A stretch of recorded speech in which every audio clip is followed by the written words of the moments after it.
Like one. Okay, well, let's see if that works. Maybe that works. Hang on a second. Testing, testing, 1, 2.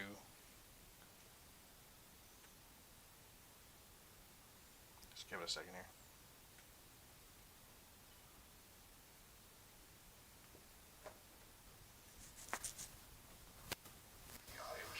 Ah!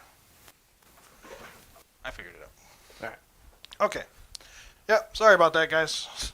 Yep. Sitting here talking for the last 5 minutes with no With sound. no sound. Anyway, yeah, so we, we'll cut back. We'll start back from the scratch. Oh, yeah, we'll start from scratch. But anyway, so we're back with the Castle Guard Studios here. Rick, Mars.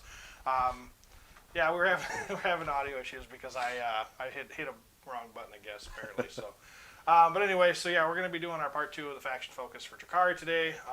We're starting with the relics. We'll be getting into the Book of Rust, and we'll be getting into the FAQ, as well as we'll talk about the data sheets and the Imperium, or the Compendium, sorry, the Compendium book as well. So that way we can go over their very limited options on forgeable units. Yeah. So, but anyway, so we were talking about relics before we figured out the whole issue with our sound. But the first thing we were talking about was Parasite's Kiss, and basically what Mars had mentioned was that this thing is a marine killer. It's a 12-inch range, pistol 3, so 3 shots, strength 2, AP minus 2, 2 damage. It's basically, it's a poison weapon, so always wounds on 2+, and then it regens wounds when it kills a model by 1 lost wound, right? Yeah, each enemy model that is destroyed. Yeah, so regain it's one wound a back. good marine killer, but what we think is that, like, Archons that can run this, Succubus that can run this, generally don't need to worry about losing wounds because they're just there and pound things until they go down. Generally, if you're getting attacked, you're probably gonna die. Yeah.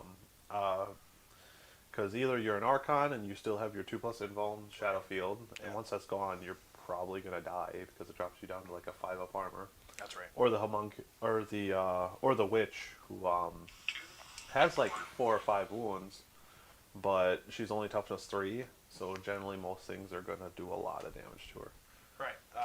Yeah. So this would be useful, I think, if you had the option to put it on a homunculus. Yes. Because a homunculus might actually survive.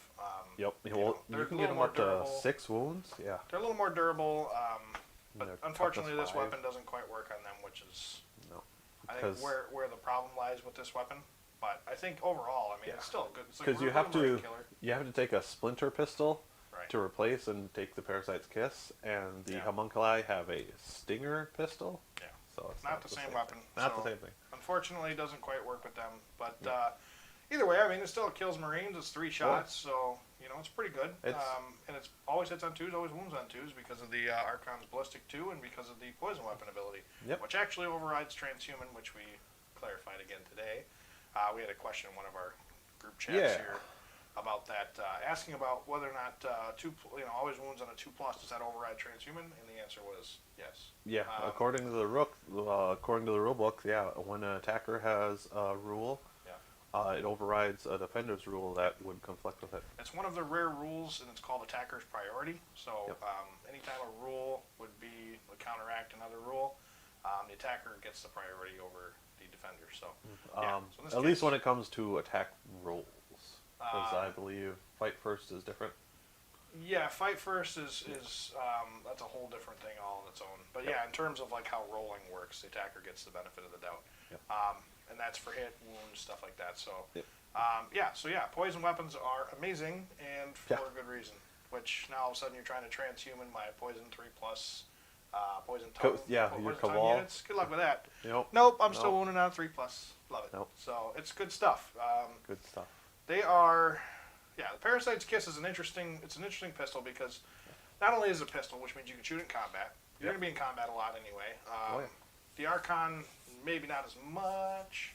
Yeah, he's more of a buffing character, but it's good that he can contribute with a ranged weapon.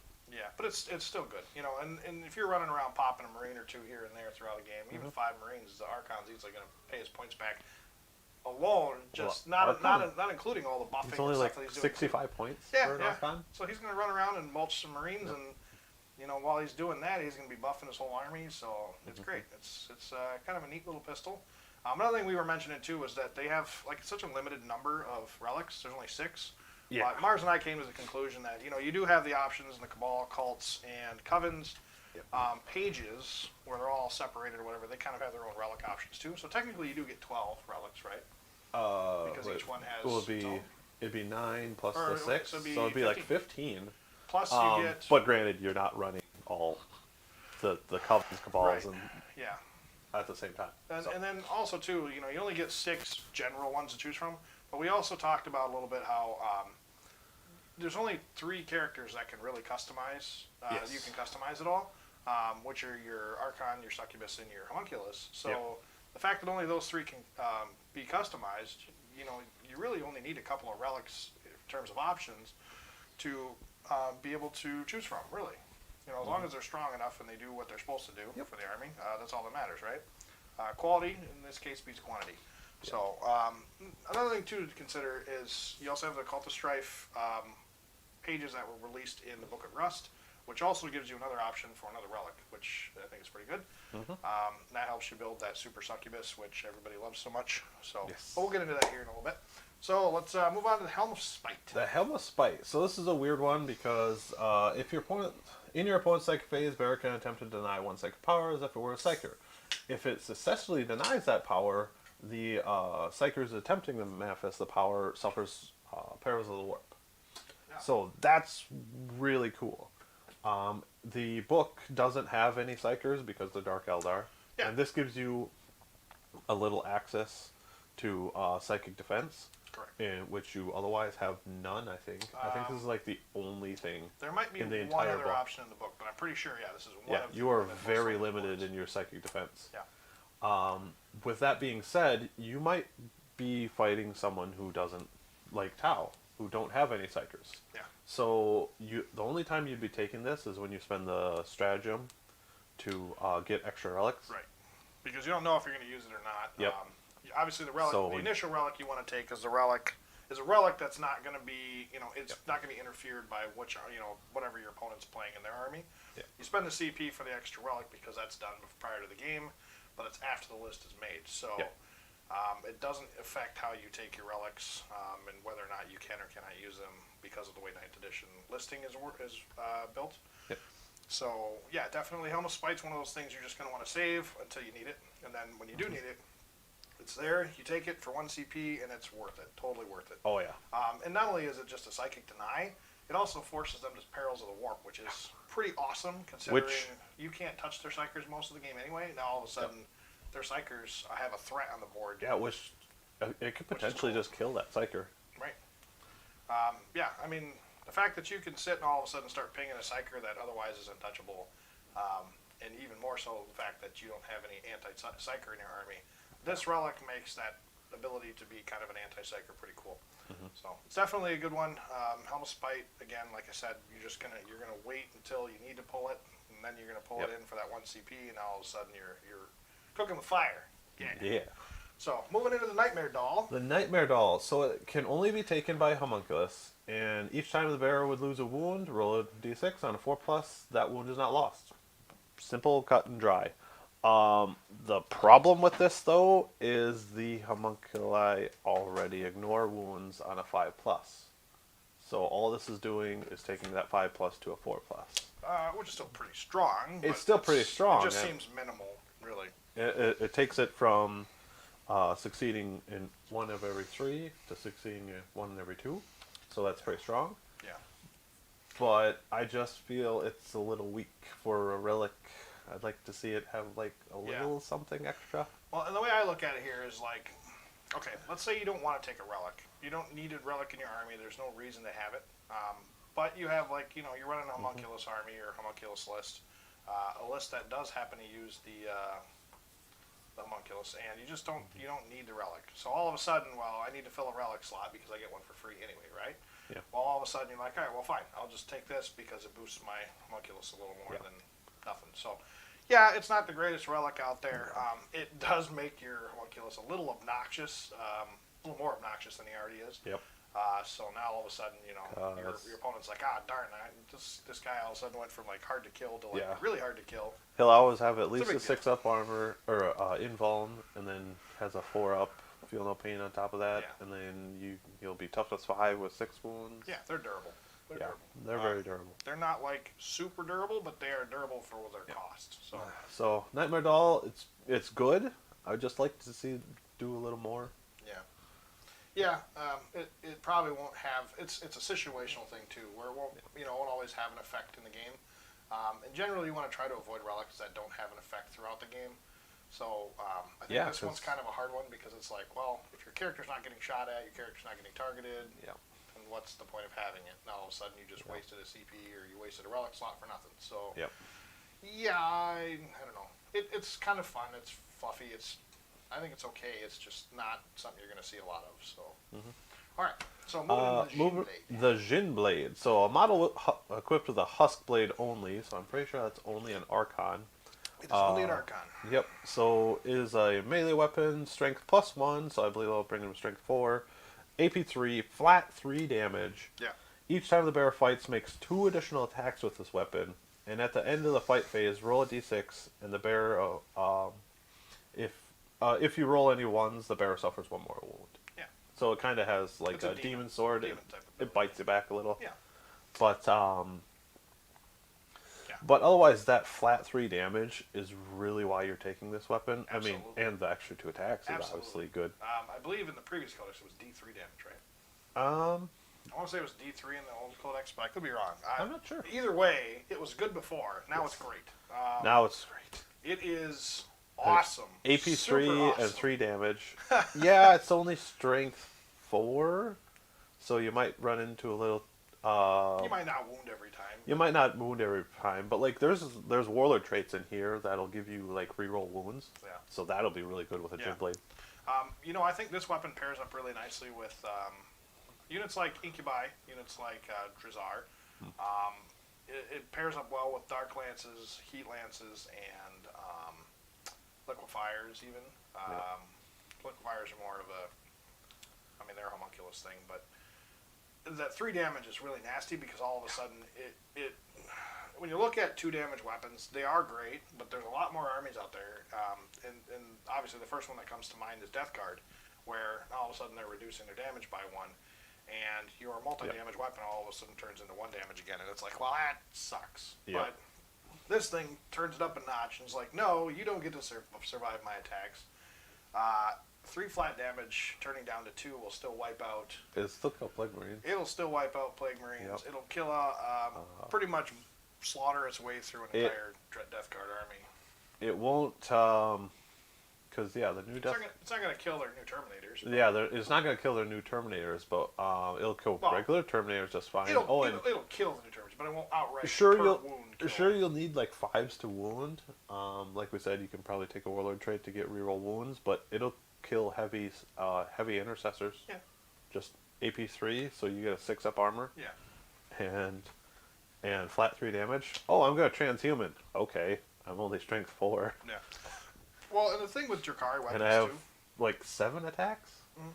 But the thing with Drukhari weapons too is, unless they're poison, their wounding is never really super high anyway, because their strength is always really low. 3, 4, 5, maybe. Yeah. In most cases. But the Jin Blade doesn't care about that all that much because you only need a couple to go through, and it gives you more attacks to compensate. Yeah, and frankly, you only need, like I said, you only need a couple to go through because once you get 2 or 3 to go through, that's taking a character out. Once you get, a couple of them go through, and all of a sudden they're losing multiple models in their Plague Marine units. Space Marines are just losing guys by the droves. Even Space Marine Terminators are just saying goodbye. Your Death Knight, or not Death Knight, dropping them down to their Deathwing Terminators and Blade Guard are just, see ya. Yep. They just turn them off. So it's great. It's like one of those things where, okay, yeah, it'd be nicer to wound a little better, but at the same time, everything else the sword does is phenomenal. And since Archons hit on 2s, that's all that matters, right? Yep. You lose a little bit in the wound rolls, but everything else is solid. So this is a very good weapon for this army. This army loves melee combat, so when you're turning your Archon into a melee beast, especially when you're running alongside like the succubus and stuff like that, all your heat's taken off your Archon because everybody's terrified of the new succubuses. Yes. And while they're focusing on the succubus, your Archon's just slowly, quietly shredding through half their army. Yeah. Chink. Well, and alongside Incubi, alongside, Drazar and stuff like that. They got all these other melee threats to think about. The Archon's generally the least of the evils, but it's such a monster in combat still, even though it's quietly strong. You know what I mean? Mm-hmm. So yeah, I think this weapon is a phenomenal relic. It's always been good for Drukhari, but it's even better now. So. Yep. If I'm running an Archon, this is like one of 2 melee weapons I would ever give them. Yeah. Like, they have some other options, like, you could give them Parasite Kiss, or you could give them the Jin Blade. Yeah. Okay. Yeah. If you're not taking a shooting relic or a relic that buffs the army, generally this is the relic you want to take. Drukhari, melee. Archons, you don't necessarily have to put in melee because they're Cabal, but with that said, it gives you an option, even if you don't want to be in melee, to all of a sudden, now your Cabalites are getting shredded, you throw the Archon in there and he turns the tide of the fight, right? So, either way, that's a really good one. Either way, I think you're good. So. Say you don't want to run witch cults for whatever, and you just want to play Cabal, that's a really good way to make your Archon very killy and make up for that lack of a succubus. Well, it's not like they're not durable either. Archon's got a 2-up invuln save Right. until he fails it. So, he does some fighting, he gets attacked. As long as you're making your 2-ups, he's going to keep bulldozing through stuff all game long. So, he's good. But yeah, moving on to the Animus Vitae. Animus Vitae. Vitae, yep. So, this is a weird one. It's basically a grenade. It's got a 6-inch range. It doesn't have like a weapon profile, but instead, if it hits the target, it causes D3 mortal wounds. And if the target has 11 or more models, so if it's it basically has like blast, it causes D3 plus 3 mortal wounds instead. So that could be potentially 6 mortal wounds out of this to a big unit of 11 or more. Yeah. Yeah, this is an interesting relic. But what you're really taking it for is, until the end of the turn, friendly units with a Power of Pain ability treat the battle round as being one higher. Yeah. So that can, like, say you manage to somehow use this turn 1, you can turn the rest of your army into the ability to advance and charge. Yeah. Yeah, better. That is terrifying. I don't know how you're getting your art. Well, no, it's not. No, it's not restricted to anyone. No. So you can put this on any of your characters. Yep. I don't know how you're getting your character within 6 inches turn 1, but if you do, this can be terrifying. Well, it's a range weapon, right? So you just put them in a Raider. Put them in a Venom.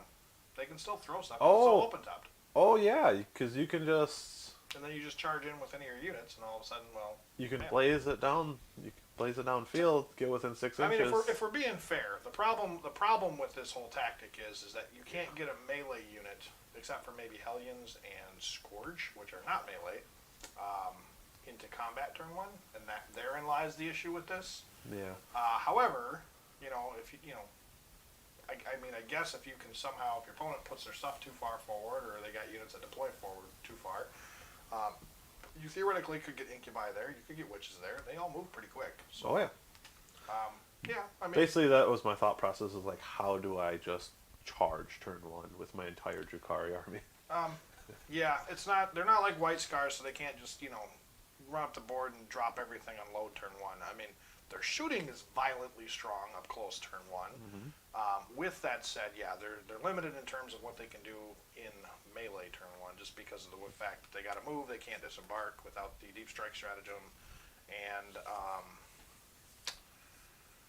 there's ways to do it. It's just not great ways to do it, and it's not guaranteed you're going to make the charges either. So, Aliens are probably the best way to go about it, I would think, or maybe even bikes. Reaver jetpacks. Yeah, you could. But that's assuming you want if you want it for the turn 1 purposes. Yeah. Because alternatively, you could just like use this on turn 3, and then all of a sudden your entire army goes to their 5-up invuln. Yeah. And then next turn it's turn 4, so you still have your 5-up invuln. I would love this on turn 4 because that gives it's something for morale, right? You become immune to morale. Oh, maybe it was the previous one that it was. Yeah, the turn 5 one's the weakest. Okay. If I'm It's not different mistaken. than what I thought it was. The previous one was like -1 to leadership or something about like when the opponents take morale tests or something like that. Now that would be vicious because all of a sudden now you're boosting your poison tongue and stuff like that. Otherwise, you can use it turn 2 and you get into Flensing Fury. Yeah. So add 1 to the attack's hit rolls. So now pretty much your entire army is weapon skill 2. Well, I think the point of this relic is you have the control over being able to boost your not your combat droids, but your power from pain abilities by 1 turn, which is pretty great.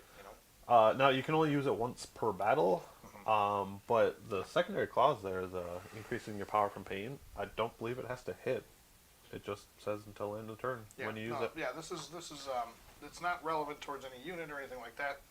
The grenade just There's no it's range to it utilized. or anything. It's just your army just now has It just higher gets it. power. That's right.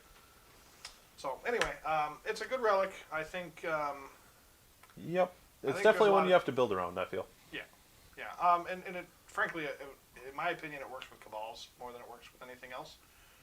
Just because it's very hard to utilize with, your witch cults and your homunculus covens. But that doesn't mean it can't work with the other two either. Nope. So. Yeah.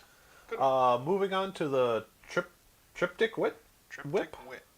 I'll Yep. say that 10 times fast. Triptych whip. All right, so this is a Succubus model with the Agonizer only. Yep. This relic replaces an Agonizer with a fallen profile. Mhm. So it's Strength User, AP3, flat damage 2, and it's Poison 2+. That's right. And each time the bearers select a fight, add 3 to the weapon characteristics until the end of the phase. Yeah. So we've already been talking about ways you can get a lot of attacks with your witches. Yeah. So, like you can give the Razor Flails, which gives you 2 attacks for each. For every 1 attack you have, you make 2 hit rolls. Yep. That's a great way to go. This one just gives you flat 3 extra attacks. There's a Warlord trait that just gives you flat 2 extra attacks. Yeah. You can get so many attacks out of witches. It's crazy. And on top of this is AP3, flat damage 2, poison 2.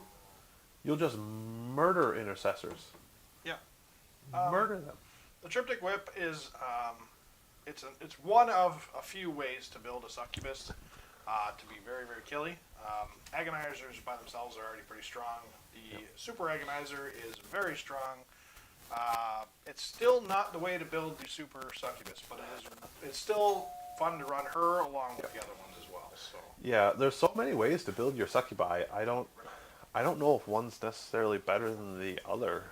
They all become super in their own right. It's whether like, oh, you want a little extra strength or more reliable wounding or a little extra damage, or if you just want twice as many attacks. It's really whatever you want to build your.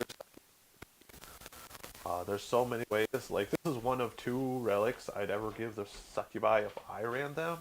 I think there's one in the not the Cult of Strife, but the Red Grief. It was the Bloodglaive. yeah, The Bloodglaive has a flat 3 damage and plus 2 strength. yep, It doesn't give you extra attacks, but you'll be at strength 5, AP3, flat 3 damage. yeah, Succubi. yeah. That's a good one to run too. I think it's a very good relic. I do wish it wasn't Cult of Strife, but that's just because of personal preference. Cult of Strife is probably the strongest witch cult to run right now, but Yeah, that's in the Red Grief is the melee nasty. Yeah. It's designed for being a monstrosity in melee. And it'd be fun. I mean, if I was going to run this, what I would probably do is I would take a second detachment of Red Grief witches and run them alongside the Cult of Strife. So that way now you get both benefits of both. Yep. And since you can take them in patrols are free, there you go. Yeah. So, I think both, like I said, there's like 4 or 5 different ways to build your succubus. And all of the relics for them are very good. The Triptych Whip, I mean, I love running Agonizers as it is, but now all of a sudden you're running a nightmare of an Agonizer alongside your witch units. And obviously we talked about the Red Grief's relic and then the Cult of Strife relics. They're all really good. So really, no matter which way you go, your succubus is going to be very strong in melee. And it's going to shred through most units. You just got to decide which particular way you want to build them and what specifically you want them to kill. Or you could just run 3 patrols and take 3 succubi and build each of them. That's absolutely true. Take all your flavors. If you really like witches, that's the way to go. Yep. So I think there's an argument to be made where you could actually get away with doing that, and it would be a lot of fun. And if you don't want to stop at 3, and you really like your succubuses a lot, you could always take Lilith to bolster the rest of your patrols too. So now all of a sudden you got 4 succubus on the board that are just running around decimating everything. Yeah. Now granted, we'll get into Lilith, but Lilith isn't on the same level as these super succubuses and the nightmare ones, but they're all very strong, and even Lilith has her merits. She's still very good as well. It's just that she's more limited because of the fact that she doesn't like combat drugs and stuff like that. So I don't know. There's other things involved that still make her good though. So, but we'll get into that later. So yeah, that covers the Triptych Whip. We're going to be getting into. Did we already talk about power from pain and combat drugs? I think we did, but we can go over it briefly again, I suppose. Yeah, I just kind of wanted to just touch base on this because this does matter in terms of what units get it. Yep. When we start talking about data sheets here, it's really going to make a big difference in terms of like how good these units can be, because power from pain really does play a role in the effectiveness of each type of unit. So if you want to go ahead and kick us off, just kind of quick give us a summary. So there's plenty of units in here that have, well, almost every unit has it, I believe. What's that, power from pain? Power from pain? All Drukhari get it, Yeah, all Drukhari get it. And you get a benefit, and they're all cumulative. So there's five benefits you get, and you gain them as the game goes on. So starting off, every unit gets a 6-up invuln. Yep. And then on turn 2, you can declare a charge after advancing. Yep. And then on turn 3, your attack rolls get +1 to hit. If they're a vehicle or monster, it does not suffer the hit roll for firing heavy weapons while in engagement range. Turn 4, you get a 5-up invul now. And then on turn 5, you ignore all morale and you automatically pass. Yeah. Now, if I recall correctly, the only Drukhari that are not affected by this, Drukhari units that are not affected by this, are the vehicles, and I believe maybe the flock, Razorwing flocks. This unit's characteristics change. If it suffers damage, it counts as double the wounds for like your Chronos and stuff. They'll count as double their wounds for their damage table characteristic on turn 5. Yep. Yeah. So like I was saying, I think every one of these abilities have some role to play in how an army, a Drukhari army, plays throughout a game. Really, the most common tactic for Drukhari, the most effective tactic for Drukhari currently, is having enough terrain on the board, hiding your stuff behind the terrain, popping out, doing what you need to do, and then shifting back behind cover again. Their hit and run tactics are unmatched in the game right now, and that's partially why you're seeing a lot of Marine armies that are really struggling to deal with Drukhari.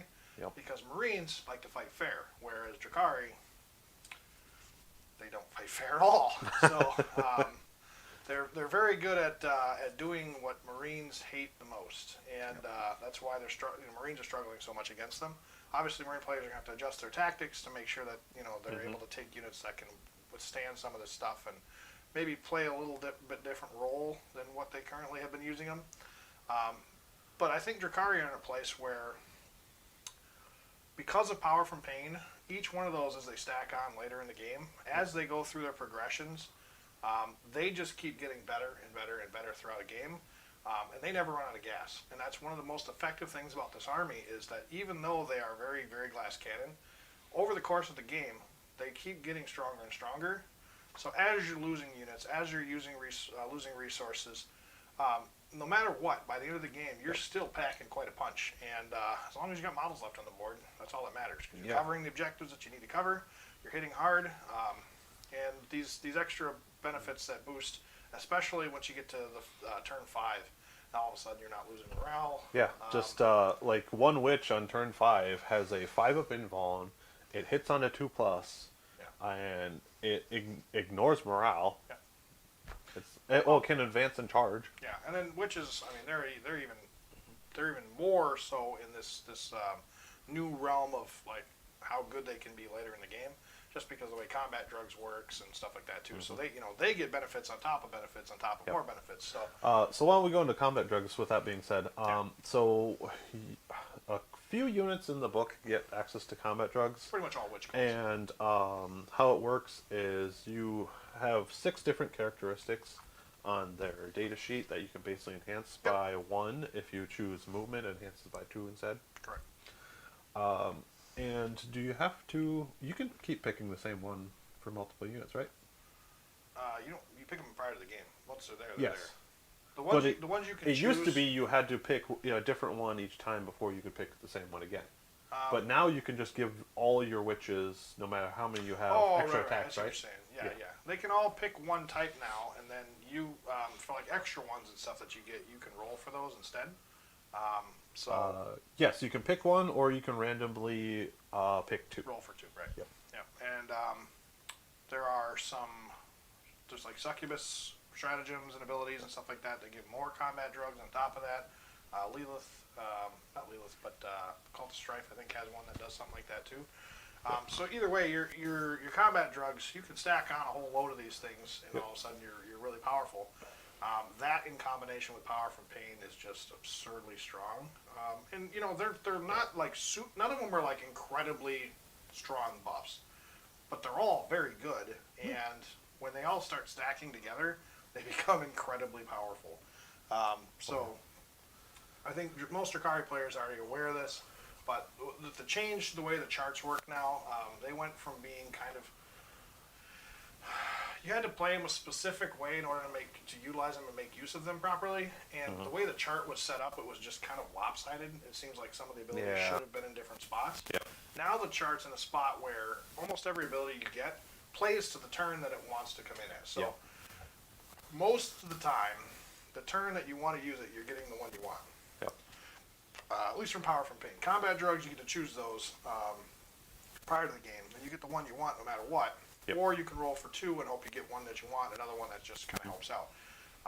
But now all of a sudden you got like succubus that are running around with like 3 or 4 combat drugs, and they're just loaded to the brim on these things. Yep. Plus their power from pain, and it's just like, oh god. Plus a relic, it's like, wow. Yeah, Real warlord. nothing can keep up at that point. So. Oh my god, they're so good. So, like I said before, it's important to talk about these because when you start talking about the different data sheets, each unit that benefits from these, you could see immediately which power from pain, which combat drugs they benefit from the most, and it becomes very clear as to how strong these units can become, and which ones shine the most. And frankly, I think the core units are the ones that shine the most in this army, which, just like Space Marines, the core units shine in their army. Necrons is another one where... The warriors just shine. Yeah. Right. So, you're not relying on these elite or fast attack units to do all the work for your army, or your heavy units to do all the work for your army. You're relying on your little guys to do the work. They're the ones that are pulling the weight, and then everything else is just good fluff on top of it. Yep. And not that they don't... They help support not that they the don't core. pull weight, too, but they... people want to shoot and kill all the big, fluffy, like, heavy stuff. They want to take out that stuff, and generally it's not as fun to kill like infantry and little stuff. But then what that does is it leaves your core army intact. So now your whole army is still hitting it pretty much its full firepower, even without those units. So no matter what, you're sitting in a pretty strong spot. And then power from pain and combat drugs just escalate that even further. So I believe it's pretty much all your witch cults are going to have the combat drugs special rule. And then there's also Insatiable the Pain. So I'm pretty sure it's just the homunculus covens that get Insatiable the Pain. And that's where they're getting that 5+ Feel No Pain from. And that's all that does. And then there's poison weapons scattered throughout the book. Largely it's in the cabals. And that's just, you wound a specific value, and it says in the book. Right. Everybody, I think, in the book has blade artists. Blade artists, I think, are specific for the mercenaries.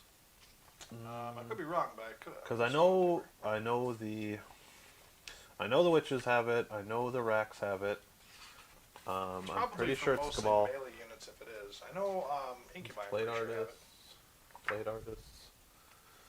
Blade artists. Blade artists. Blade artists. Grotesque Blade Artist. Okay, well there you go. Yeah.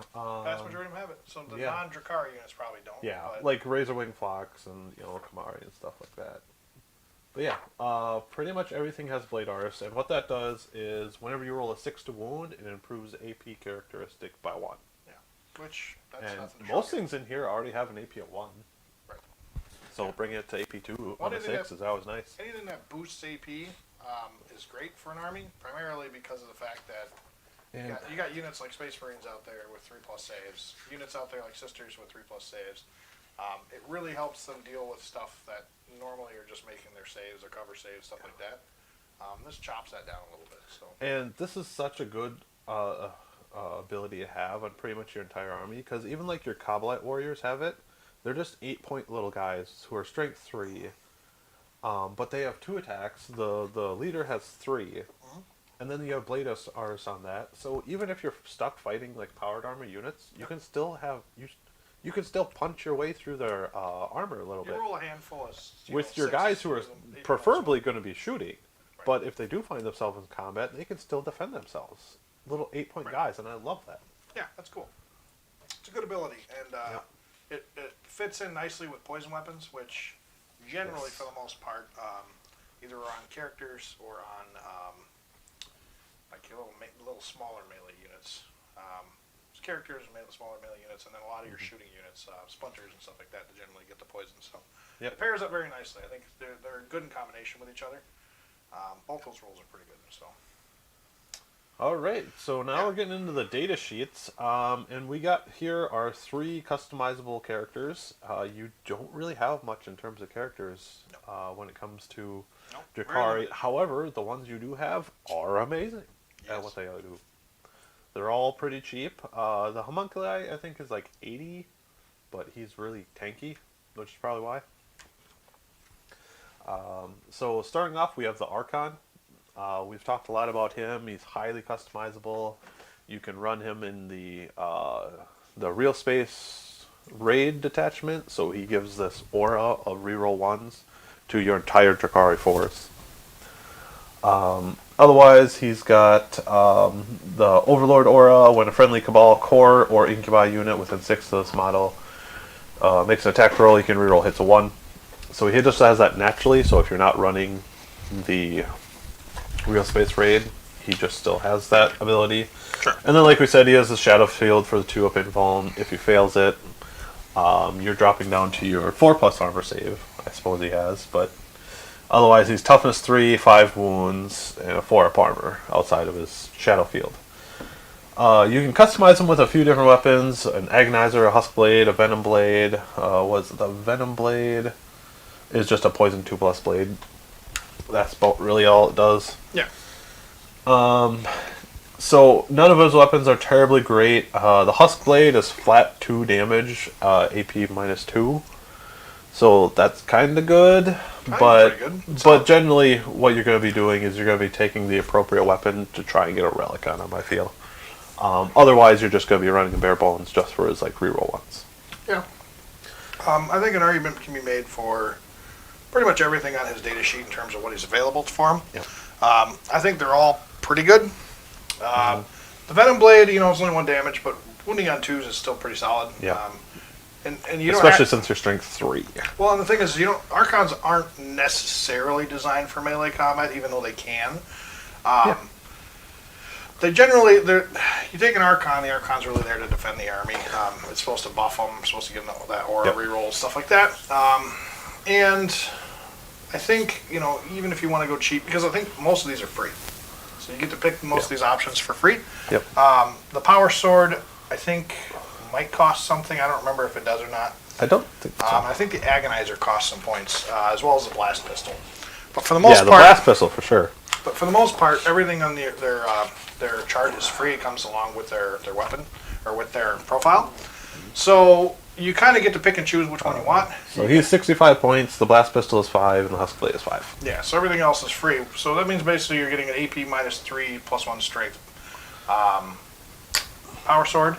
You're getting the -1 wounding on 2s, poison 2+ weapon, which when you're wounding on 2s with, 5 attacks? Yeah, he's got 5 base attacks. It's still pretty good. you know, and then if you roll that those sixes. Yep, because he's got Blade Artist. Right. Go to So, AP2. Now all of a sudden you're AP2. I mean, granted, like I said, you're only doing 1 damage, but if this guy really, if you're not really building him for melee, what's the difference anyway? It's having an awesome melee weapon on a guy that doesn't really necessarily want to be in melee. So I think it's great. And then the Agonizer, of course, like I said, it's Poison 4+, but, you know, all of a sudden now you're getting a, you know, an AP -3 profile, which kind of similarly fits in with the Power Swords. And it doesn't care about strength versus toughness values. So that kind of almost negates the reason for having a Power Sword, unless all of a sudden your opponent's bringing like toughness 2 models, which, or toughness 3, a lot of toughness 3, I guess, because then you'd still be hitting on, you'd be winning on 3s at that point. So, but Power Sword is very specialized for particular types of units, whereas the Agonizer can take anything on and still win on a 4+. So, I think they're both great. The Splinter Pistol is the general weapon you're going to run. He comes base with it. The Blast Pistol, I don't think there's anything wrong with it. I mean, it's only a 6-inch range, but all of a sudden now you're basically... Strength 8, AP4, D6 damage. It's an Inferno Pistol. Yeah, that's really what it is. Yeah. It's 5 points. It can definitely kill something. Right, yeah, you can ace a character, combat, you can ace... you can take out a tank that's got left with a few wounds left, and the fact that your Archon can fit into these vehicles and fly around, you can get within that 6-inch range and control, you know, how close you want to get anyway. So that 6-inch range really doesn't make a huge difference. It just might factor in terms of like how you want to move around a particular unit or where you want to put your unit specifically. So that can cause a bit of a problem, but overall, because of how fast Drukhari are, you're generally going to be able to utilize the Blast Pistol over the Splinter Pistol anyway. It's just a matter of how you want to position stuff. So overall, I think Archons are phenomenal units. Their buff is obviously the reason you take them. But then all of a sudden now you can turn them into kind of a fighty little pokey beast. Yeah, they can definitely defend themselves. Like Rick said, you're definitely taking them for the reroll ones, and they're only 65 points. So they're dirt cheap, so they don't even really need to kill much. You spend like 5 points, take a Blast Pistol, kill 1 or 2 heavy intercessors. It's like, okay, that he contributed. He can die now. I don't care. Right. So yeah, they're nice and inexpensive. He can definitely defend himself. Weapon skill 2, 5 attacks. He's got Blade Artist, so he's no slouch in close combat. He's just not a succubi, is what it comes down to. Yeah, their profiles are phenomenal, but yeah, their strength 3, toughness 3 is where they're running into their biggest problems. Yes. But even that doesn't necessarily matter when you got poison weapons that are involved. And if you have the character rule, then who cares about toughness 3? You got a 2+ in will and save. Who cares about toughness 3? It doesn't really matter as long as you're making your saves. As long as you're making saves. So just don't fail your saves. Yep. Ideally, your Archon's not getting attacked at all. He's the one doing the attacking. That's right. But when you do get attacked, you have a shadow field. And then they turn around and survive, and now all of a sudden they're really scary in combat, and your opponent's like, oh, I just made a mistake. So, oh no. Yeah, that's interesting. I really, really like Archons a lot. Yep. Moving on to the Succubus. Yes. Okay, lady so that we all wanted to talk about. I feel like anyone who's not running Succubi in their Drukhari armory is a Drukhari player who's probably losing. Well, that's not to be said that you can't run them. It's just that they're the best unit in the book. I think most people can agree with that. They are the scariest unit in the book, for sure, 100%. Apart from maybe other witches and then potentially incubi. Yeah. They are bang for their buck, for sure, the strongest Well, unit. because I think they're like 65 points. They're dirt cheap. They're dirt cheap. With all the stuff you can put into them, they're very strong, and they're very customizable as well. They are 60 points a model base. Yeah. But they get tons of different options. And who cares about what their actual items are? The only thing that matters is the relics you can The take relics you can give them. Because everything else is good. irrelevant. I mean, granted, if you want to run a bare bone succubus, they're still pretty good. But the relics are where it's at for them, and they're all strong. Every one of them. I think the only non-relic thing you'd really consider giving them is the razor flails, so that way they double the number of attacks they get. Yeah. I mean, you could. You could. You could. I think the relics are too good to say no to, though. That's the problem. They really are. They're really good. And generally, like, what is it? The whip just gives you extra attacks on top of it, so that's good to have. Yeah. But otherwise, their movement 8, weapon skill 2, ballistic skill 2, strength 3, toughness 3, 5 wounds, 6 base attacks, leadership 8, 6 up armor. Which really isn't a real problem because they have power from pain, so you have a 6 up invuln. And they have the lightning dodge ability, so they have a flat 4 up invuln. Now, this is kind of a downside because, like, 2 of your effects from power for pain are pointless now. Right. But they also have blade artists and combat drugs. So you can boost one of their stats. I personally would almost always put it in the attack characteristic. They have blade artists, so they get additional AP. They have Brides of Death aura. While friendly core witch cult are within 6 inches, they get to re-roll their wound rolls a 1. So she acts like a lieutenant for witches. Yeah. Which, she's already a smash captain. And on top of this, she has an aura for re-rolls. It's so good. Yeah. She's scarier than with the re-roll wounds of 1 than she is with the hit rolls of 1. If she had the hit rolls of 1 and acted like a captain, I actually think she would be not as good because there are already plenty of ways to potentially get the re-roll hits of 1. One of the biggest things being the Archon's... Reroll wound rolls 1? No. Well, we're getting to that. Okay. Yeah. What I'm saying is I think the reroll wound rolls of 1 is actually better for her than if she were to have the reroll hit rolls of 1. So, Oh, yeah, of course. primarily because the Archon, if you take the Real Space Raid, now all of a sudden the Archon can do the same thing. And you can pair them up together, and now you're getting reroll hits and wounds of 1. Yep. But the Succubus with reroll wounds of 1, giving her characters, especially with like poison weapons, stuff like that, getting those rerolls make it so your army, because it already hits on 3s, now all of a sudden the poisons on 4 pluses and stuff like that.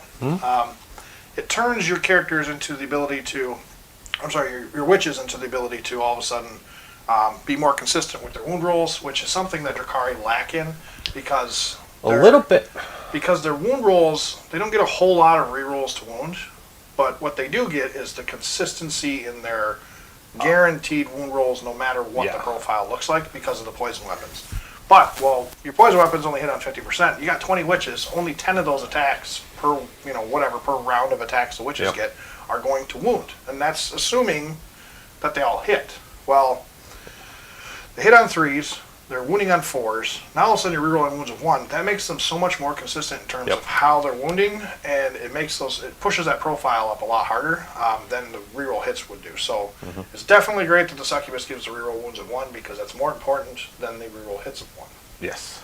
So very good. I like Succubuses a lot. Their rule for the lieutenant deal or whatever that they get with the rerolls is the best thing that they could have for them.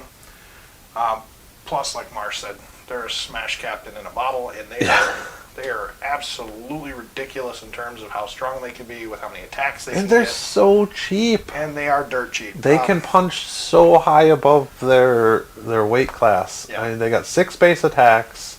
They have power from pain, so you can break to 7. You can give them a warlord trait for an extra 2 that brings them to 9. You can equip them with a relic that gives you 2 extra. All of a sudden, you're looking at like 11 damage to attacks. Yeah. In my with blade artists hitting on 2s. Yeah. In my 20 years of playing this game, there's only one character I've ever even considered close to what this character can do, and that's the Smash Canoness when she came out in the Beta Codex, where she was 40 or 45 points, was able to take the Relic Sword, and now all of a sudden she gets like 5 or 6 attacks with a 3+ invuln save, a 6+ feel no pain, and then she hits like a Mack truck. She does. The Eviscerator, she was at like strength 8 or strength 9 or something like that. AP -4, multi-damage. While the Succubus can almost pull that off. But the thing is that her attacks, granted she doesn't have the strength quality, she has the poison weapon ability, plus she also has the number in attacks. She outclasses in terms of number of attacks, even the Smash Canoness by a large margin. For 60 points, when you got almost 20 attacks coming at you, on average, generally between 10 and 15 attacks at the minimum. They're a nightmare to try and deal with. And if you don't deal with them fast, they will wipe through a large portion of your army very quickly. They make even Repentia look kind of bad. And this is just a single model. Well, the thing is you pair them up with witches, so now all of a sudden yeah. witches become incredibly strong as well, which they already were without the succubus. But when you pair this nasty succubus in with them, you get a succubus that's tearing everything apart, and then the witches are protecting her, and they're tearing everything apart too. So it's like, no matter how you look at it, these two in combination together are just horrendous to deal with. It's like I said, it's a nightmare. It is a nightmare. Any non-Dark Eldar player that's got to go up against an army with the succubus and witches in it, if you don't kill them right away, you're looking at folding up shop pretty quick in the game. Yeah, So, I'd agree. they're very, very strong. You really gotta try and attack these succubi before they can really do their job, and they're generally going to have a bunch of witches surrounding them. Now, with that being said, that's probably the greatest weakness of the succubus, is she's only toughness 3, unless you want to combat drug that to toughness 4, and she has a 4-up invuln. While that is great, she's just got the 5 wounds, and she doesn't have the durability to keep up with she doesn't. That really hits hard. As long as you can commit enough to her, she should go away relatively easily. And but again, that's the whole point. You take the witches. The witches protect her. They'll defend her. They do have an ability. I don't remember which one it was we were talking about, where the succubus can go in and kill stuff, and then she can back off. Consolidate in any direction 6 inches, and all of a sudden she's back in a pile of witches where you got to dig through in order to be able to get to her. What was it? The red grief or whatever, the stratagem where you can just move into a vehicle. I attack you, and before you can get to fight back, I'm just going to embark in a vehicle. It's so dirty. It's vicious. It's so dirty. Succubuses are very great, and Drukhari has supported them so well with the new Codex that not only are they good by themselves, but the whole army really plays well with them. Which you can't say that about all the other ones. I mean, the Archon still plays pretty well with the rest of the book, but succubuses are almost universally good in every standard. So at toughness 3, it sucks, but frankly, it isn't a big deal in the long term.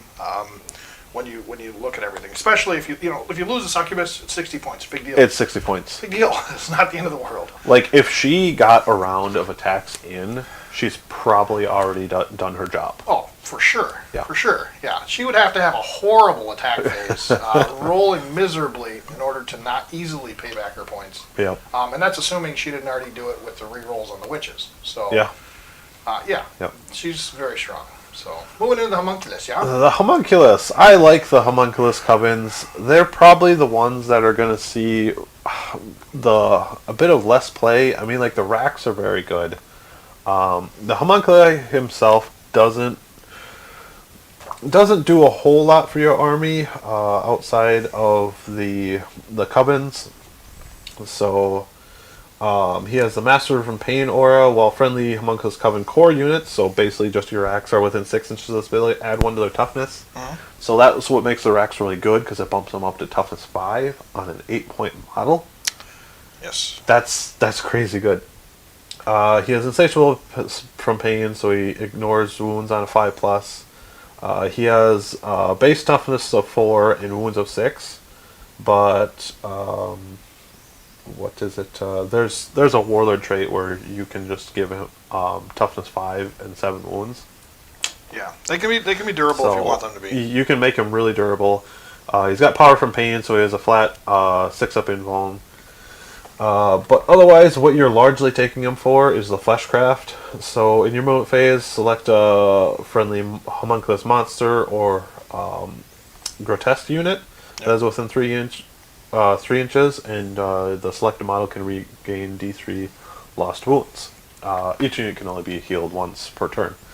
So he's kind of like this little apothecary for your grotesques and your Talos and your Chronos. Outside of that, his weapons are not amazing. He comes standard with the Stinger pistol, which is just a poison 2+ damage 1 pistol. The Ikra injector. Each time it fights, no more than 1 attack can be made with this weapon. Each time an attack is made with this weapon, it hits. If it hits, the target suffers 1 mortal wound. And he's got the Scissor Hand, which is strength user, so strength 3, AP -2, damage 1, but it's poison 4+, and he makes 2 additional attacks with this. He's got 4 attack space, So you could just use his scissor hands for 6 attacks. Oh, He does have Blade Artist, so you can potentially get AP3 on rolls of 6s. yeah. But largely, he's not really made for combat. He's much more like a doctor or apothecary for your other units. Yeah. They are, well, I think homunculus are very strong. They are probably arguably the best, other than maybe the Rax, the best homunculus kind of unit. I think you can make an argument for taking one of these in your lists almost every game just because of the stuff that they get. GW has, I don't know, you can go on like the Facebook pages and stuff and read all the little tricks and stuff you can do with them. Yep. But overall, I think even without any of that nonsense, they are still very good. Their healing abilities is great and all, but with Master Pain and all that's great. Fleshcraft, solid.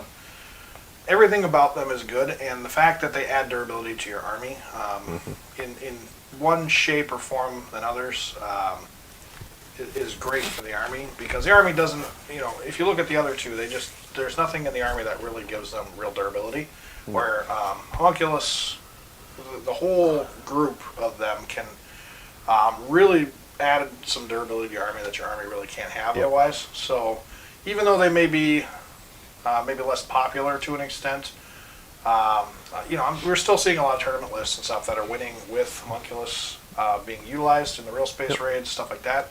And I think there's an argument to be made where you could almost sideline maybe an Archon or a Succubus and fit in homunculus just because of how good they are, and because of what they do for the army overall. I mean, granted, if you're not taking Rax, you're probably not going to take homunculus. But the thing is there's an argument to be made for where Rax are almost a necessity in the army as well. Of course, in the real space raid, you have to take Rax. They are a requirement in real space raid, but even in patrols and stuff, I think you can make an argument where the homunculus and Rax will still add so much to the army. Where if you don't want to sit and play that hide and seek game, jump shoot jump that Drukhari do so well with the rest of their army. If you don't want to sit and do that with your entire army every turn, the homunculus give you an alternative way to kind of utilize the ability to kind of stay out in the open and still maybe take some fire. Yep. And the homunculus alone will make sure your stuff stays up, especially Rax and units like that. So very, very solid unit. Great character. And even the relics are pretty good for him. So yeah, he's got a few good ones. Yeah. There's what is it, Dark Creed? I think they get a pistol that actually can ignore Lookout Sir. So it's like a little sniper pistol. I like that one. So neat little tricks you can definitely do with them. The way I see people using homunculus covens is either one, they're just going to forego them because their tactics are a bit different than the rest of the Drukhari. right. They're not very hit and run. They're not very glass cannon. Yeah. They tend to go for more like durability. Yeah. So I see people either foregoing them and just going more like Cabals and Witches. That's right. They'll take the minimum amount for like a real space raid, so because you have to take racks. They're like, okay, I'll take 10 racks, maybe homunculi with them, and sit them on objective. Right. Either that, or I see people just going heavy into a homunculus coven, and like 3/4 to the majority of the army is just going to be racks and grotesques and homunculi, and then at that point you're playing a whole different army. You're playing more like orcs or something. I think, honestly, it almost feels more like you're playing against Necrons at that point because of the durability aspect. Yeah. Where you just can't whittle down the racks fast enough, and they just keep regenerating racks just like Necrons Well, do. because the Chronos bring back racks, and then the homunculi heal the Chronos.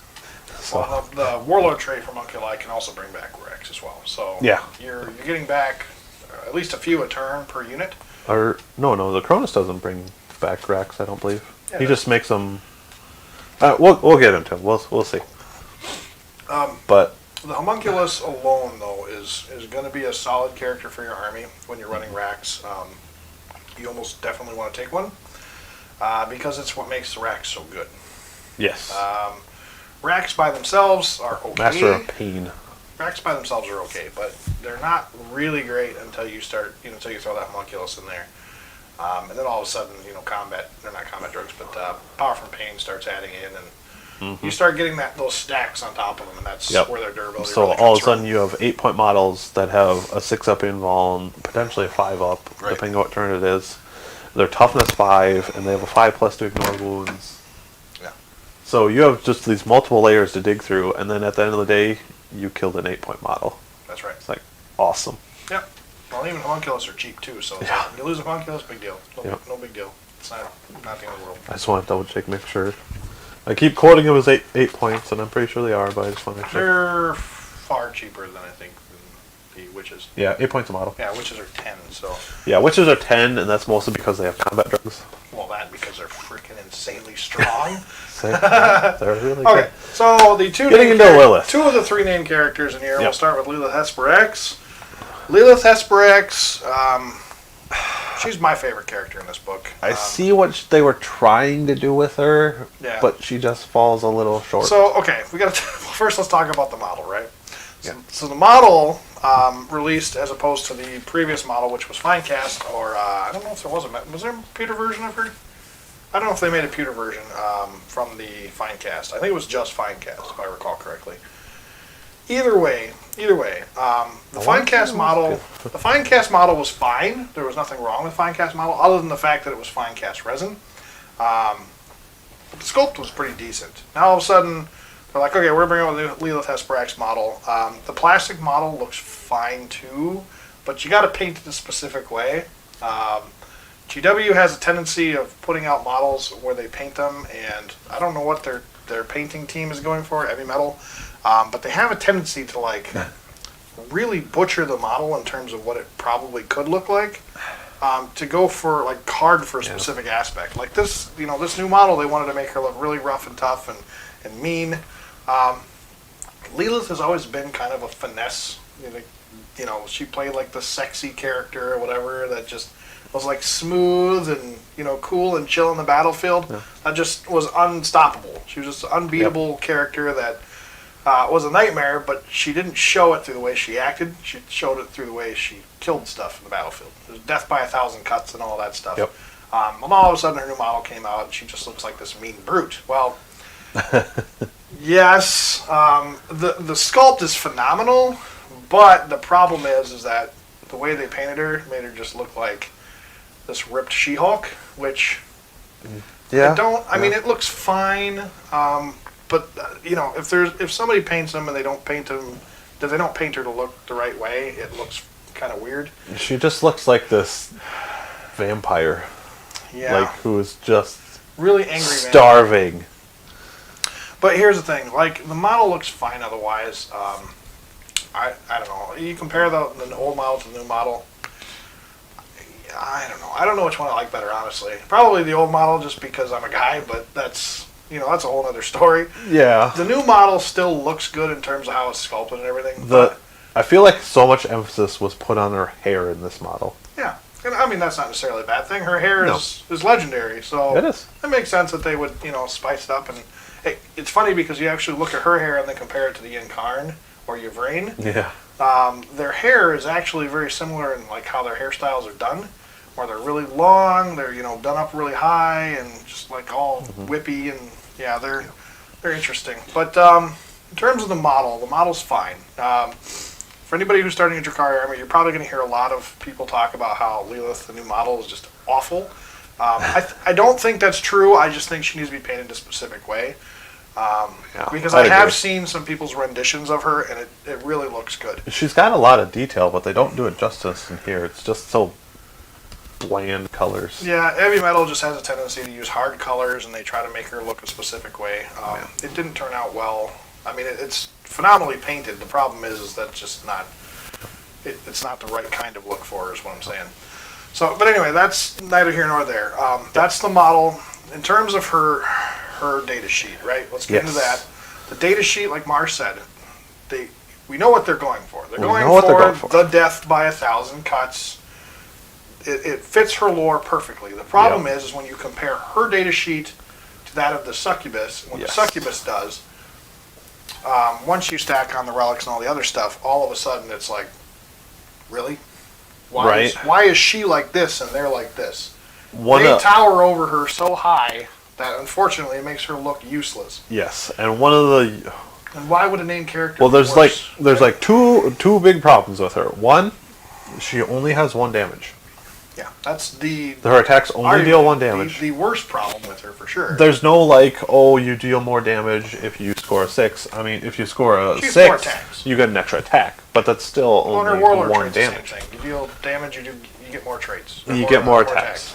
So she gets plenty of attacks. It goes for that whole death by 1,000 cuts thing. But when you're only dealing 1 damage at a time, it takes a long time to kill stuff. Yeah. The second part of the problem is she's 90 points. She's expensive. She's 50% more expensive than a succubi. Yeah, well, And arguably worse. well, okay. So succubus, you're generally going to pay the extra. Was it 15, 20 points for the upgrade, right? You're taking Succubi? the- Oh, the master succubi, yeah. That's right. Yeah, you're taking the Yep. master, so you're paying the extra 15, 20 points. So she's not super far above that Yep. because generally you're going to run that. But it's high enough to where it's like you're comparing her to the succubus, and you're like, really? I don't know. Yeah. This 1 damage is what bites at me the most. She could have 1,000,000 attacks, but when she's only 1 damage, I mean, you'll get like Grey Knight players when they talk about Castle and Crow. He's in the same ballpark where his sword could be amazing. It could be AP -3. It could be multiple damage, and he would just be a nightmarish beatstick. Well, they gave him damage 1. Granted, hers is AP -3, which is Yeah. better than what he gets. But they both get a lot of attacks. And okay, Crow rerolls all hits and wounds. She rerolls wounds of 1, right? Or is it core? No, if she's attacking a character, she rerolls all hits and Hits and wounds against characters, right? So all of a sudden, she kind of has that same rule aspect that Crow gets. But her problem lies in the fact that she's more expensive than Succubus, and it takes her longer to kill characters, which, with the way her damage profile works, 1 damage, why would she want to attack a character? Yeah. You're throwing multi-damage weapons against a character, whereas she's more designed to take out like mass amounts of infantry, guardsmen, Eldari, like Tyranids, anything that's toughness 3 with 1 wound. Yep. She's designed to kill that, slaughter it with no problem. The other reason I could make an argument for using her is like maybe against like Death Guard, because all of a sudden Death Guard, they reduce the damage by 1 on your All of a multi-damage relics and stuff, and Yep. now all of a sudden Succubus doesn't look quite as good. When Lilith does exactly what the Succubus does, in terms of they match up for 1 damage apiece. So, Yep.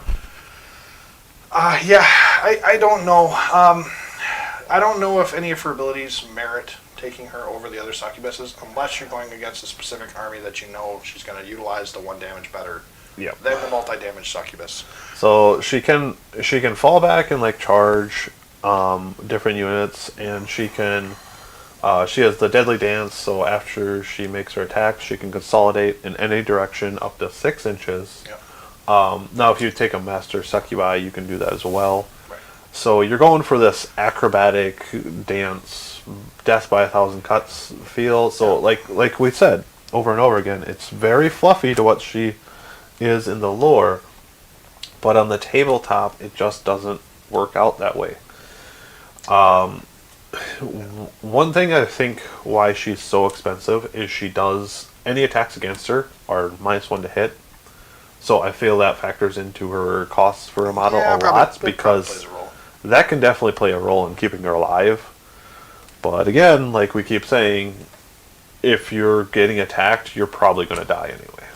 Yeah. Because she's still toughness 3, 5 wounds. She's got a 4-up invuln because the Quicksilver dodge. But Yeah, generally, you're going to get attacked, loaded up with wounds, and you're just going to fail your dodges. She's not going to keep up with melee units, and that's her biggest problem. She is very interesting against stuff that can't fight in melee very well. Even like Necron warriors, she's pretty good against. Yeah. Because they only have 1 wound. So. But yeah, she's gonna run into like a unit of 5 Marines and just get butchered, because they're all 2 wounds apiece. They all have 15, 20 attacks. I mean, even with the -1 with reroll, they're gonna get reroll hits of 1. They're probably gonna get reroll wounds of 1. They're still gonna outperform her. But, she just can't keep up. Well, in that situation, you're using your deadly dance to just jump back out of combat. Hopefully behind some witches, because otherwise it's just going to move into their turn and they're going to shoot you. Yeah. She's locked into Cult of Strife, so you can't even like fall back with her and jump in a vehicle like the Red Grief can. Yeah. She can fall back into witches, which is fine. Yeah. But that's that's also another. And then all of a sudden you're sacrificing your witches and stuff like that too. So, Yeah. Yeah, she's a great character. She falls a little short of the succubus characters because of the way they can be customized and because of the relics and stuff they can take. So I feel it would all be. I feel it'd all be perfectly okay if she was just like 10 or 15 points cheaper. I think she'd be very playable then. yeah, and I mean another thing you look at too is you patrol detachments. You do get 2 HQ slots, so theoretically you could make her points worth it. She seems too situational in terms of, because of that 1 damage, she seems so situational in terms of what she can and cannot kill. You can't just throw up against anything and expect her to win every time. No. Where like the succubuses, when you got those relics on them, you can throw them against almost anything. I mean, maybe not knights and stuff, but almost anything, and still do enough damage to pose a massive threat on the board. Lilith just is not really a threat. She's more like she kind of fits that solitary role that the Harlequins have, where she just jumps in and takes out a bunch of stuff and then probably dies, or maybe she can get out of combat if she's lucky, but she's not enough of a threat where opponents need to feel like they need to put a whole bunch of stuff in her to get rid of her, because she just doesn't have a big enough impact on the game, you know what I mean? So. Yep. The other thing we could say about her quick is she doesn't have combat drugs. Right. She's got 7 attacks as opposed to 6 by the succubi, but she refuses to use them. It's just part of her lore. I get it, but even then, that's a pretty big downfall. And then another thing too is she actually takes up the master succubus slot, so you cannot take another succubus and make them a master succubus. Yep. So that is a problem as well, because a lot of times you're going to want to run another succubus, and now all of a sudden you can't run the master, which you lose out. So it's a problem. I mean, she's a great character. She's fun to play. I love her in terms of her lore. But yeah, it's just unfortunate that she's close, but she's just short-handed a little bit. Like I said, just like 10 or 15 points drop, maybe in the chapter approved, and I think she'd be quite playable. I think another argument could be made for if you kept her at her points and then made it so she could fight twice. That could maybe turn things around a little bit, because that 1 damage all of a sudden doing twice as much damage can turn her into essentially what the succubus does, because they have the multi-damage, but they only need to do it 1 round. That's pretty strong. I mean, I'd almost say like make her 10 points more and then give her blood for the blood god, essentially. Well, let's say they do it like your Archon, where you can only do it once per game. There's that one ability where I think the Archon can do it once per game. I can see that. If she could do something like that, that would maybe turn it around to make her kind of more even with the rest of the succubuses. Because now all of a sudden that 1 damage is doing twice the amount of attacks, hence twice the damage, which now all of a sudden she's matching up with other succubuses. To continue with the lore, make her fight twice, but only against characters. Well, there you go. Yeah. There you go. And that's fine. She can hunt down characters all game and do a whole bunch of 1 damage wounds to them and potentially plank them until they're dead. So yeah, that would be fine. Are you not entertained? Well, let's talk about the hero of the book, right? Yes. Succubuses, the Master of Blades. The succubuses might be the best single unit in this book. However, the Master of Blades is by far the hero of this book. He is the ultimate winner in this book. And you know why? It's not because he got better. It's because he stayed the same. Drazar Master Blades is a broken, absolute he is a monster. He only has 1 flaw. Yeah. And that's his price. He's like 135 points. No, he has 2 flaws. The one is his cost, and even that's not a flaw because he's totally worth his points, right? Oh, I'm not saying he's not. But 135 points. Here's the real flaw: you cannot take a second Drazar. that's the real flaw. You only get 1, but you know what? You only need 1, really, because when you start running incubi, you pair this guy up with any other character in the game. There are very, very few that can take him on and win. Yep. So, like we were saying, what Lilith needs to do is fight twice, but she can't. Drazar can. He can. He just gets the ability to fight twice. Drazar can, and that's his logo. That's his slogan. He runs with it. It's because every other character may not or cannot. Drazar can. The Master of Blades does it. He does it all. He's got weapon skill 2, 5 attacks. He's base strength 4. Look, he's... And then he's got 2... And then his weapon has 2 profiles. Either one, you can do +2 strength, AP3, flat 3 damage, so you can carve up Terminators. Yep. Or he can use dual blades, which is strength +1, AP3, flat 2 damage.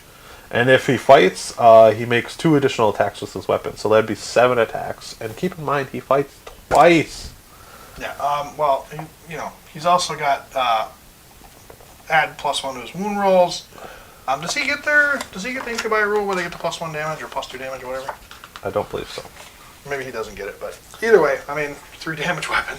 Yeah. He's a nightmare. Yeah, there's enough to be said about this guy where, like, even the super succubuses would struggle to fight him. They're losing a damage every time they attack him. Yes, Like, he -1 reduces all damage by 1, so he's got disgustingly resilient. He's got a 4+ invuln save, I believe, and then He's got 4 up invuln, he's got 2 up armor, so he's a Terminator. Yeah. He's toughness 4, which how many things in this book are even toughness 4? None. Like none. Well, there's the homunculus covens. Yeah, the homunculus covens, but he's a cabal. He's Kabbalite, and he's toughness 4. He's not Kabbalite. He's Blade for Hire. Blade for Hire. Yeah. And he's got 6 wounds. Most things in this book have 5 wounds. He's got flat 6. Yeah. Yeah. Drazar is scary. He is a named character, so that's unfortunate. But yeah, he's also. Yeah. There's a reason you can only take one of him. He's been good since his new model came out, since Blood of the Phoenix. Yeah. But the fact that he stayed the same blows my mind because he was already incredibly powerful. Yep. Well, he didn't necessarily get better, but he kind of did because now all of a sudden he doesn't have as much heat on him as he did, and they have better stratagems now. So, yep. Yeah, he's a great character. So he has the Master of Blades aura. While friendly incubi units are within 6 of him, they get +1 to their attacks and wound rolls. So that definitely helps them become even more murdery. But yeah, like I said, his only real downside is kind of his cost. You can definitely throw him against almost any opponent and not feel too bad about it. If a couple 3 damage attacks get through to him, he will go away. And like I said, he has 135 points. Yeah. That could sting a bit. Yeah, he can die, but he's going to take something out before he dies. But when he's got 5 attacks at flat 3 damage himself, and strength 6, yeah. AP3, Blade Artist, and fights twice. He should be killing whatever he's fighting. He is Karn on steroids. He's a super Karn. Yeah. For less points. Yeah. And that's like, I think that's a great example. It's like, this is a guy you could throw against Karn and feel like you have a chance of coming out of that. It depends on who goes first, but one of them will kill the other. No, one of them should kill the other. But the thing is Drazar can kill Karn and then a bunch of berserkers on top of it. Yeah. Karn will kill his own berserkers. And you. Karn will kill his own berserkers and then take you out with him. Yeah. Drazar is insanely powerful, and when Yep. you start putting incubi with him, which is what he's designed to do, Yep. he is incredibly powerful. The incubi are incredibly powerful. Yeah, he is by far the hero of this codex, far and away. And the only thing I would not want to run a real space raid for is because I have to take another detachment in order to pay for Drazar. Yeah. And I would gladly do it every single time. I don't want to spend the CP, but you know what? For Drazar, it's worth it because he's just that good. So, Yep. yeah. Yay, Drazar. Go Drazar. Go Drazar. So if you're taking him, you're like, if I would take him, I'd be a flat. What? Master of Blades. Master of Blades. Yep. Drazar, Master of Blades. And if you take him, you're kind of obligated to take the incubi just to utilize his Master of Blades ability. At that point, incubi aren't the cheapest, so you got him, plus you got units of incubi. Yeah. Now you're kind of getting invested, and it's like, okay, could I just take like just as many points in succubi and witches and archons, and maybe come out ahead? No, witches are great. Succubuses are great. They are far cheaper, and when you lose them, it's not as much of a problem. Yeah. But Drezar and the Incubi will pull their weight as well, if not far better than the Witches will. The reason that I say that is because of the fact that they don't care about covens or cults or any of that other stuff. They just fit into a detachment and they go. Yep. They don't care about what transport they're in. They fit into any transport. They're not based off of whether or not it's a witch cult transport or any other nonsense. They just get into cult. They get into a transport, a venom, and they take off. And when they get deployed, especially with the new increased transport capacity of both your venoms and your raiders, well, now all of a sudden you can fit Drezar in there along with the 5-man unit. You can fit them in there with the 10-man unit. And when they get out, watch out, they're a nightmare. Which is, they still do a lot of damage, but the problem is they do their stuff in numbers, where you have to have a lot of witches to be able to do a lot of damage. Yep. 5 witches still have a lot of attacks, but it's not on comparison with Incubi. Their Incubi are going to shred through everything with 5 models, where you're going to need 10, 15, 20 witches to be able to do similar damage. Even though the cost is similar, you got to worry about transports and stuff like that. Capacities matter at that point. Yeah.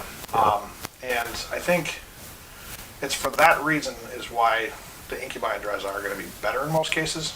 I definitely. But they're both great. Don't get me wrong. Yeah, the witches are phenomenal still. I definitely see what you're saying. Like, I really think it's going to be coming down to like what you're fighting. Like, the Drezar and Incubi are just going to be doing a lot better against Space Marines because of the multiple wounds. Yeah. Whereas, like, if you're fighting Necron warriors, you're going to find those Incubi a little lacking because they're just trying to dig through these 1 wounds that are standing back up. They overkill their targets, and they're not as efficient point for point in terms of how they kill stuff. Mm-hmm. But when they do go up against targets that are very durable, they don't care about them. Witches, they do care about durability to an extent when they go into fight, but they just overwhelm with number of attacks. And the attacks are still quality enough to where they can bring most things down. So I think it's a kind of a pick your poison between the two of them. Yep. But you also got to weigh whether or not you like taking a lot of raiders or you like taking venoms. Because Incubi like venoms, which is like raiders. That's really what it comes down to. Yeah. And right now, raiders are more popular. And frankly are to an extent better than venoms are. Yeah. But I think you're just fine running a load of Incubi as well. You could run a lot of witches, you could run a lot of Incubi, and you're fine either way you go. So. But yeah, Drezar is really good. Run them if you got them. But for most people, if you're debating whether you want to pick them up, kind of weigh your options because he is coming in at that 135. That's quite a bit. Yeah. And his biggest, the biggest thing I see being an issue with ever running him is whether or not, well, first, some players don't like running name characters, and I get that. That's fine. Yeah. You don't need to take him because, you still got plenty of other good options, especially with the succubus around. But I think another reason, too, would be for the fact that if you want to get a cheap character to fill his role, they can do it without taking the 100, twice the cost or whatever in a character. Yeah. Alternatively, too, a succubus fits into a real space raid where Drezar does not. Yeah. So even patrols, technically the succubus will fit in a little smoother than Drezar will. So, yep. Yeah, points play a role. How you want to run your army plays a role, but I don't. Drezar is definitely not lacking in any terms of what he does. So. Nope. All right, going into the homunculus named character, we have Yorian Rakarth. He's 100 points, I'm pretty sure.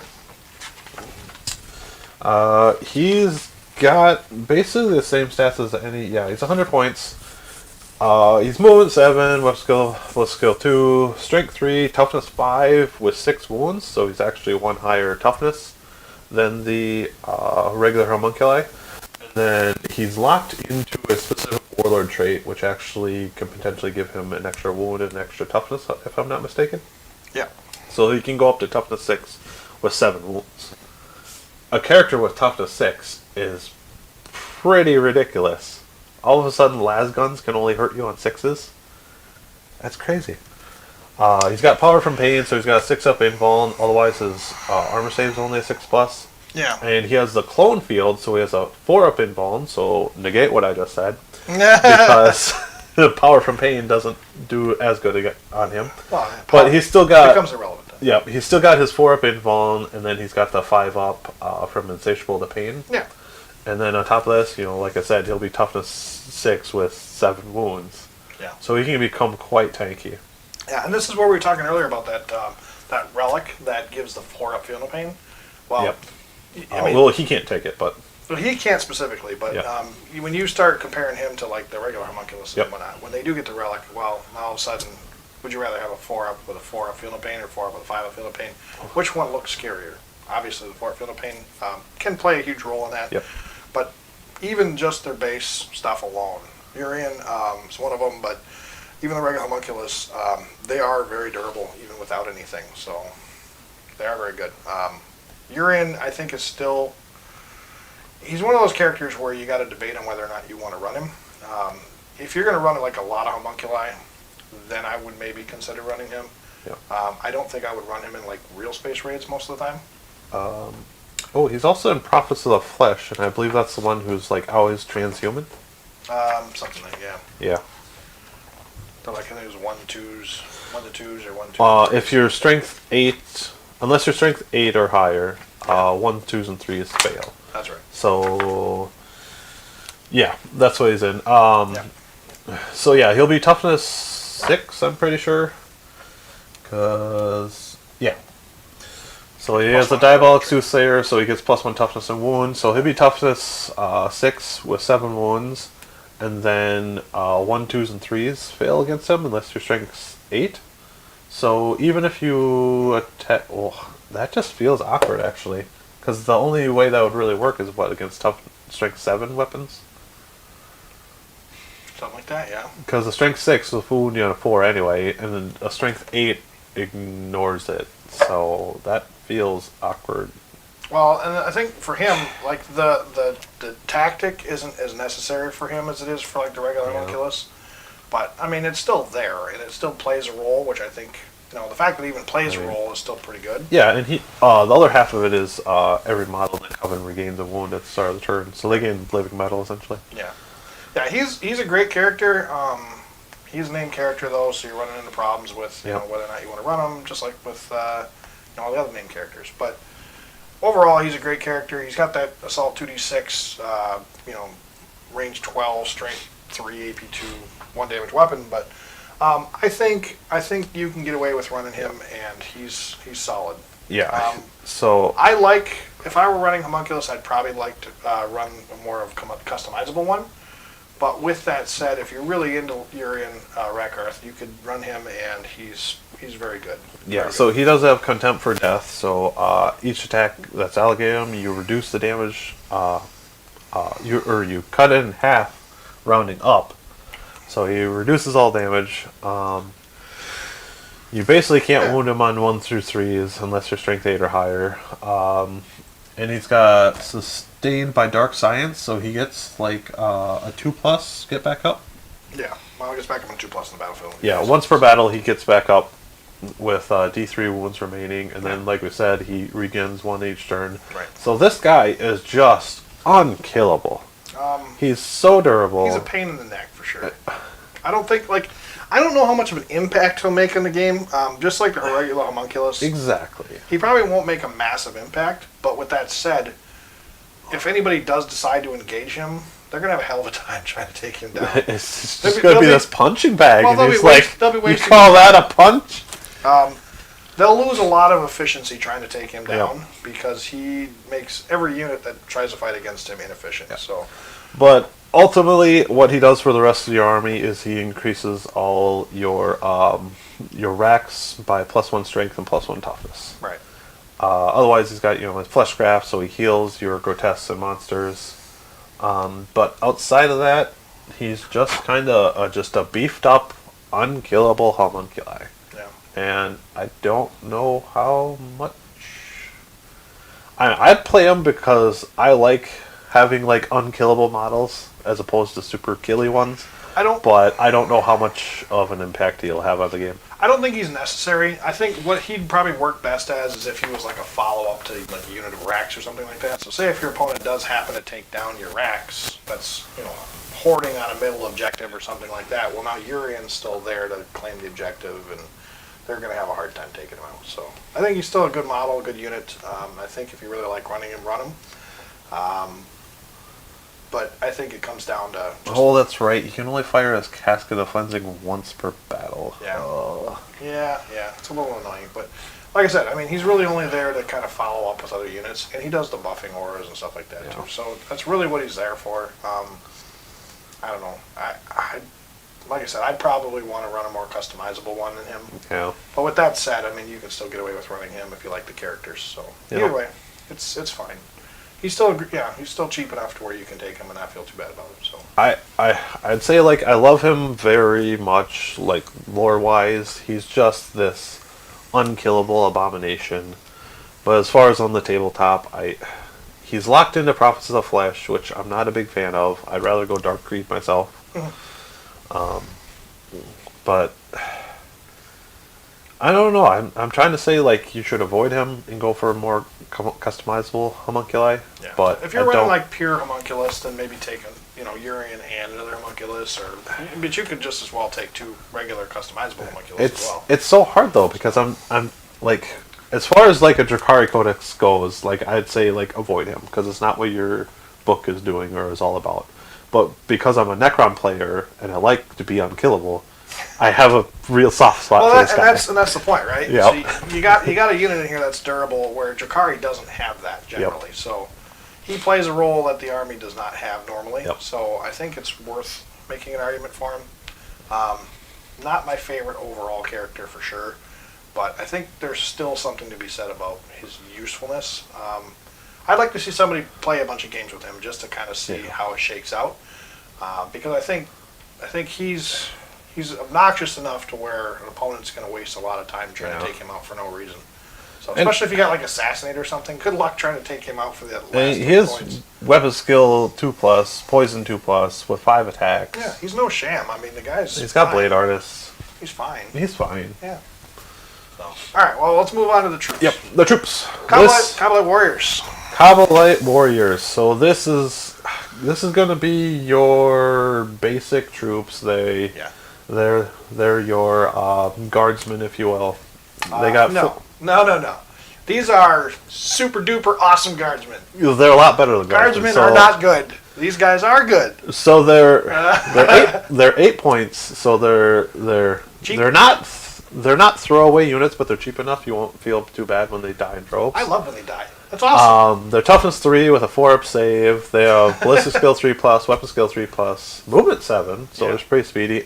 What amazed me is they bumped them up to 2 attack space.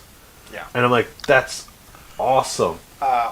Well, I mean, it needed to happen. And then you have Blade Artist on top of it, so your 6s have AP. Yeah. Because they don't have a melee weapon. Yeah. Or at least not the basic grunts. It needed to happen because you have the Sybarite, which can melee, because it can take a melee weapon. And now it has 3 attacks. The Sybarite is not going to kill a lot by itself. But when you start adding a bunch of Kabbalite Warrior attacks on top of it, they can potentially finish off that 5-man unit they otherwise wouldn't be able to kill in melee with enough attacks to do it. So it needed to happen, especially with Marines being bumped up to 2 wounds a pop, pretty much across the board. And they're only strength 3, so 2 attacks I think sounds pretty fair to me, right? Yeah. Well, I'm just thinking about like if they're fighting like guardsmen, they will shred guardsmen. Oh yeah, I mean, well, and they should. Everything should shred guardsmen. Yeah. But even like not guard. What are they called? Cultists? No, the Scions. They'll take out Scions pretty well. Either. Yeah. You know, they can take them down just fine too. So I think Kabbalite Warriors are phenomenal. They're designed to shoot and kill stuff. I love when they die because by the time they're dead, they've already killed way more than their weight in gold. You throw them in a raider. That's what they're for. You throw them in a raider, you run the raider around, and you shoot the living hell out of everything. Yep. Your opponent has to kill the raider, and then they get out, and then they claim the objective, and then they're just a scrambling bunch of nonsense. They're one of my favorite units in this book, just because even though you only fit like 10 in a unit, they're obnoxious enough to where you really got to spend a lot of time to take these guys down, that you really shouldn't have to. Right. Because you look at guardsmen. How often is it a guardsman? And like you said, you're comparing them to guardsmen, so let's just go ahead and knock that out of the park here. Guardsmen, right. I understand that they're not guardsmen. Guardsmen can get in they're the like transport just like they can. But guardsmen can't fire in the transport. They can. Yeah. And their splinter weapons are nasty, especially with poison tongue. Yeah. They're So winning on it's threes. essentially a bolt gun with poison 4+. Well, And then in poison tongue, it's Right. 3+. yeah. So poison tongue, they're hitting on threes, wounding on threes, and Yep. they're rapid fire or assault 2. The rapid fire one. Rapid fire is 2 shots apiece, pretty much all the time, because of the fact that the raiders so quick they can get Yep. there. They can get that half range. They are they're so annoying, but they're awesome. Yep. You're just going to run a lot of 10-man units of these things, and if you don't love the melee aspect, or if you don't want to lean too heavily into the melee aspect, or you just want to take a balanced list, running Kabbalites is great because Yep. they are such a good core unit for the army. And that's basically what I was getting at. I was comparing to guardsmen not because they are guardsmen, but because like they're your grunts. They're so well rounded. They do everything kind of well. They're cheap enough that you can spam them. They go from units of between 5 and 20. So even if you don't want to run a raider, you can just take 20 of them. Yeah. Run them down the field because they are movement 7. You can get into rapid fire range. That's 40 shots from 20 Kabbalites, and then you can charge in on top of that and get 41 attacks out of it with Blade Artist. Right. So you've got what is that, like 160 points of models that have just thrown out like 80 plus attacks in one turn. Yeah. And when you It's so good. And when you kill them, you lost 160 points of models. Exactly. Who cares? Exactly. Who cares? Yeah, they're going to kill way more They're so than solid. what they're worth almost every time, especially when you throw them inside transports, which is Yep. what you're supposed to do with them anyway. Yep. So, yeah, Kabbalite Warriors are very, very, very, very good. But yeah, they hit on 3s with the ballistic skill. They reroll 1s from the archons.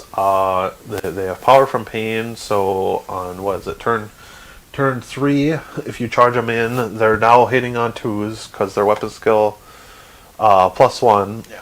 And again, you reroll 1s from the archons, and then you have blade artists. They're just very solid. Let's talk about another core aspect. units. Let's talk about another aspect of these guys as well. The reason that Space Marine units used to be so good is because of how versatile they can be. Yep. Primaris came out and their weapons were just so strong that people stopped caring about Space Marines.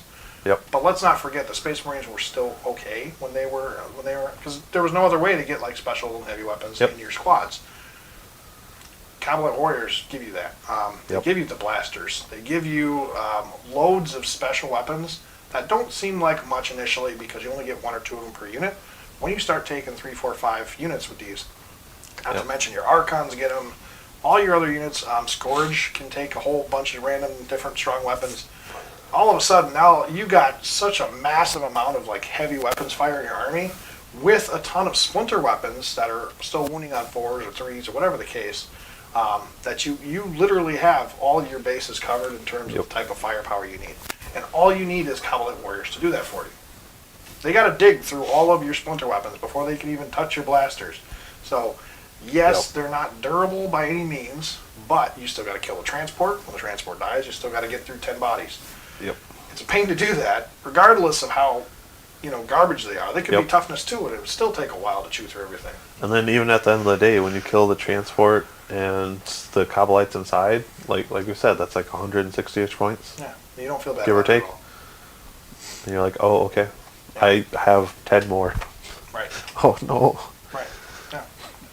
Yeah. I mean, the tide can turn quickly on Drukhari if you're not careful. Yep. But funny enough, Drukhari used to be such a finesse army where if you were not careful with them, you would lose your entire army in one turn. Drukhari still run into that problem to an extent. But the thing is they're so loaded with bodies that even when they do lose a lot of stuff in one go, they still generally have enough left over. The other thing I was going to say is they have a 4-up save now. They used to only have a 5-up. True. So, and they got solidly long range, so you can definitely put them in cover on an objective. They have that 4-up save, and then they have a stratagem, which gives them, it's basically take cover, like for guardsmen, which will bring them to a 2-up armor. Right. So 8-point models with a 2-up armor is really good.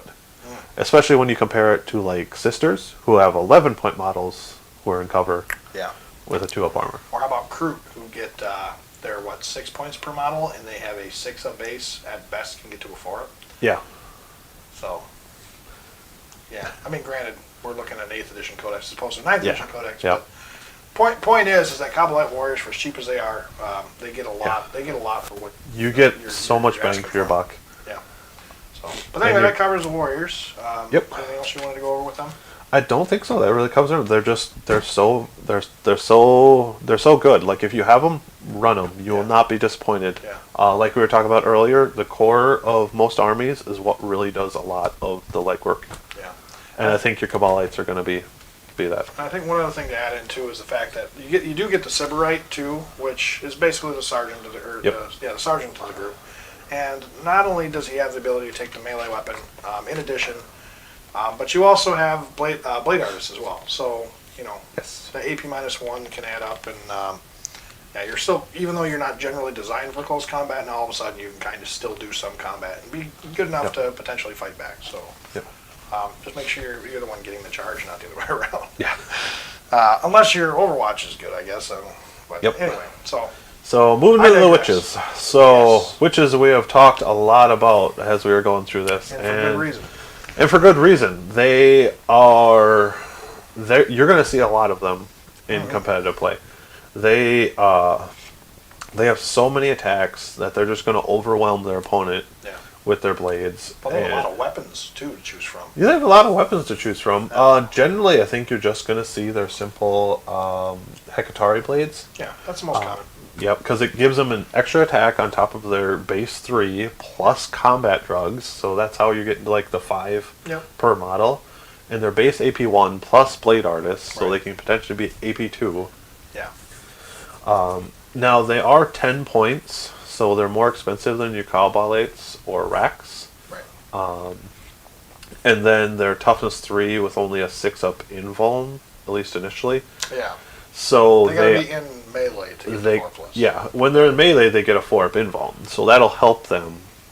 But like we keep saying, ideally you want to be able to charge your opponent, kill them before they even get to fight back, because when they do fight back, you're going to lose a lot of witches. Wow. They are not durable. I mean, the 4-up invuln will keep them alive, but here's where the 4-up invuln plays the biggest role. They kill a unit, they do their pile in, they kill a unit, then they consolidate into another unit, and that's where the invuln all of a sudden plays a role, because your opponent now gets to swing basically for free at your witches, and when they can't chew through that 4-up invuln, it makes a difference. It's a big difference from that 6-up invuln too. So. Yep. Ideally, you gotta have either like the Shardnet and Impaler, or you want to be able to surround them, because if they back up and then shoot you with another unit, those witches are very vulnerable to ranged combat. So now that we're talking about the Shardnet Impaler, the Shardnet Impaler is great to have, but it's not what it was before. The Shardnet Impaler basically kept you from getting your opponent from getting out of combat if they survived around a combat from your witches. Now it just makes it harder for them to get out of combat, and I don't think it's quite as good as it was before. So you can actually make an argument to where you don't necessarily need the Shardnet Impaler, because it does cost points. But if you're taking like big units of witches, there's no reason not to throw a few extra points into just getting that Shardnet, just to make sure that your opponents aren't running away from you. It's not a great buff, so your opponent can still potentially get away. A little easier than they did in the past. But with that said, even the possibility or the opportunity to keep your opponent locked in combat can literally be game changing. So it is a big deal. The question is whether or not you're willing to pay the points for that little bit of an extra buff from the Shardnet Impaler. Yep. So. And you could end up paying points for that Shardnet Impaler, and then they just stand there and shoot you with their pistol weapons, because the dodge only works against melee attacks. Yeah. That's the risk. Like I said, ideally you want to go in there, charge, and kill whatever you're fighting, and then get to some sort of relative safety. Either if that's jumping into a vehicle because you're red geef behind cover, or if you're consolidating and potentially just to get Tying that more 4 stuff up. up. Tie as much up as you possibly can if you can't get away. You don't want to leave witches out in the open. You don't want to leave them where they're open to be shot at. So if you can consolidate something, keep them from falling back, well, all of a sudden their entire army can't shoot at your witches. If you can get to a transport, that's another way to do it too. But the main idea is to get your witches, keep them from dying, make sure they stay in combat as much as possible. Because they will survive in combat. They will not survive against you, for sure. So Toughness 3 with a 6-up invuln is you're a cultist at that point. Yeah, and I mean they are fast. They move 8 inches. Yeah. You get your combat drugs, which potentially can get you up to like +2. +2, so 10 base. Yeah. So they can move pretty darn quick. And I think there might be a way to get them advance of charge. I could be wrong. But Yeah, we talked about that in the previous video. Was it like Cult of Strife gives you a +2 year advance roll? That's right. So like you can get them fast enough so where you don't even need a transport for them because turn 2 they should be in combat. Yeah, they jump up the board pretty quick. The problem is you don't want to leave them out in the open. If you can get them behind cover, whatever, that's fine. But just don't put them out in a spot where they're going to get peppered to death because storm bolters will take them down. Regular bolters will take them down. Mortars will take them down. Blast guns will take them down. Oh god, a last gun volley. They will die in ranged combat. But once they're there, even a handful of them is still going to do enough attacks. Even 5 of them. Terrifying. If you built them for the max attacks, that's 25 attacks out of 5 models. Yeah. That's 50 points that just threw out 25 attacks. Well, and there's a very, very good chance you got a succubus running in behind them too. So, yeah. Giving them reroll 1s to wound. On turn 3, they'll be hitting on 2s because of power from pain. Right. Yeah. So. Yeah. Anyway, so that covers witches. They're scary. They're melee only, but they are scary in melee. Yep. And they're little pistols, so it's not like it's the end of the world. They still have their pistols they can still too. shoot their little pistols, so they can kill a couple of things here and there. It's not great, but it's still it's like having a bolter. It's gonna feel bad when you kill the models that you needed to charge to make the charge, but well, that's why you don't do that. Yeah. But ultimately, witches are very good. They're very popular. They're gonna kill almost anything they touch through just sheer amount of attacks. But they are 10 points a model. It can add up quick. Yeah. And they are very squishy against ranged combat. I think it's hilarious. Anything that can get 5 attacks on the charge in melee for 10 points a pop, that can also still shoot it. Well, how many core models even get 5 attacks? None. None? Maybe 1 or 2 units, but they're not. Like like Lich Guard if you use stratagems and characters? Vanguard veterans, I think, can get them as well because of lightning claws. But even then, it's not comparable in terms of points. So, all right. Witches are very good. And then we're moving on to racks. I personally really like racks, but like I said earlier, they play a different role. Yeah. So they're 8-point models, so they're cheap enough that you're not going to care too much if they die. Right. Now, unlike witches, they're base toughness 4. Like we said, next to a homunculus, it gets up to toughness 5. Right. They have their 6-up invuln from power from pain, and they have their 5-up feel no pain from insatiable to pain. Yeah. So these 8-point models are very durable. Durable for 8-point models, but yes, they are. Durable for 8-point models, yes. They're great for what you get in terms of points. They're weapon skill 3, ballistic skill 3. They move 7. Oddly enough, they're still quite fast. They're Drukhari. They move fast. Yeah. They're still elves. They're still elves, even though they're twisted elves. Long legs. But what they sacrifice for this increased toughness is their offensive capabilities. So they have 2 base attacks, strength 3, and they have rack blades, which are AP 1, damage 1, poison 4+. Yeah. But they just don't have the attack output that they have, like the witches do. Now, you can give them a few weapons to compensate this. Like, for one, the liquefier gun is really good. Yeah. It's basically just an AP2 flamer. That is what everybody is running on their racks right now, and for good reason, because as cheap as it is really, really strong. And you can get 4 of them? 4-2-1 with Salt D6. It's a flamer. But it's a nasty flamer. It's an AP2 flamer. It's an AP2 flamer. That can get AP3 because of, or no, that's only for. No. What everyone's doing is there's a custom coven where you I'll find it. While you can make their weapons +1 to wound, and I believe it's +1 damage. So all of a sudden these liquefier guns are becoming flat 2 damage, which is very scary against Marines. Yeah. And you're getting, like I said, I believe you can get 4 of them in the unit. So that's 46 shots that automatically hit, have AP2 and flat 2 damage. It's right there. Yeah. Dark Technomancers. There we go. Yeah. So yeah, Dark Technomancer is what everybody's pairing them with right now, and stacking the liquefier guns on top of it. And there's a lot of talk about whether or not it will or will not be nerfed, and for fair reason, because it is very, very strong for what you get point wise. I don't know. I don't know if is it worth nerfing? Probably not. I don't know. It's I think it's a little too early to tell for sure because they are performing well, especially against certain units. But I think it gives people a reason to want to play racks, and I don't think they should take that away from them. Because I think otherwise I don't think you would see a lot of racks, would you? Not necessarily someone like me. Like I said, I would go like heavy into the covens and then just play more like an orc army. Yeah. But that's just me. Yeah. Well, and the thing is you're going to have people that are going to play armies a certain way, regardless of how good they are, or how good the units are. But I think this makes an argument for where racks all of a sudden are a real option for even the competitive players that want to build around a specific type. Or they want to be able to use like a little mix of things in their army, because witches are so strong in melee. You got your Cabalites, which are the warriors are all really strong. They're not super like anti-tank or anything like that, but then the liquefiers now all of a sudden really make a real impact on infantry in the game. So I think a lot could be said for taking racks and then running a bunch of liquefiers.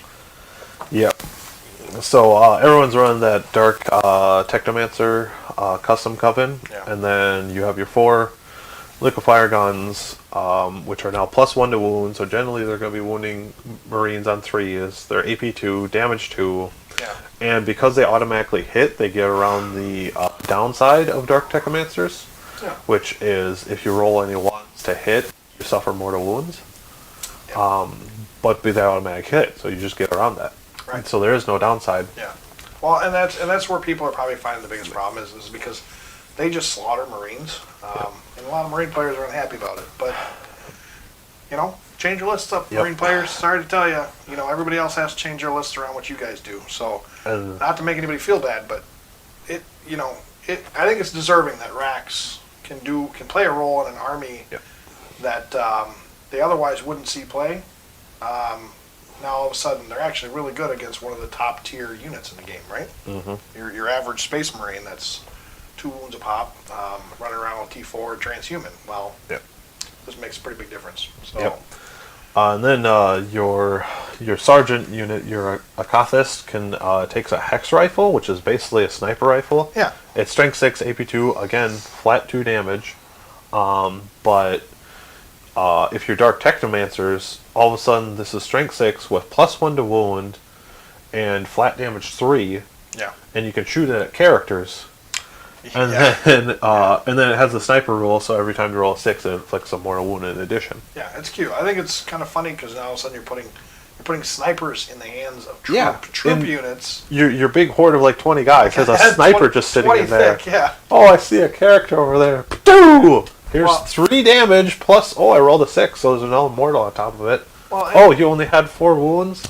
Yeah, so, and here's another thing, is we were talking about, like, well, if you were to really want to run Homunculus, you'd probably run a bunch of racks, right? Well, this right here gives you a reason to want to run a ton of racks, because for each unit of racks you run, you can take hex rifles. Well, you sink enough units into hex rifles, and all of a sudden these hex rifles are just downing characters left and right. Liquefiers are taking out everything else, and then they're not slouches in combat either. So they're strong. 5 points for a hex rifle. Yeah, well, as a sniper rifle should be. Yep. Especially a sniper rifle with that kind of profile.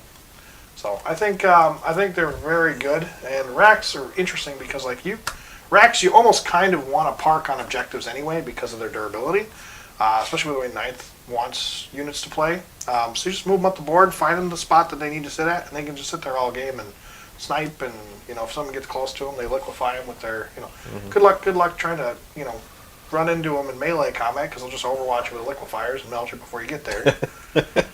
So it's rack. What it does is it allows racks to do exactly what their best role is, which is sit on objective. You cannot budge them. They probably won't die. And they can be obnoxious all game. So, yeah, it's pretty cool. I like racks a lot. I don't know why they're not as popular. Maybe just because they're an uglier model.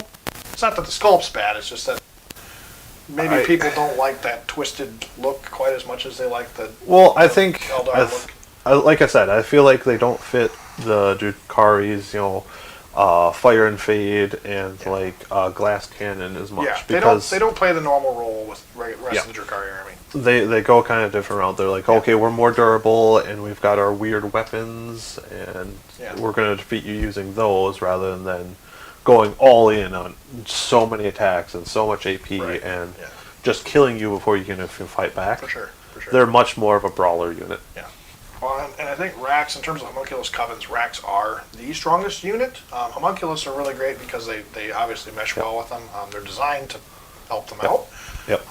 But Racks and 20-man squads and even 10-man squads are quite insanely strong. So, but yeah, so that covers it for them. What are we moving on to next? But, well, like you said, I know there's a way that you can get like D3 Racks back.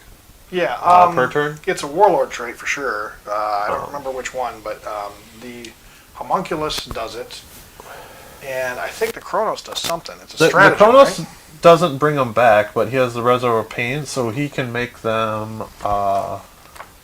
He can make their power from pain up to 5 if he kills something in melee. So he can just turn it to 5. I could have sworn there was a stratagem for bringing more models back. The Chronos. Chronos. Yeah, that's Chronos specific. I think it's right here. Yeah, so use a stratagem Drukhari unit from your army, range is 6 inches from So when it that's destroys the one an I'm enemy talking unit, about. melee unit until the end of the battle that Drukhari unit destroys. Bonus for power from pain. Okay, So that's the one there's I'm talking that. about. That's a stratagem where you can make their power for pain automatically turn 5. Yeah. So they'll have a 5 of invuln, +1 to hit, so they weapon skill 2, and then they ignore morale. Yeah, so it boosts their power from pain. That's They one could advance CP and called charge. Pain Siphon, and then I think it's on here. With maybe the it's in their Reservoir of profile. Pain. Maybe it's in their profile directly. Yeah. I could have sworn there was something that gave them models back. After seasons of fought, regain 1 wound. It said return 1 destroyed model. Yeah, so when when they deal damage and kill models, they can bring models back. So the whole point. Drukhari core units. Yep. So Right. it's any actually, but it works. It's any, but it's probably going to be best in It's your better racks. in Racks in terms of because of the fact that you can pair it with the Warlord trait for the homunculus. So Yep. now all of a sudden you're bringing back a whole bunch of Racks every turn, just utilizing the Chronos and then the homunculus's Warlord trait. And yeah, all of a sudden it turns it into like, well, kill the Racks. Good luck. You're not taking them down fast enough. They're just getting them all back. So it's kind of scary. So it's not quite the same as like reanimation protocols not. for Necrons. It's a different route But, to get there, but you're bringing back like 1 here, D3 there. It can add up. it's not it's not as quality as what Necrons get in terms of continuously bringing them back, but it plays that role enough to where it makes them durable to an extent to where they kind of similarly play that role. It's much more comparable to like apothecaries. Sort of. Well, Apothecary can only bring 1 back. Yeah, which like the Talus does. He brings 1 back. Well, the Chronos ability brings them back it brings 1 back. But like I said, when you pair it with the homunculus Warlord trait, and that's pretty much the whole reason you take the homunculus. It's for the Warlord trait to keep bringing models back. And that's a master of homunculus, I believe, right? I believe so. Yeah. Yeah. So you only get the 1, but I mean D3 models. That's right. Well, and, you get 20-man squads, and you're bringing back 3-4 models every turn. It adds up. Oh yeah, it adds up. So. Yeah, D3 models. That's the master of homunculi. It's called a warlord Twisted trait. Animator. Yeah. Yep. So yeah. Anyway, back on topic here. It basically Racks you're going to run just so you can continuously keep bringing them back. So they stay durable. They got enough firepower, especially with the liquefiers. The sniper rifle is really interesting. And then all of a sudden, they can still do some melee too, which is pretty cool. Yeah. So, they're a good unit. So yeah, like I said, they're a really good unit. They don't really fit kind of the Drukhari mold. I have a soft space for them, but I'm more of a Necron player, and they kind of resemble that more. They do similar to what you like your normal play style, right? But they're good units. Don't shy away from them. But I don't think they're going to be very popular. Yeah. All right. So moving into elites, we have the Court of the Archon. The Court of the Archon. This unit, unless you really need some bodyguards for your Archon, you can largely ignore this unit. They don't do anything special enough to warrant taking them. They are core if that matters to you, but you're probably better off just taking like witches or Kabbalites or. I think there's a lot of interesting things about this unit. You know, I think you can make an argument for running them, and I've seen a lot of lists, especially competitive lists recently, that have taken them, and I don't think there's anything wrong with them per se. I think they're good for what they do. There are a lot of little unique things that the army just it's kind of fun to have in your lists, but like you said, it's not absolutely necessary to have. They don't play sorry, I can't speak today apparently. They don't have a pivotal role that's strong enough to merit running these in every game. But you know, they're kind of fun, and everybody likes the Slith. Everyone likes the Slith. The Slith. The Slith. I really like the Slith. Got a bit of a shift there, do ya?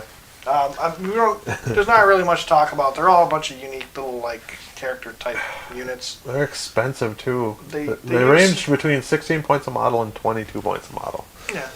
I mean, they're kind of cute. They do a lot of little different things, but yeah, I mean, you really don't need to run any of these.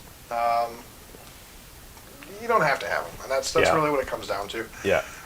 I mean, if you like running the Court of the Archon, go for it. They're an old Drukhari, favorite that's just been around for a long time, and there's nothing really wrong with them. They're good. Everything about them is okay. You just got to find the points to maybe throw them in there if you really want them.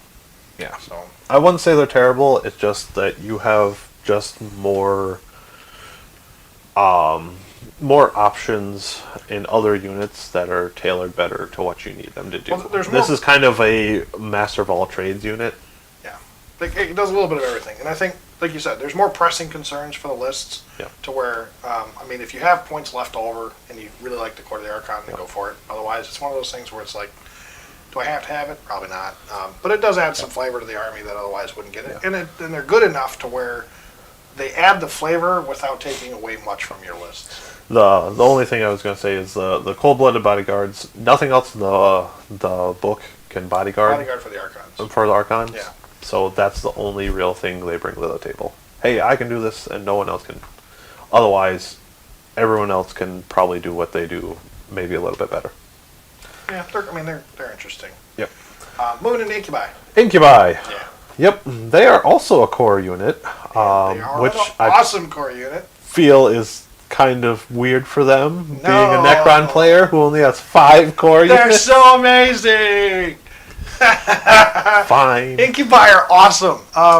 Just like Drezar. I mean, I got Lich Guard, so I can't complain too much. Yeah. But well, we all agree Necrons got gypped in the core rules. Drukhari really got the best of everything. And Incubi are no different. They're awesome. And they are just like witches, like we talked about before, in terms of how do you want to run them. Basically, they're designed to run in Venoms, unit of 5. Drezar, 6 slots open in a Venom, run them together, run up the board, disembark them, tear stuff apart. They are obnoxious to deal with. They do enough damage to where you cannot ignore them for long. So people love running these, like 20, 30 at a time, and they are vicious. They are vicious. Now, they're more geared to fighting things like Space Marines or things with multiple wounds. They're like killing today's 9th edition units, yes. Yeah, they're going to overkill the things with 1 wounds, and when you're paying 16 points a model, you can't really afford to be doing that, I feel. But with that being said, they do kill those multiple wound models very well. Slam these into intercessors, and they will disappear. Yeah. You slam these into anything, they'll disappear. But specifically, they have base weapon skill 2, stuff like that. And then next to an Archon, they're rerolling 1, so they're going to hit. They have 3 base attacks, and then their weapon has 2 different profiles, the dual blades, a lot like Drezar. So you can select the one which is +2 strength, so it'll be strength 5, AP 3, flat 2 damage. They sweep or they hit hard. Or you can have +1 strength, AP 2, flat 2 damage, but you make 2 additional attacks, so that's 5 attacks a model. Per attack. It's at damage 2. 6 attacks a model because they're 3 attacks. 2 per. Makes 2 additional. In addition to its... So it's 5 attacks. Each time it's the not bear 6, fights, it's this 5. weapon profile is selected. It makes 2 additional attacks if the weapon profile is selected. So, Yeah, so it makes 5 attacks, not 6. It doesn't double the 3, okay, it just yeah, 2 so additional. it's not 2 attacks per. I got you. Yep, Yeah, yep. okay, fair enough. Either way, That's not much of a difference. You're losing You're one doing 5 attack. You're losing 1 attack. Big deal. Yep, big deal. They're already killing everything anyway. Yeah, you're going to be killing very well. Their primary rule is their lethal precision, and of Yes. course, Tormentors is great too, but the fact that they can do like multiple damage on the attack, they're plus Yep. 1s to wound, they are incredibly strong. Yep, so each wound roll adds 1 to the damage characteristic of the attack, so that'll be damage 3 with their weapons. So they got to roll 6s, right? Yeah, unmodified wound roll of 6s. Yeah. They also have Blade Artist, so that'll be an additional AP. So if you're using the single blade, that'll be AP 4. So that's just a dead Terminator. Well, he'll get an invuln, but there'll be a dead... There's enough going through that it doesn't matter. There'll be a dead heavy intercessor. Just, you don't even get a save. It's AP 4. Yeah. You're dead. Yeah, they'll start rolling 4s eventually. Yep. Yeah, Incubi are incredibly strong. They deal with today's 9th edition units very, very well, with the exception of like base Drukhari units because they like their 1 wound models. But most armies, for the most part, the Sister's another one I guess you could make an argument for where they're not super great against. But it's not that they're not great against them. It's just that there are other units in the Drukhari Codex that probably are more kitted to deal with them. Do it a little better. One thing I was going to talk about is one reason I believe they're so popular is their Tormentors special rule. At the start of the fight phase, you select 1 enemy unit with an engagement range, roll 2d6. If it's greater than their leadership, that unit is not eligible to fight until all other units have done so. Yeah, and this is why you they see are 30 of them. Judicators. They're Judiciaries, and they are... Yep. It's not 6-inch range, right? It's just 2 something. It's engagement range. Yeah, so they are... interestingly enough, they're the average unit or the average army, Drukhari army that runs a lot of Incubi, will have anywhere from 3 to 6 fight lasts, which, I mean, even though you still got to roll for it. Oh, I'm sorry. It's only the leader who gets that. Well, right, but he's the one that is going to be out in front. He's the only one who gets those profiles. For what? Oh, the dual blades? Dual because blades. only he can take the demi-claves Oh, okay. or the dual blades. Yep, everyone else has the clave, which is strength 5, AP 3, flat 2 damage. Yeah. Okay, that's not as cool as I thought it was. No. But he'll still be getting 6 attacks. Right, yeah. His dual blade ability allows him to take the most... He's the one who's going to be covering the most ground in the unit, but they all still hit really hard. And then with, again, lethal precision, now all of a sudden they're wounding, like, way better. Doing a lot more. And then, again, we also talked about Blade Artists as well. So these guys hit hard. They're going to kill pretty much everything they get in contact with. If they don't, who cares? I mean, they're... Another thing, too, we were talking earlier about, like, you know, their survivability isn't, like, super great, but it's a little better than... That's what I was going to get. That's what I was getting to. Is that's the only real downside is you're paying 16 points a model, so you cost as much as a Space Marine. Your toughness 3, and you have a 3-up save. Well, right. Which it's power armor, but they only have 1 wound. Yeah, their wounds are where they're going to be struggling the most. But again, like I said, you're running these guys in Venoms, so I mean they do have a transport to initially block the damage for them. Just like with any other Drukhari unit, you know they can vehicles will just, take some of the damage for them. But the thing is, once you get them there, just like witches, they're just going to eat through everything. Yeah, if they're sitting in cover, they have a 2-up armor, so they're not terrible. And your opponent can charge them, and it doesn't matter. They don't care. But yeah, they got the Tormentors, and that's what I was going to say. Is again, largely you're going to want to charge and kill whatever you're fighting, so they can't fight back. Yeah. If they do, you got power armor to help you, which is a nice little insurance because they are 16 points a model. Yeah, I mean they sound expensive, but they are elites for one. Comparatively, they're pretty cheap.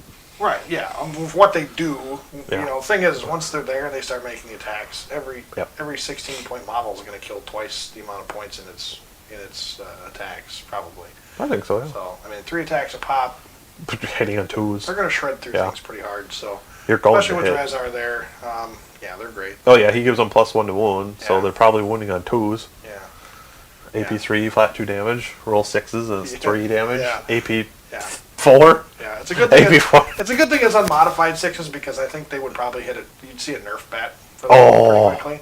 Because So 5s and 6s, just 3 damage, AP4? Right, yeah, well, that's my well, yeah, Blade Arts too, but yeah. They would be too strong for their points. Yeah. But yeah, even then, I mean, they're on par. They're better than a Primaris Marine in combat by a long shot. Yeah. I mean, yeah, they still got to get there. Sure, but, whatever, it's fine. There's so many other things in other units in the army that people have to deal with that they can't just start focusing on Incubi specifically. So I think that's partly why you're seeing like 30 of them, just because of the fact that they can make everybody fight last. They always fight first, so they're getting their rounds of combat and just shredding through everything. And then when they die, they've already done their job. So ideally, Incubi are great. Yep. So they're really solid. You're gonna lose out on putting them against like 1 wound models. They're definitely your elite killing units. Yeah.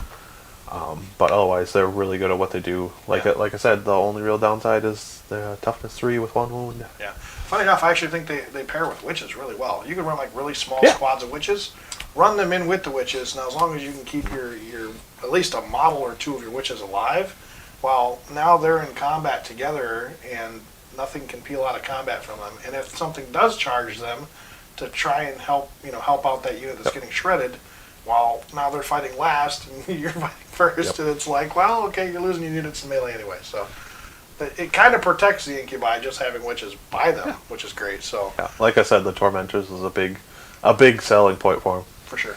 Yeah. Mandrakes. Moving on to Mandrakes. These They're so good. They are really good. So good. They do. One of their strongest things is Bale Blast. their Bale Blast. Scream! So they have a ranged attack, Bale Blast, 18 inches, Assault 2, Strength 4, AP 1, 1 damage. Each time attack made this weapon, an unmodified roll of 6 scores a mortal wound, in addition to normal damage. Yes.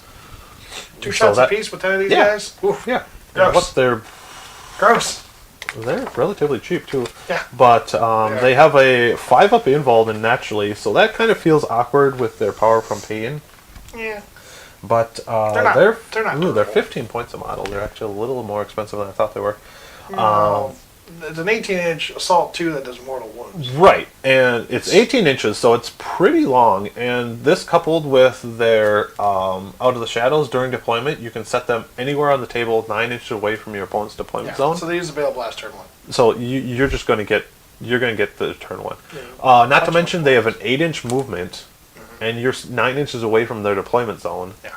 So they can very easily charge turn 1. They have weapon skill 3, -1 to hit. 3 base attacks. They have -1 to be hit. They have a 5-up invuln inherently. And here's their best rule: fade away. Yep. If you don't like where they're at, you don't like their position on the board. Yep.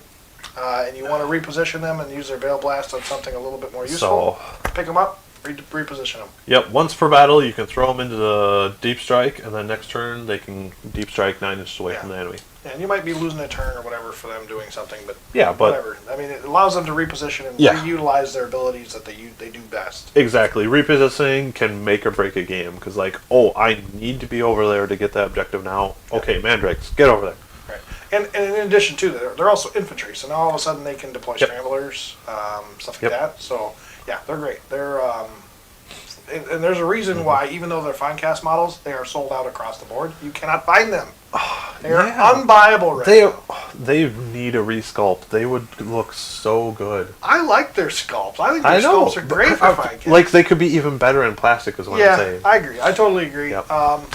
Funny enough, it's like actually before Drukhari even got their Codex, I started looking for these guys, just because I liked the way the rules kind of worked before. They haven't really changed a whole lot, but frankly, even before the Codex came out, people must have anticipated that these things were going to be a nightmare.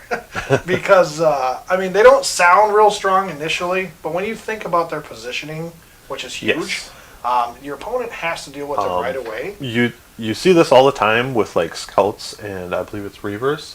Just that ability to start on objectives is really strong. It's infiltrators and it's incursors that are the ones that do that the most now. Mostly Phobos units for Marines. Yep. And then scouts with their Vanguard and stuff like that. But yeah, these guys being able to start out on areas you want them, being able to position them a specific way on the board and make your opponent react to them, can change their game plan altogether. Yep. And then in addition, I mean, this Bale Blast ability really is nothing to joke about, because it doesn't sound like much initially, but all of a sudden you get a Strength 4, AP -1. They are Blade Artists as well, so in melee they become AP -2 on 6s. So, they're not awful in close combat either, because they still get 3-4 attacks apiece. Yeah, they are. They're base strength 4. Ballistic weapon skill 3, so they're still hitting pretty well. Yep. And then all of a sudden, those Bale Blasts at 2, you got like 10 of these guys on the board, 20 shots. Yep. Hitting on 3s, and all of a sudden 6s are doing mortal wounds. Well, you can just shred through like stuff that you otherwise couldn't touch. Like, for instance, I would love to throw these on like Deathwing Terminators or Blade Guard, turn 1, and kill a Blade Guard, or kill 2 Blade Guard, or kill a Terminator, kill two Terminators. All for the sake now, all of a sudden they got to pay attention to your Mandrakes. Yep. Because then the whole rest of your army is ignored for the most part, at least for the more vicious type units that would now forced to kill the Mandrakes instead. And yeah, the Mandrakes will die probably, but in the off chance you can I don't know if infantry can fire at fate. Can they? I don't know. Look it up. But ideally they're gonna lose some firepower fighting into these Mandrakes because they're always -1 to hit, shooting and melee. They only have toughness 3 with 1 wound, but they have a 5-up invuln on top of that too. Yeah. That they have to dig through. So they're minus to hit you, and then they have to dig through a 5-up invuln. Right. So hopefully they're not killing them too easy. Yeah. But they are, again, toughness 3, 1 wound. Well, and like I mentioned too, Fire and Fade, I just did look it up. It is legitimate. So these guys, you can start these guys out in front of obscuring terrain, and then they can move 7 inches behind obscuring terrain. Now, all of a sudden, your opponent has to get back behind that terrain to be able to deal with these guys. And like I said, these guys can just pop out, do their damage, pop back. They can be really obnoxious turn 1, and your opponent really has to take care of them before they decide they want to just drop down and deploy scramblers or whatever they want to do, because they are going to be a real thorn in your opponent's side throughout a game if they're not dealt with pretty quickly. So. No, unfortunately, you can't shoot and then fade away, because that'd be a real neat trick. What do you mean you can't shoot fade away? Fire and Fade lets you do it. Fire and Fade, yeah, but I'm talking their fade away. Yeah. You can't just shoot and then pop them into reserve, because that'd be real. That'd be real cheeky. Yeah, for good reason that doesn't exist. That would be. But otherwise, you can still come in the turn later and get your 20 shots with a Bale Blast out of nowhere. Yeah, that's good. Well, and what's cute too is another thing you can do is like you could drop them down. Like if you on a turn, maybe turn 1 or 2, turn probably 2 that you don't need them. Use their ability to drop down, do their deploy scramblers, mind obscuring, and then fade away back to a more a position where they would rather be. Because once they claim that point, at that point they don't need to be there anymore. So you just reposition them to somewhere better. So there's a few different tactics you can utilize for these guys, and because of the fact that they can be picked up off the board, moved around, you can kind of start to see really like the effects that these things can have on the game. And they do sound a little expensive, but when you only run 15 points, ooh. When you only run like five of them, it doesn't cost you a whole lot of points to get your deploy scramblers. Where there's not a whole lot of other things in this army without using CP that can do stuff like this. Scourge are another one that can do it. I think Hellions might be able to, but otherwise you'd have to use the the Webway portal deal. I forget the strategy, but it's the 1 CP. I know what you're talking about. Deep Strike. In order to be able to do that kind of stuff. So Mandrakes I think are very good, and because of how much of a pain they are, even though they're kind of a poke and run type of unit, they still are strong enough. They're strong enough of a poke where they're not like Reavers.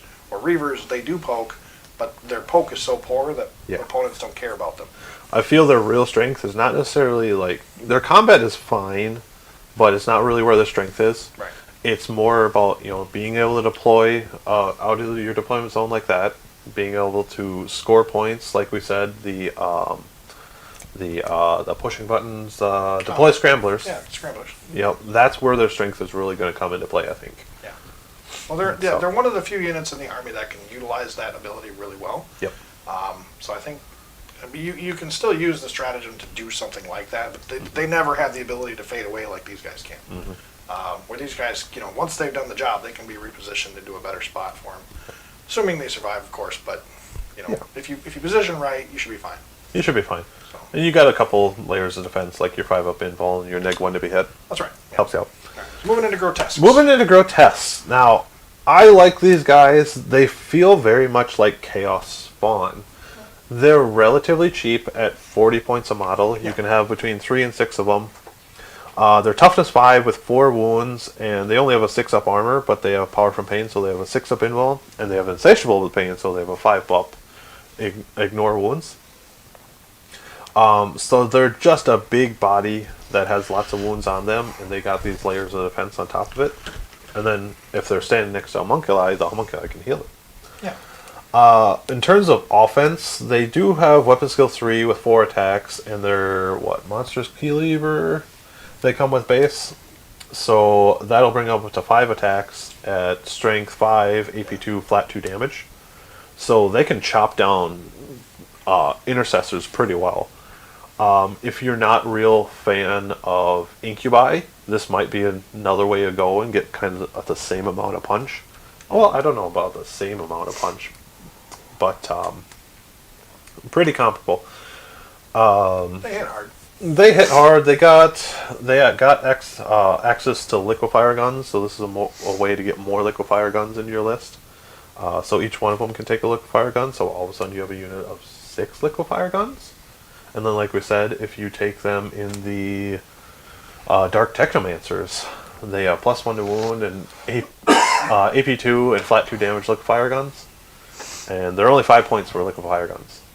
Yeah. That can be really nasty. So my viewpoint on these grotesques, this particular unit, I would only ever run these if I was running a lot of liquefier guns. I think the Drukhari army has enough melee in it where if you were running like pure homunculus, you can make an argument for it. But I think this army has enough melee stuff already that you never, ever, ever need the monstrous cleavers, the flesh gauntlet.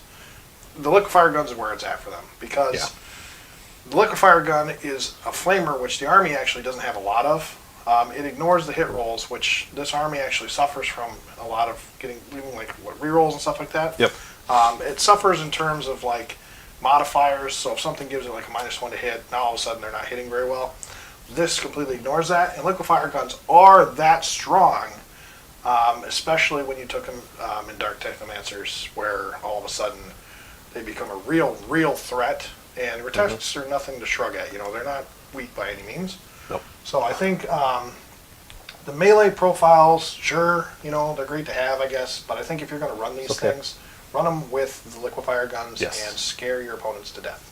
Yes, those liquefier guns are definitely scary. Well, and they're 12 inches, 12-inch range too, which is the new flamer profile. Yep, the new flamer profile. And then when you take them in combination with the webway portal stratagem, they're popping out of the webway turn 2, right in front of your opponent, and flaming everything to death. Oh no, they are infantry. You can totally do that.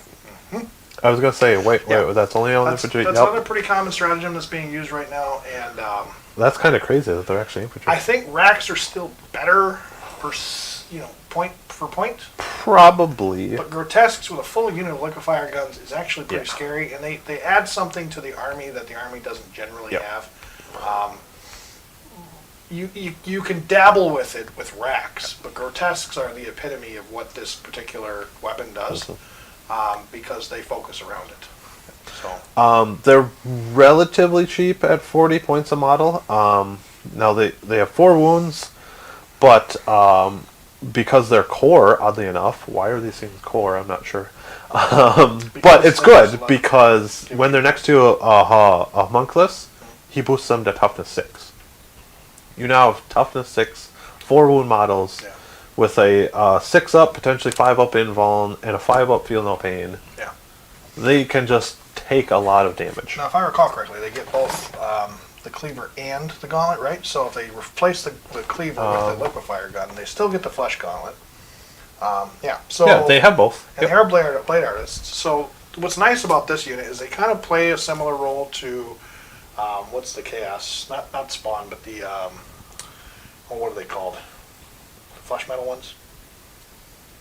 Mauler fiends? No, the obliterators. Obliterators. Play a very similar role to obliterators, but they're like a flamer version, you know what I mean? Yeah. So like they have the ability to jump in and do a bunch of shooting, and they hit pretty hard. Granted, I mean they're designed really to kill. If you're going to be using them against them, they're designed to kill like elite infantry and light infantry. Yep. But then all of a sudden now they can, if they don't manage to kill everything in shooting, well, all of a sudden they can charge in now too. and there are no slouches in combat either. No. Strength +1. Well, that makes them strength what, 6? Strength Yep, 6. strength 6. With potentially AP -1. Yep, and unmodified rolls of 6 cause a mortal wound in addition. Yeah. So all of a sudden they become pretty darn good in combat too. They're not super reliable in combat, but if you need, I wouldn't say them they're to super do reliable. a few extra wounds, they can do it. Yeah, so, they can definitely do it. their follow-up is good enough, and I think it's fun to pop in, use the liquefiers, and all of a sudden they're in combat. Yep. It's like, oh wow, these guys really actually are a nightmare to deal with. So yeah, I think kind of in closing, grotesques. It's really all about their liquefier guns. I feel they're largely going to be ignored by most players. Yeah. I personally really like them just because they're just big bullet sponges. They are. But yeah. But yeah, ultimately, if you're playing more to what the Drukhari do, that whole hit hard, hit fast, these might not be the best option for you. Yeah, they're definitely not designed for that particular role, for sure. And I think in the long run, unless you're running a lot of homunculus covens, you're probably Can not they go in raiders? Infantry, I think. They're infantry? Probably, yes. I don't remember. Can you just shove 5 into Venom?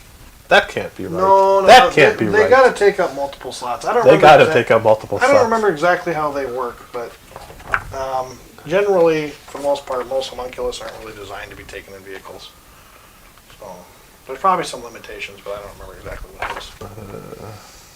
Either way, you don't see them in them very often. So. Oh, cannot transport grotesques. Okay, there you go. So that answers that question. And, Yep. and frankly, whatever, because like I said, Yeah, whatever. the reason you're taking Their them. moment 8, 7. The tactic for them is that webway portal ability to Yeah. drop in and do a bunch of flamer spam and then just watch them never die. Yeah. Because, I mean, who wants to deal with them in the first place? Who wants to deal with the 24 wounds just staring at them with toughness 6? Well, there's so much other stuff to worry about in Drukhari, too, so it's like, all right, well, if you kill them, whatever. So, okay. So moving into some more of the weird stuff in their army. The Beastmaster. So we got the Beastmaster and we got the Beasts. The beasts themselves. Yeah. Unfortunately, you can probably skip over these 2 pages. They're not bringing anything special to the table. I mean, they're kind of cute, but... They're cute, and I feel like they're added in here because they have the models for them. But, I mean, like the Chimerae, I have like a 5-up invuln, and their toughness 4. They're dirt cheap, but... Yeah. Well, okay. So people can still spam Razorwing Flocks, and they're actually quite strong still. 15-point models, and it gives you toughness 2 base with 4 wounds. Well, durability has never been their point. No, but it's the number of attacks you can get from them. You take 9 bases, and they all of a sudden become scarabs. Yeah, that fly. I look at the Razorwing Flocks, and I want them to be scarabs, but they're not. I mean, yeah, they don't auto wound on 6s or nothing like that. But I think there's something to be said for them. You could run an army of these and still be kind of scary. Oh, they're 12-point models. They're a little cheaper. Sure, but and they're fly too, though. That's the thing. Is look at 12-inch movement. So scarabs. But 12-inch movement, so they're really fast. They're weapon skill 4. They have 4 attacks. They're only strength 2, but they do have AP 1. Yeah. On their attacks. Yeah. Yeah, I mean, you could run a Beastmaster with them if you wanted to. Yeah, between 3 and 9. I don't know. I mean, none of the beasts are great per se. No. But you could argue, running a whole bunch of these and having fun with them. You could run them as like bodies, and I feel like that's kind of their role, is just to be bodies on the table. And now, with that being said, they're not an army that really struggles to have bodies on the table. We have Racks who are 8 points, Cobalites are 8 points. Yeah. I don't really feel we need fodder in this army. Well, they're just kind of interesting because, like in 8th edition, you saw the Razorwing Flock. Like people in the first when the Codex initially came out, it was like Razorwing Flock spam all over the place because of how ridiculously strong they were for the points you paid for them. Yep. They're a little more balanced out now. Chimera, you rarely ever see. Cloud Fiends, you rarely ever see. I don't even know if I've ever seen a Beastmaster in person. But the thing is like they're still available and they're still okay. They're still good enough to where you can make an argument for using them. But they're not Drukhari, really. They're kind of just like additions to the Codex, which are kind of fun, I guess. But I would like him so much better, especially the Razorwing Flock, if you didn't have to take the Beastmaster tax. Because you have to take at least, was it one Beastmaster gets you...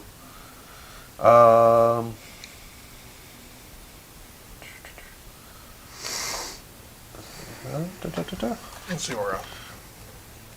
Yeah, if your army is Battleforged, if the attachment includes any Drukhari Beast units, You can include them for free. You can include them for He free. just doesn't take up a slot. That's all it does.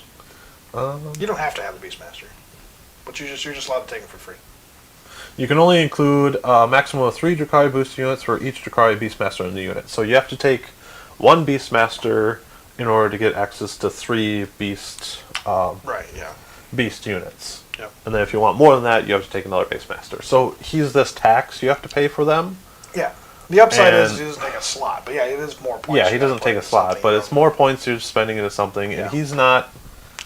Well, He is nothing special. No, he's not. I think what's fun about him though is the fact that he does fly, so he can keep up with other units. I mean, you So- can keep up with your beasts. I Yeah. think a problem that you would see in the past with a lot of these kind of characters is they would do something cool for the unit, but the problem is they can never keep up. Well, this guy Yeah. absolutely can keep up, and he does have the character rule. So I mean, theoretically, you could run a relic on him, I guess. You could run some other stuff on him too, but you know he's not customizable by any means. And the thing you're going to get out of it is Well, if you- he's if a you- character. You can give him a relic. Right. but- So if you really want to run a beast for some reason, you could, these guys are, okay, they're fine, right? There's nothing wrong with them per se. It's There's just nothing wrong with them. It's it's- just the tax you have to pay in order to take them. Yeah. And Drukhari really just, they want to run their core units more than anything else. So you don't, these are just like, again, like we said before, the rest of their units in their army after core are just kind of, they're icing on the cake. They're fluff. So it's, nothing wrong with them per se. It's just that they're not designed to carry the army or do anything like super special for the army. So Yeah. but, But otherwise, the only thing Beastmaster really does for the units is he gives them reroll 1s, which, I mean, your Archon gives that to your core units anyway. that's all my crew shaper gives me. And Whip of the Master, he allows them to advance and charge. Yeah. If they're within 6 inches. But ultimately, yeah, like the Razorwing Flock is just a lot of wounds. I guess a lot of attacks, but they're only strength 2 for a relatively cheap cost. The Chimera has a toughness 4 with a 5-up infallen, 3 attacks, strength 4, well, strength 5 actually, AP 1, 1 damage. Not amazing. Clawed Fiends, they're kind of like Grotesque. They have toughness 5, 4 wounds. They're strength 5, AP 2, 2 damage. They move 10, so they're pretty fast. And they have a 5-up armor, Yeah. but otherwise They're like an actual chaos spawn. They're the durable version of the other two beasts. The Chimera are like the in between, and then the Razorwing Flocks are the weak but mass amounts. Chimera 10 points. Excuse me. Clawed. Where's the Clawed Fiend? The Claw Fiends are 25 points. So for 25 points, you're getting toughness 5 with 4 wounds, and actually a flat 2 damage attack profile with 5 attacks, actually, surprisingly. So they're very much a chaos spawn. They're wounds on the table for really cheap. Yeah. But with that being said, you have to take your Beastmaster, which is, I don't think he's... They're not too bad. They're not terrible. 15, 20 points, something like that. No, he's 40 points. Is he 40? Okay. You have to take a 40-point model. Oh, His that's tough, with the rerolls and stuff. he's toughness 4 with Makes sense. 3 wounds? He's a character. What? He's a character. He's got 3 wounds? Wow, that seems so little. He's a character. He's a Alright. cheap little dude that's designed to follow Alright, around. yeah, the he's rest of the 40-point character, I guess. Yeah. But yeah, so... Look, here's the thing. If you guys aren't planning to run beasts, then you guys can really skip this whole portion of the video, because frankly, you really want to have to run them and make them work in order to be able to utilize these, or even bother with looking at them. They're kind of interesting, but again, there's nothing super interesting about them other than the fact that they're just kind of fluffy units, and they fill a role that's unique to the army. They don't really do anything for the army, but they're there and they're kind of they're different than what you normally would play. So. In these videos, we really like to cover everything top to bottom. That's why we don't want to skip directly over these guys, but unfortunately, you probably should just skip directly over these guys.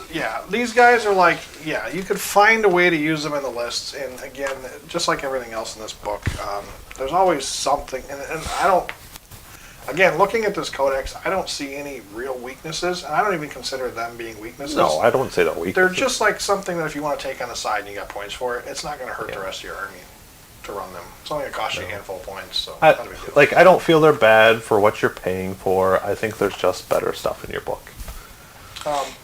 And again, core is where you want your primary army to be anyway. So if you're not planning on focusing on the beasts, then you're fine. So. Moving into Reavers. So, the book actually says they're 10 points. That's a lie. They are 20. FAQ fixed that today. Yesterday. Yesterday? Yeah, I think it was yesterday. So, they fixed it officially yesterday, because even in Chapter Approved it said there were 10 points. Sorry, American players, you don't get your 10-point Reavers. No, nobody in their right mind ever thought that Reavers were going to cost 10 points. Oh my god. You don't get a witch for 10 points and then a bike with 2 wounds. A witch on a bike for the same cost. It doesn't work that way. You guys knew this. Don't be mad. Yep. They're worth the 20 points. They're still great. They're still worth the 20 points. I was expecting them to be like 17 points because the Hellions are 17 points. So they're actually a little more expensive than them, which I found was a little funny. I mean, they're better than Hellions to an extent. Hellions are Yeah. way better than they used to be. And Oh, yeah. right now, with that said, the Reavers play a role that Hellions can't play. Well, why don't we talk them together? Because they kind of play similar roles. Sure. They're both on these, like, bikes. They're witches on top of, like, bikes, really. The Reavers are a little faster, and they have a little more access to guns. Are very fast. 18 inches. Yeah, and they're both witch cults, so they both get combat drugs. Yep. They both get power from pain. Yep. They're both blade artists, matchless swiftness. Reavers get that bonus to when they advance, they auto move 8, which is what makes them so good in terms. And then Hellions can declare they can fall back and still charge. Right. Yeah. So I mean, they're two different roles in how they play in the army. Yep. They are very similar in kind of how they move and stuff like that. They still keep up with the rest of the army. But Reavers in general, they got like a whole lot of different weapons and items that they can take. They're more based on shooting than anything else. Yep. Where Hellions can kind of take a mix of both and probably a little bit weighted more towards fighting, I think, in melee. So I think they're both very similar in the kind of like how they kind of pair together. But one unit's specifically more designed for shooting, one's more specifically designed for melee. Yep. But they can both kind of do both roles. They can do both roles. They're interchangeable in terms of how the roles are played.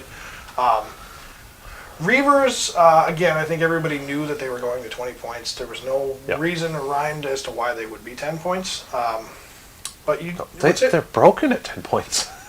Right, and the thing is when you're running Reavers, most people are taking the Heat Lances, most people are taking the blasters, and then you're going to take your arena champion with its special weapon, the melee weapon, to make it all of a sudden pretty good in combat too. Yep. So they're kind of cut and dry in how you use them, and you also get the ability to run the cluster caltrops and the graph talons, which are probably worth their points. They're very good. What they do. I had some mortal wounds. Just mortal wounds are always good to have. And then Reavers are designed to utilize the new stratagem that they have, so when they get up close, all of a sudden they fly over and they're doing a bunch of mortal wounds. Yep. They're one of the very few units in the army that can outright kill Gazgul, outright kill your... Is it the Slaneshi one that can... No, it's... Because they fly over Gazgul, deal mortal wounds, shoot him, and then charge him? Right, so their charge gives them the damage in the charge phase. Their shooting gets them the damage in the shooting phase. So they're going to do that 3-4 wounds. The charge phase 1 is the one where it's kind of sketchy because you have to roll really high in order to get it. Yeah. But then in melee as well, they're going to be able to chop up and do some damage as well. So they hit in 2 phases really hard. That third phase, one of the only units in the army that can utilize that third phase to be able to do more damage and outright just kill one of those units in a single turn. Yep. Hellions, not so much. They don't have that ability, With that said, though, they do everything that Reavers do, just in a different way. You know, because they do the shooting a little bit, and then they get into melee, and then they do the chopping stuff. They just chop better, whereas Reavers shoot better. So that's really the only difference between the two. And then, of course, there's the movement, where Reavers move really fast, Hellions move pretty fast. Yeah, Hellions move 14 inches. And I mean, neither one's a joke. I mean, when you're moving Reavers all the way across the board, basically from point A to point B, they get to where they want to go. Hellions are very similar in terms of how they can get there. Hellions, surprisingly, honestly, I didn't like them until recently, and this Codex has really unlocked. Yeah, they were terrible before this book. Nobody liked them. But they're good now. Well, they're cool sculpts too. You know. They got to run around with those little like their glaives or whatever, and what do they call them? They get their Green Goblin hoverboard. Yeah, they got a little hoverboard with little shooties on the bottom. Yep. So and they're all both units are worth their points either way. They're both really good in terms of what you get out of them. I don't know. I'm probably more a favorite of Reavers just because I've always kind of liked Reavers. Where Hellions, they're kind of my new love, but I'm still not 100% sold on whether I would want to run them over the Reavers. They are cheaper, which is nice, but you know there's some drawbacks to both. So they're definitely two very similar units, and the combat drugs really help you specialize them to what you want. Right. Like if I was taking Reavers, I can take combat drugs and make them toughness 5. All of a sudden, I have a toughness 5 model with 2 wounds. Yeah. Or like the Hellions, I can give them 4 base attacks, and then they have their Hellglaive is base damage 2, so each model has 4 attacks with a 2 damage weapon. That's pretty scary. Yeah. So they're 2 similar units that you can really customize to what you need out of them. Right. Like the Reavers, you can take those heat lances and go hunting vehicles with them. And the Hellions, you can really just slam them into a bunch of 1 wound models and not feel too bad about it. Right. Yeah, and either way, I mean, whichever way you want to go with them, they're both great. They both use the same base size, so you're measuring from their bases. Yep. So no matter what you take, it really doesn't matter in terms of in terms of the long run, of the long game. I think the reason I would probably still prefer Reavers is just because Drukhari does have a lot of shooting, but the melee is where they have their best units. Yep. And they don't necessarily need that from the Hellions, whereas the Reavers do add more to what the army can get for their shooting, which definitely helps them. But I think both are great. You can make great arguments for both of them. There's nothing wrong with either one of them. Hell, take both of them, because there's a stratagem in here where you can give both of them +1s to hit, I believe. Just by being near each other, yeah. Yeah, just by being near each other. Yeah, and that's very true. The competitive rivals or whatever. You absolutely have no reason not to take both of them, because they're both very similar in how their roles work, and they both do great jobs at both roles. But yeah, the Grav Talons and the Caltrops are great access to mortal wounds out of the Reavers. The Hellions I like for their flat 2 damage weapons, and they make much better use of Blade Artists. So yeah, you can't really go wrong with either one. Otherwise, their only real differences are the Hellions have 1 less armor save, which that might come into play, and the Reavers have +4 movement. And cost 3. Then the advanced flat 6. Whereas the hit and run, they get to fall back. Yeah, whereas Hellions have fallback and still charge. Yeah. The Reavers are going to be able to move a little further. They can guarantee you the engage on all fronts and stuff most turns. Hellions, they can still do that for you. It's just a matter of positioning properly. So, like you said, they're so similar together that they're almost indistinguishable on which one you're going to run. Yep. It's just what you prefer over the other ones. So. Yeah, like you can even customize their champions the same. Like this can take an Agonizer, that can take an Agonizer. So, that's right. Yeah. So they're both very good. Yep. So moving on, what do we got next? I think that's it for fast, right? They're both core too. On top of it, why do you get all the core units? Hey, I told you the whole book is pretty much core. They got a whole lot of good core stuff in here. It's salt. Even the Talos and the Chronos. They're core. I know your monsters are core. Right. Okay, so the last real fast attack unit in this army is the Scourges. Scourges are great. They've always been good. Their Haywires kind of got nerfed a little bit, but not necessarily. They changed, so, right? So they're not what they used to be, but they're still good. They're still really good. Haywires are what they were before. They were almost exclusively Haywires. Well, now all of a sudden Shredders are really good, which are their base weapon. But you can run the Heat Lances, the Dark Lances, the Blast weapons. They're all good. Every weapon they can take is phenomenal. Yeah, they're all strong. The Dark Lance, the Blaster. They're like your heavy weapon team for the army. Yeah, and look, they're not melee good. Of course, the Solarite is okay in melee. They have 2 base attacks. Well, they're a Kabbalite With Blade Artists, so they're not. Yeah, they're a Kabbalite. They're a Kabbalite with wings. That is incredibly customizable, and their weapon options are ridiculously good, no matter which one you run. I still think the favorite's probably going to be the Haywires, the Shredders, and between the Heat Lance, Dark Lance, and the Blasters. So. Even their core. Yeah, core. They're not even Cabal. They're Blades for Hire and somehow core. Yeah. All right. So they're really your Devastator squad for the Drukhari army. The only difference is they have fly and they have 14-inch movement. They basically have jump packs. And they have deep strike. Yeah, they have deep strike. They can just inherently deep strike onto the table. So you give like 4 of them heavy weapons or special weapons or whatever combination you want. You can give the champion some like an agonizer, make it a little more fighty if you want, or give them like a blast pistol, I'm sure.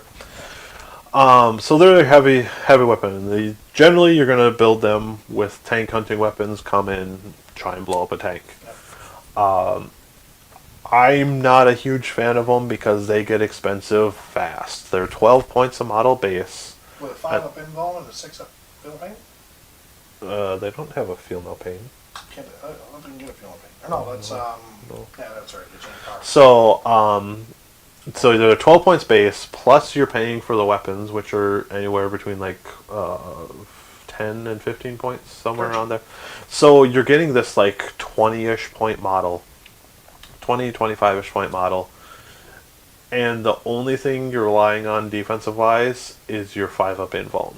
Otherwise, you're toughness 3 with 1 wound and a 4-up armor save. They're not going to survive. They drop, they die. They are going to feel so bad when they just die to las gunfire. And for me, it hurts when I'm paying like 100+ points for a unit that just easily dies to las gunfire. I'm like, oh my god. Now, ideally, yes, you are Drukhari, you're a glass cannon. You need to come in and you need to be able to kill what you're shooting at, and I don't necessarily know if these are the best points for doing that.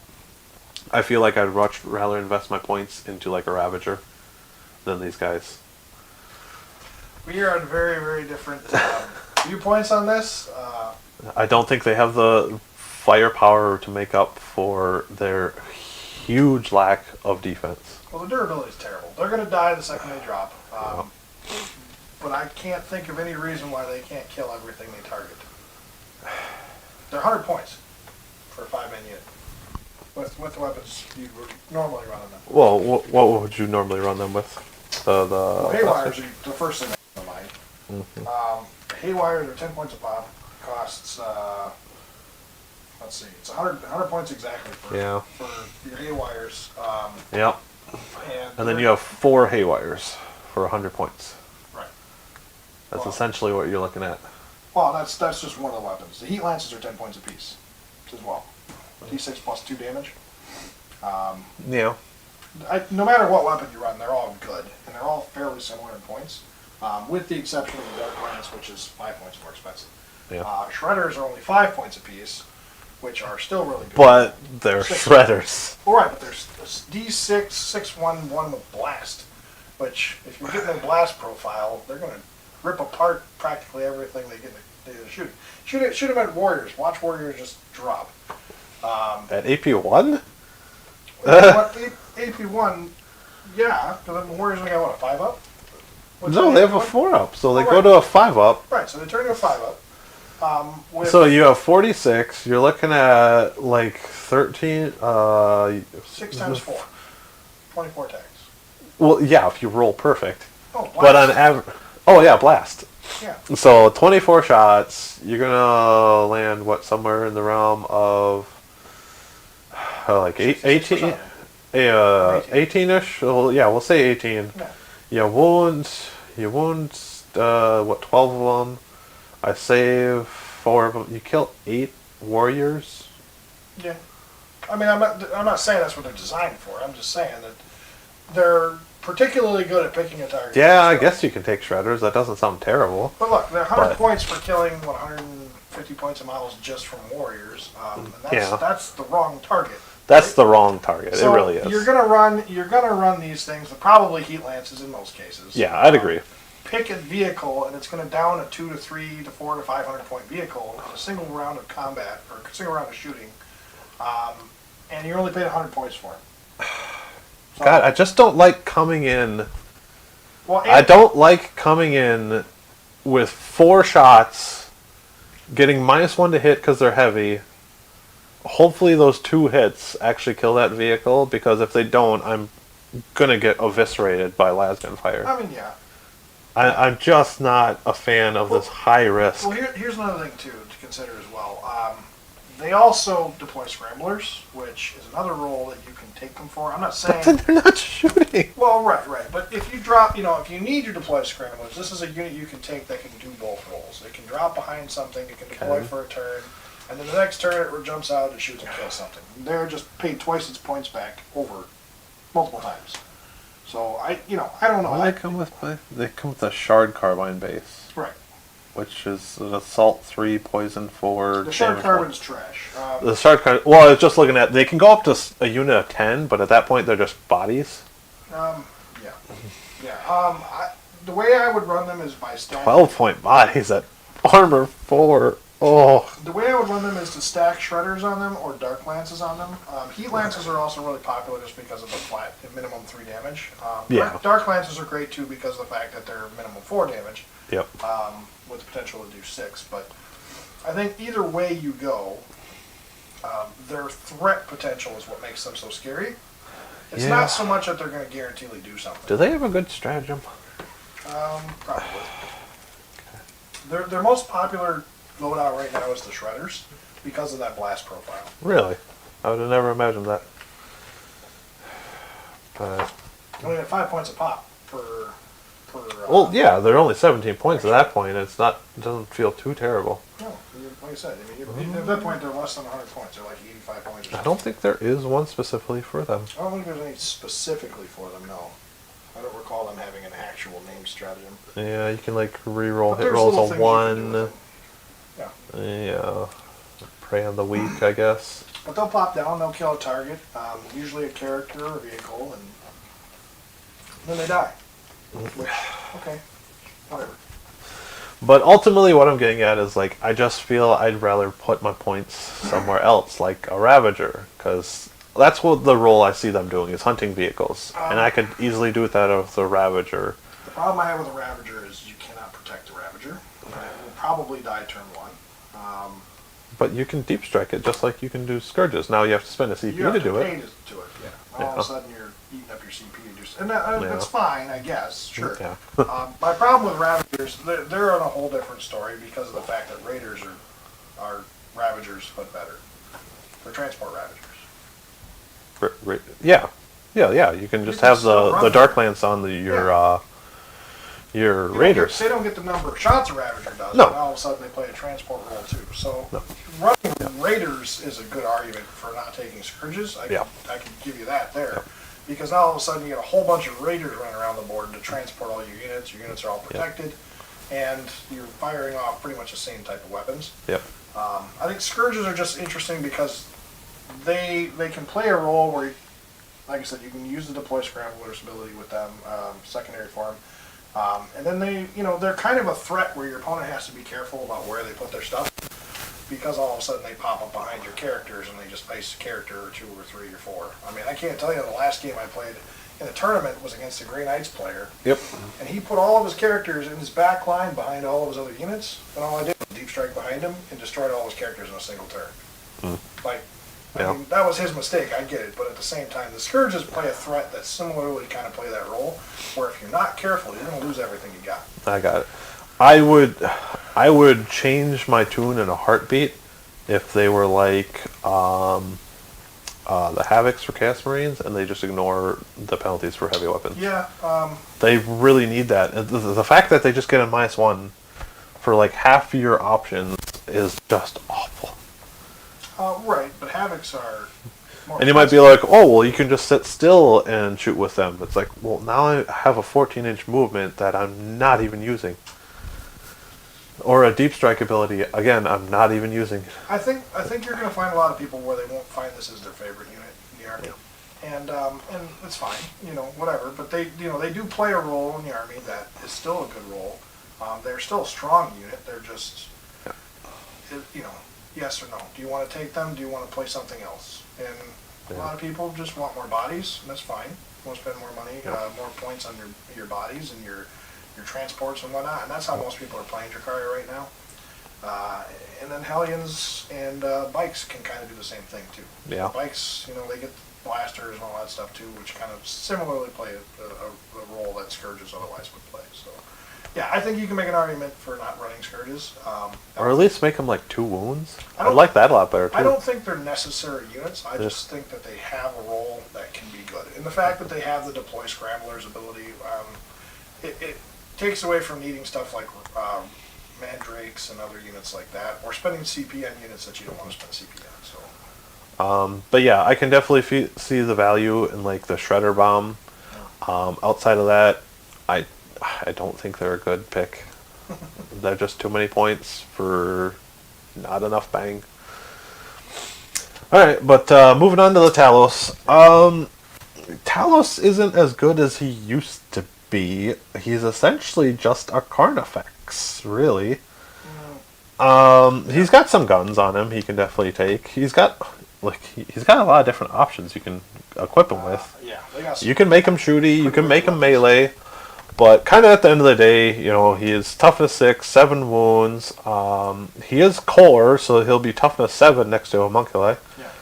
He's got a 3-up armor save. He's got Insatiable to Pain for his 5-up Feel No Pain, and then he's got Power from Pain, so he's got his 6-up invuln initially. He moves 8, so he's not terribly slow. But otherwise, he's base strength 6. He's weapon skill 3. His ballistic skill is only 4+. That's a little bit of a shame. But you can give him twin liquefier guns. Yeah.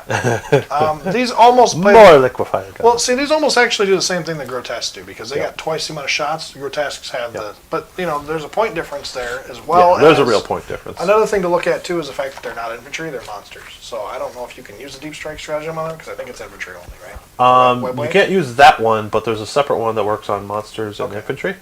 Or monsters and vehicles. Right. So if there's something else you can take, maybe it costs them another CP or something, but either way, they kind of play a similar role to Grotesques. They're just like, it's like 2 Grotesques per Talos. No, that's only vehicles. Yeah, you can't deep strike them in, I don't believe. Yeah, Webway Portal says infantry, bike, and beast. Infantry, bike, or beast, and then you can use screaming jets on vehicles. Yep. Oh, that's unfortunate. So Talos do run into that problem. They still got some interesting things, like I think the Heat Lances are kind of interesting, and then the Haywire Blasters are also kind of interesting as well on them. But I don't know. Yeah, you can give them 2 Heat Lances. Their ballistic skill 4, which I don't like. Yeah. But I mean, they still get the melee profile too, right? Yeah, they still get their melee profile. Their weapon skill 5 with 5 base attacks, base strength 6, and then they come standard with macro scalpels. Yeah, so the strength 7, AP minus 2 damage. Yeah. And I think they get some extra bonuses too, right? Each one additional attack. Yeah, it gets 1 additional attack. So 6 attacks. Yeah, so they're not bad. And he's got Blade Artisans. So they're not terrible. How many points are they? I don't remember their point cost, but I do. When we were looking at it before, I think I remember them being a little bit too pricey for what you get out of them. Yeah, 110 points. But if you're taking Homunculus... Twin Liquefiers is another 15. Yeah. Ooh. If you're taking them in Homunculus, they're worth it, but you need to take quite a few of them. It's only 5 points for a Talus Gauntlet. That gets him base damage of 3, and it'll bring him up to strength 8. Oh, but -1 to hit? Ugh. Yeah, I don't like the Talus at all. I think an argument can still be made to run them. I just think Homunculus suffer from not getting all the best of everything. If you're running a lot of Homunculus and you want to continuously run a Homunculus list that's specific, Talus are a good filler, but they're not my favorite unit for sure. I don't like They're definitely these not what they guys. used to be. They're definitely not as good as they used to be, that's for sure. Oh, there's too many things I don't like about these guys. Well, I think 7 wounds and they explode. their battlefield role is different than it used to be. What's interesting is that the battlefield has actually shrank in size, and these guys actually become really interesting if you're taking them in like 1,000-point games. You can take them in units to 1 to 3, so it's cool. You can take them in units. Right, and like I said, an argument can be made to run them in like 1,000-point games because now all of a sudden the battlefield is so small. Yeah. They're going to get up there and they're going to get their shots off Yeah. before they die. A lot of times though, you're going to run into problems with the regular size battlefield, 2,000 points, where they're going to get shot off the board before they ever get a chance to do anything. So, yeah, they're not my favorite unit, but No. However, with the same kit, you can build a Kronos, which I do like. well, the Kronos is better than it was, and Yeah. it's okay. So the Kronos is almost identical. It's a little weaker, like 1 less attack, 1 less strength. Its weapons are a little different, but it's only 70 points. That's 40 points cheaper than Talos. Well, the point to take it is to help your racks. Yeah, and then, like we said, it brings your racks back to life. Yeah. There's a stratagem where you can just make your racks power for pain just 5 Yep. if it kills something in melee. Yep. It doesn't have as much options for like guns. Its weapon skill is only a 4, so it's not as good. But its ballista skill is 3, Yeah. so it's the reverse. Yeah. It comes with a Spirit Siphon, which is Assault D6, 12 inches, Strength 5, AP 2. It's only 1 damage each time attack automatically hits. Unmodified roll of 6. The attack damage characteristic is 2. So it's kind of like a liquefier gun. Yeah. And then it also has the Spirit Leech Tentacles, which is its melee profile, which is Strength 5, AP 1, 1 damage. But again, if you roll a 6, it becomes 2 damage. Right. And he's got Blade Artisan, Power from Pain, Insatiable to Plane. It's got all the fun stuff. It's got all the fun stuff. Yeah. Again, he's still core. But largely what it is you have this almost like apothecary unit for your racks. He's toughness 7 with 7 wounds, 3 up save, and the invuln and the ignore wounds for only 70 points. This is a real distraction Carnifex right here. If they're sinking las cannon fire and their big weapons into this thing, and you're able to just shrug it off with a roll of 6 for an invuln, it's going to feel terrible for them. And even if they do kill it, they killed 70 points worth. It's so cheap for how durable it is. I don't think. And you can take it in a unit of 1 to 3. Yeah. I don't think there's really much I would need to say about them. I mean, I think, again, the only argument I would ever even use to make these things in part of a list is primarily just for racks. I don't, whatever. They're like Talos. You know, you're gonna run them if you're running Homunculus. You're gonna run the Kronos if you're running racks. I don't know. They're not like incredibly durable or anything. They're durable for Drukhari, but They're durable for their point cost is what I feel.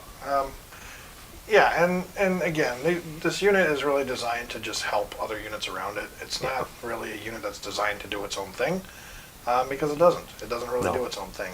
So yeah, you covered it pretty well. So. Yeah, if you're taking Kronos, it's because you're running a bunch of Homunculus Coven. Otherwise, I don't know if he's really going to be... But what else are you going to use it for? Yeah, if you're running a bunch of witches and Kabalites, do you really need a distraction Carnifex? Probably not. Yeah, you don't need a model to give your witches back. Who cares if you get a witch back? Yeah, you can bring back witches with it. You Reservoir bring of Pain. back a Kabalite Warrior, big deal. What do you need a Kabalite Warrior for? You already Right. got 50 more on the board. So. Right. Yeah. Chronos are designed for homunculus covens, and Yeah. they're fine. You know? I like them. They're cool.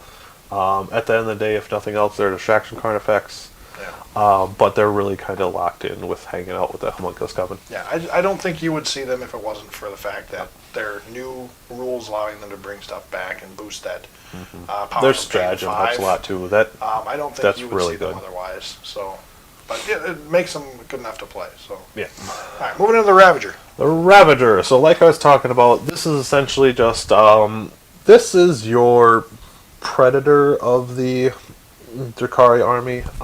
It's the closest you're coming to a committed battle tank. With that being said, it can't take a lot of firepower. It's toughness 6 with 11 wounds, a 4-up save. Now it has a 5-up invulnerable, but outside of that, that's all it has for defense. It's relatively squishy. Now what you are taking it for is it comes equipped with 3 Dark Lances. So that's potentially 18 damage you can get out of one vehicle. That's pretty scary. Strength 8, AP 4, D3 plus 3 damage per. Yeah, Dark Lances are good. Yep. I don't like Ravagers. They're a little pricey. I think they're 160. I don't. Their points could be 5, and I still wouldn't run them.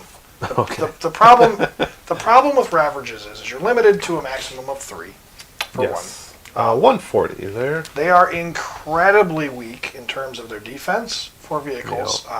Yeah. And yeah, Raiders are too, but Raiders are a transport, Ravagers are not. Yep. There are no limit of number of slots you can take for Raiders, because as long as you have a unit to take another transport, you can Yep. continuously keep taking Raiders. Yep. Raiders will fill your slots, and you will never need Ravagers, because the Raiders do the job. They do exactly what a Ravager does with a couple less shots. You can just put a Dark Lance on a Raider, or And do they then- come with it standard? A Dark Lance and the Raiders, they get one weapon system. Yeah, they come with a Dark Lance standard. Yeah. So you already got the type of weapon you're looking for from the Ravager already. Yep. You're spreading it out across multiple Raiders as opposed to running 3 Ravagers. Yep. You could run 6 to 9 Raiders and be fine in terms of points. And you got open-topped Raiders, which Ravagers are not open-top, nor are they transport. Nope. So your Cobalites and your other units that are running around that can shoot can now fire with the Raider, whereas the Ravager, they cannot. Ravagers are, in my opinion, the weakest unit in this Codex, primarily because the Raider does the same role better. Yep. I would agree completely with Rick. The Ravagers, while not being bad, it's just they're not necessary, because you're getting the same weapons on other units. Yeah, if it wasn't for the Raider, you could make an argument for running Ravagers. Yep. And, 3 Dark Lances is no joke, especially when you got 3 of them on the board with 9 Dark Lances. It's pretty nasty. But It'd be nice if it was like up armored a little, like if it went to toughness 7, then there might be some validation for it, but it's just a Raider at the end of the day with extra Dark Lances. Save, I think, could maybe save this thing. Yeah.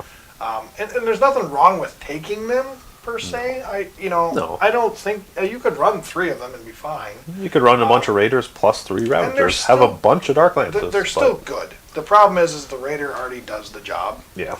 But it does more. Yep. And yeah, run the Raider. The Raiders are better. They have a transport capacity of 11 as opposed to what they used to have. Yeah. You're giving up your transport capacity basically for 2 extra Dark Lances, when you can just as easily take Cobalites, put it inside the Raider, give one of them a Dark Lance, he can fire out of it. The Raider itself has a Dark Lance.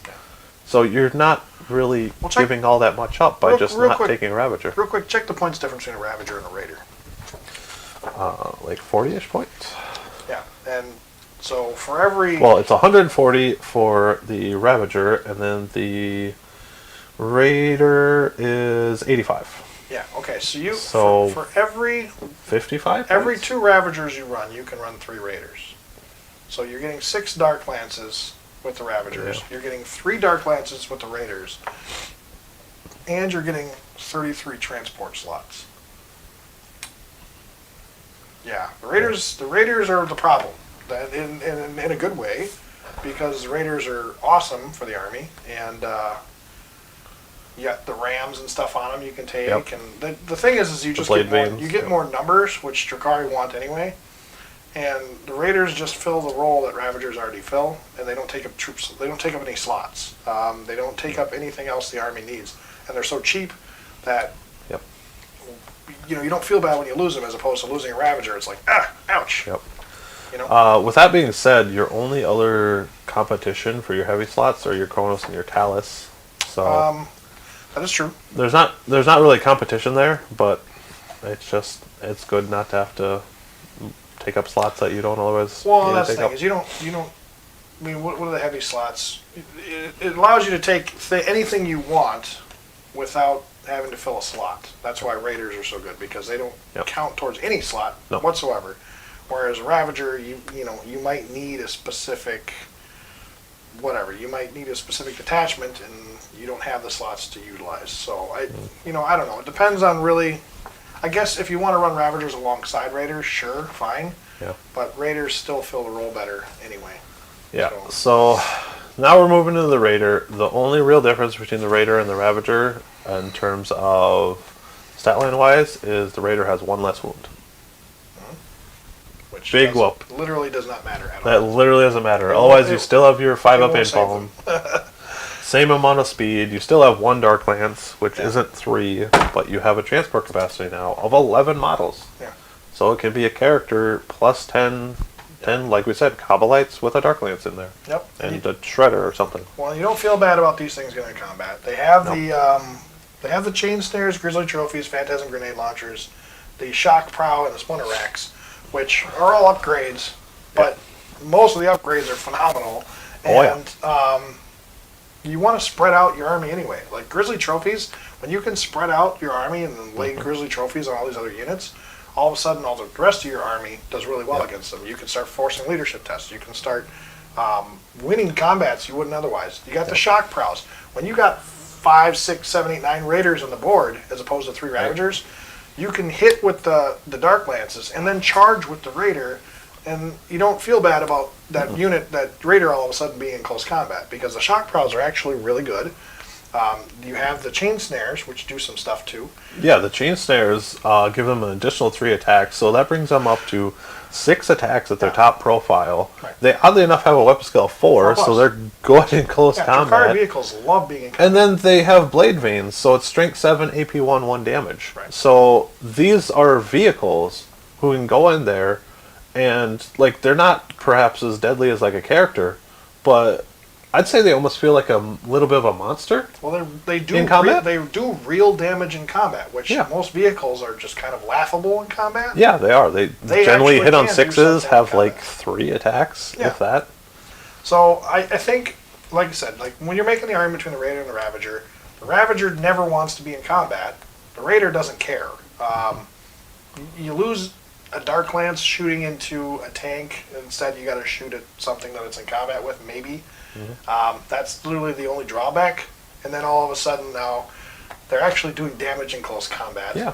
They want to be in close combat because they're tying up units that now They're your tying other up units. They have the rest of trophy your- racks to give them negative leadership. Well, they're up close, so now all of a sudden they're giving Yep. all these aura debuffs. Yep. They're helping your other units not take Overwatch. They're doing a lot of things for the army that Ravagers just cannot do. No. And that's why Ravagers are never going to be utilized in most lists, unless you're taking them alongside a Raider for the purposes of the fact that you just would rather run Ravagers, I guess. Yeah. Just to add some more Dark Lances. But Yeah. in the long run, Raiders are still going to be the answer for what the Ravagers would do otherwise. Yep. So. Now, if you don't like Ravagers and you don't like Raiders, I don't know, maybe you just don't like the look of them, you can always take the Venoms. Or if you like smaller units. Yeah, you like smaller units. So the Venoms are a mini transport. They can only carry 6 models, but that's still a character in 5 models. So, like Drazar and 5 Incubi. Every unit in Drukhari Codex is 5 or smaller if you want Yep. it to be. Yep. You can throw a character alongside it now too because of the increased profile. which is huge. Now, they're actually a little faster than the Raiders. They They move are. 16 inches. Yep. They can take chain snares, so they can get their 6 attacks. They're still weapon skill 4. They'll be strength 6 as opposed to 7 at AP 1. So they're a little less deadlier there. Now they only have 6 wounds instead of 10. and they're toughness 5 instead of 6 like the Raider. So they are a little squishier. They only, yeah, they do have a 5 up invuln. Venoms, yeah, they have night shields or whatever they're called. Oh, against ranged attacks though. Yeah, it's only against ranged. It's only against ranged, but the advantage is they have a -1 to be hit. Right. Yeah, that's against everything. Yeah. Well, think of them like you want to think of them like a weaker version of the. And what they're are they called? they're 65 points, so they're really cheap transport. They're a weaker version of the Harlequin Star Weavers or whatever they got. Yeah. Star Yep. Weaver. I can't remember which one they are. There's the Star Weaver, the Night whatever Weavers, something like that. They're basically the same thing. They're just one less invuln save, and their invulns are only against range as opposed to both melee and range. Yeah.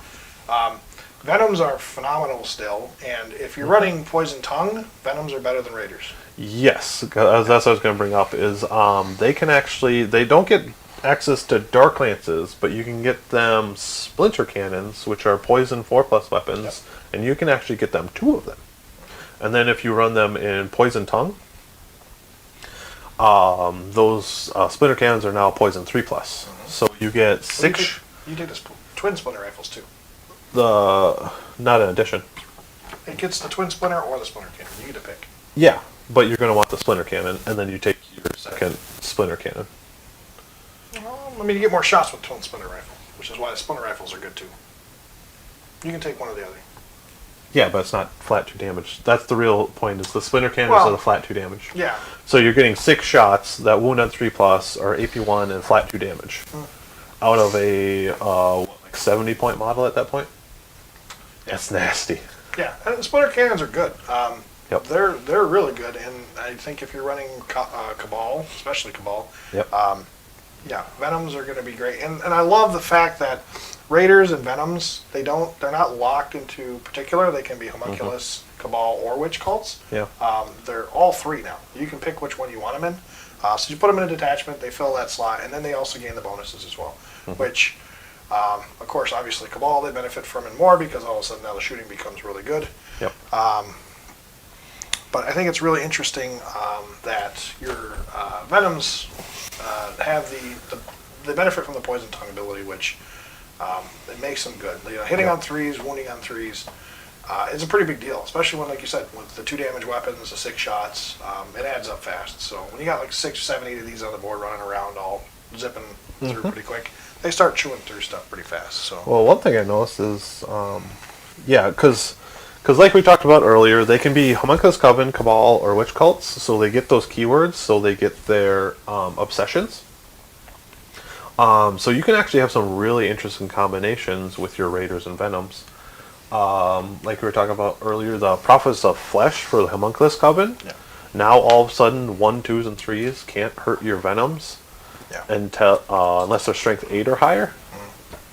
That seems kind of cool. I mean, when your Venoms aren't afraid of like assault cannons as much, or like autocannons. Yeah, it could definitely come into play. yeah, I mean, I think Raiders, I think, are the better option in terms of transports for most armies. I think so. I think Venoms, though, depending on how you run your lists, Venoms can be very, very good, and in some cases actually better than the Raiders. It just comes down to how you really want to run your army and whether or not using a lot of like infantry or large size squads or small squads. Raiders obviously going to be better for the 10-man units. You know, where if you're running like a lot of incubi, Venoms are just kind of the way to go. Yep. And frankly, I think you can go either way, and there's nothing wrong with either one. And that's what's really nice is you have the option. Yeah. You're like, I have 5 incubi, but I don't want to have to put them inside of a Raider. Yeah. Oh, hey, the Venom only hits 6 models. Let's put them in there. Yeah, and the fact that you Perfect. have 2 transports They're both so good. that are equally as good, just one's better for one type of army, where one's better for another type of army, is a great thing to say, because in a lot of other previous codexes, you couldn't say that. There was only one transport in a lot of codexes that were worth taking. Look at Sisters of Battle, Immolators. Yep. Not really designed to be transports, but they can transport. They got a smaller transfer capacity. But even then, Immolators are going to generally be used over Rhinos. Rhinos are kind of the standard for Sisters, but they don't benefit the way they used to. So generally you're going to see a lot of Immolators nowadays instead of anything else. It's the same way with this book. being a 9th edition book, the fact that GW they took into consideration like what can I do to make this good and be usable, just like with the Venoms being spanned in 8th edition, well, all of a sudden now Raiders can be spanned in 9th edition as well, and both of them are phenomenal. They're both great for the army. Yep. One just does one role better than the other, and either way you go, you're good. You're doing the right thing. So I think it's really cool that you can say that, because in most previous codexes, there's very rarely where you can say that all of my transports are good. All of them are worth the points, all of them are worth taking, and there's no bad options. So I think that's pretty cool. So moving into flyers. Yeah, so we have the Razor Wing Jet Fighter and the Void Raven Bomber. Same chassis, two different styles of fighting. Yep. One blows stuff up, the other one shoots stuff to death. So these are good flyers. Unfortunately, they are still flyers, and flyers have a bit of an issue in 9th edition right now. They're still struggling a little bit. They're still struggling a little bit. I personally feel the Jet Wing Fighter doesn't have a lot of merit in your armies. Well, yeah. Because I guess it's just a flyer that flies around and shoots stuff. Okay, cool, but again, we were talking about, your Raiders already kind of do that, and they can still charge. Yeah. It looks cool. It's a little pricey, I want to say. But otherwise, I was just going to get into the Void Raven Bomber. Actually has some merit. 160 for the jet fighter, and he gets 2 Dark Lances, Razor Wing missiles, and twin splitter rifles. He's just kind of a gunboat. Yeah. But toughness 6, 10 wounds, 4-up save, and he has a 5-up invuln. He's hard to hit because he's a flyer, but otherwise he's just not durable enough for those points. Well, it's your typical flyer. It's a 10 wound typical flyer in every aspect. They all have the 5-up invuln for the most part. They all get the -1 for the most part. Yep. It's got a 4-up save instead of a general 3-up save that most flyers do, which is a little bit of a letdown, but it's Drukhari. That's kind of how they're built. It is a little shootier than a lot of other flyers, point for point. But yeah, the Razor Wing Jet Fighter is the weaker of the two, primarily because it doesn't. But the rest of the army already does what it does. It just, the only thing that you benefit out of taking the Jet Fighter is the fact that only about maybe 15 to 20% of your opponent's army can fight them in combat. That's the only reason why a flyer would ever benefit over anything else that the Drukhari have. It's really funny too, because it has power from a pain and gets no benefit out of it. Because, well, I suppose if you are somehow in combat, you can hit them on 5s. Yeah, your weapon skill will go to hitting on 5s. If it's turn 3. Yeah, they don't rely on power from pain. And that's it. I mean, they get the ability, but they don't rely on it for any reason. So no. The Razor Wing Jet Fighter is not a unit in the army that fills a role that a flyer really should fill, because the problem is the Drukhari, even without the flyer, already fill that role. And they do it better with their regular units, their transports and stuff like that. The Void Raven Bomber, you can make an argument for. I like the Void Raven Bomber, primarily just because of its style and the fact that it can do a bunch of mortal wounds. There's not a whole lot in the army that can really sink mortal wounds into stuff, and this can. However, it is more expensive, and it doesn't have as much firepower.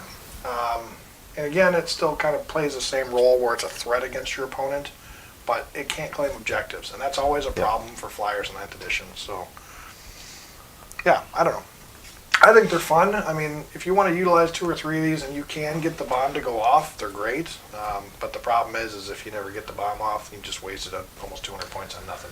Yeah, so it's I believe it's 180 points, and it does come with 2 Void Lances, which are heavy 1, strength 9, AP4, D3 plus 3 damage. Yeah, they're anti-tank. So they're pretty strong anti-tank. Well, strength 9, you can even use that against a knight and feel pretty good about it.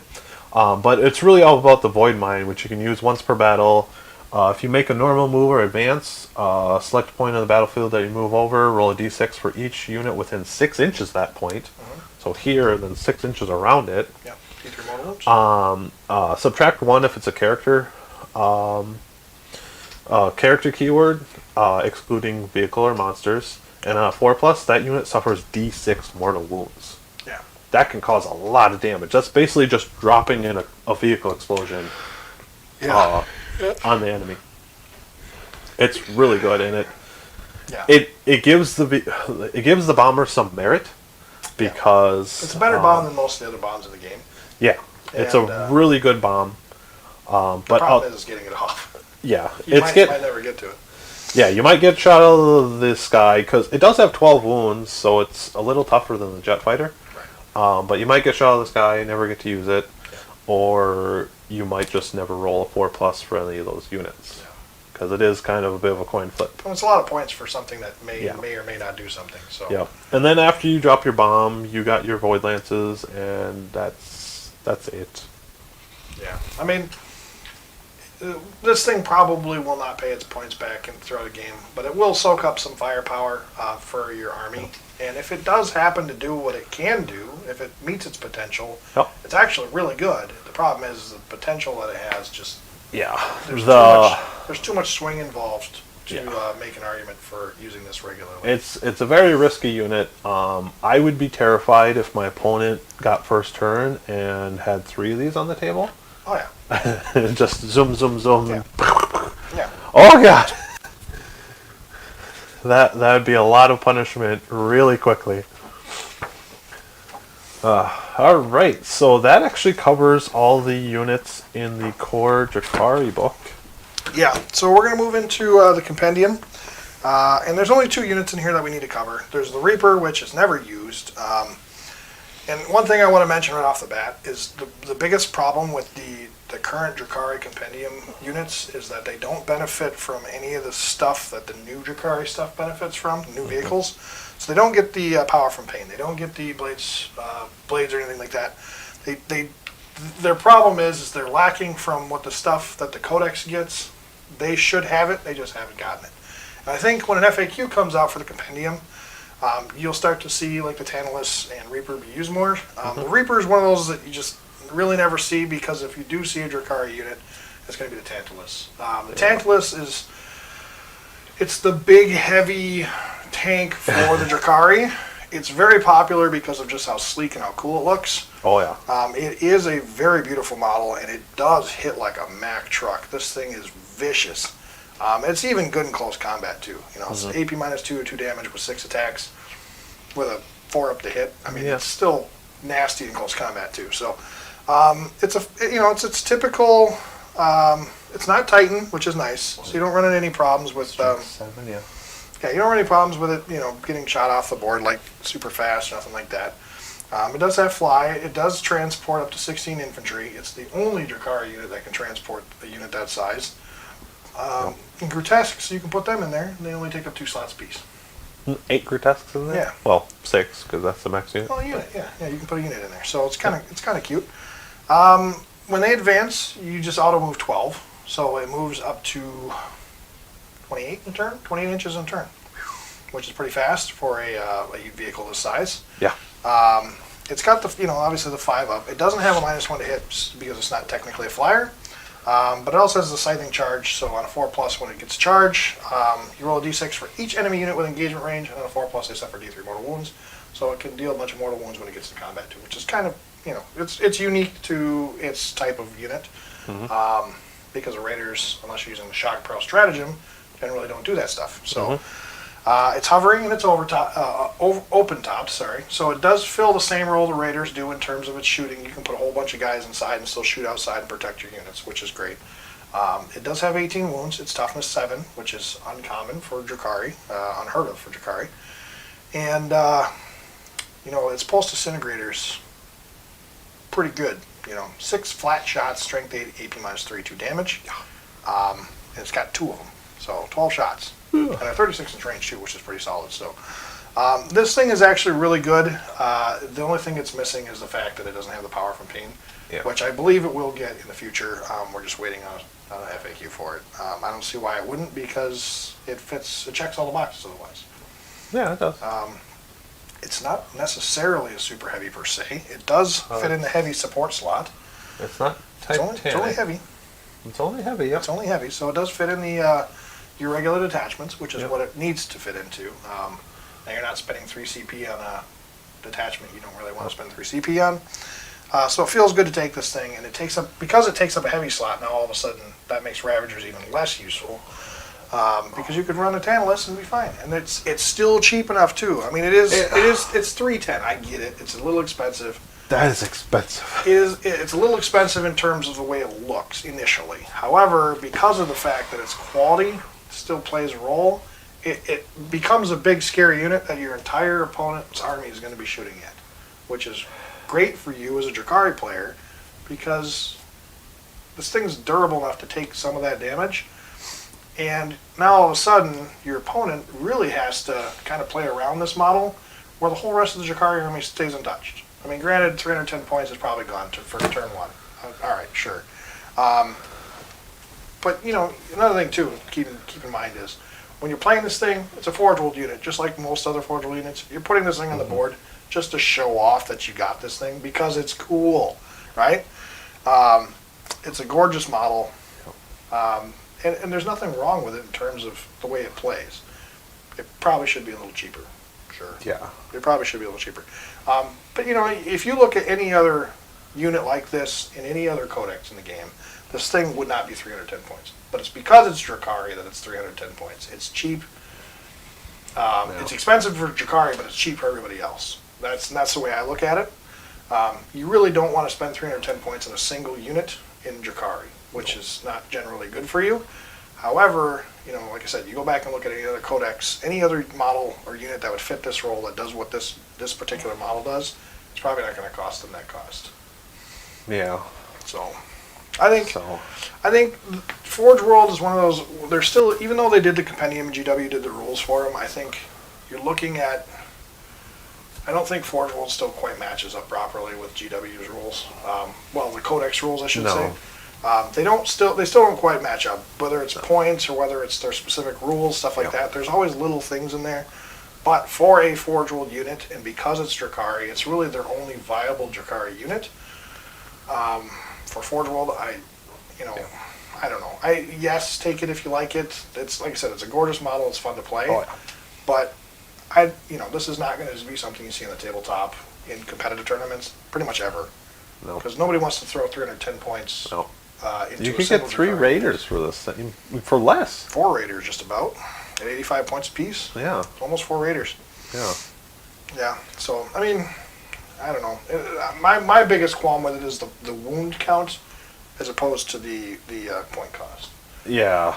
Because you're getting you're getting 30, almost 40 points in Raiders as opposed to 18 points in the Tantalus. Yeah, you need like more wounds or like a 2-up armor wouldn't feel right. Maybe a 4-up invuln or something like that. Well, at the very like a -1 to hit or something. I'm surprised it's not -1 to hit. Like a -1 to hit. Obvious. Give it the shadow field or whatever it was. Yeah. For a -1 to hit, that would make sense for it. Yeah.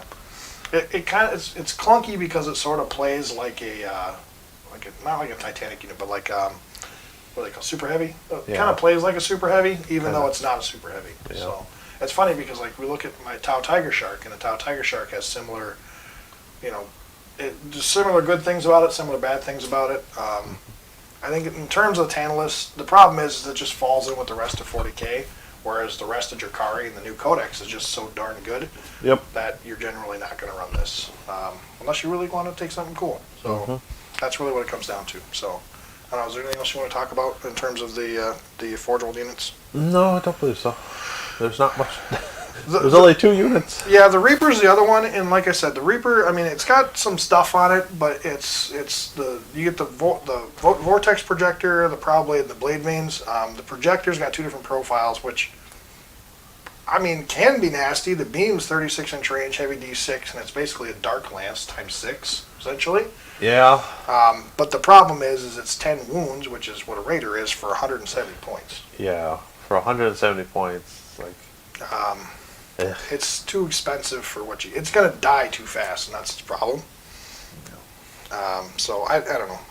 It's okay, I guess, but the random shots too is rough. Yeah, and that's where its biggest problem is. Now, of course, Ravager's like 170 points, and it gets 3 Dark Lances, which is roughly on average the same number of shots, right?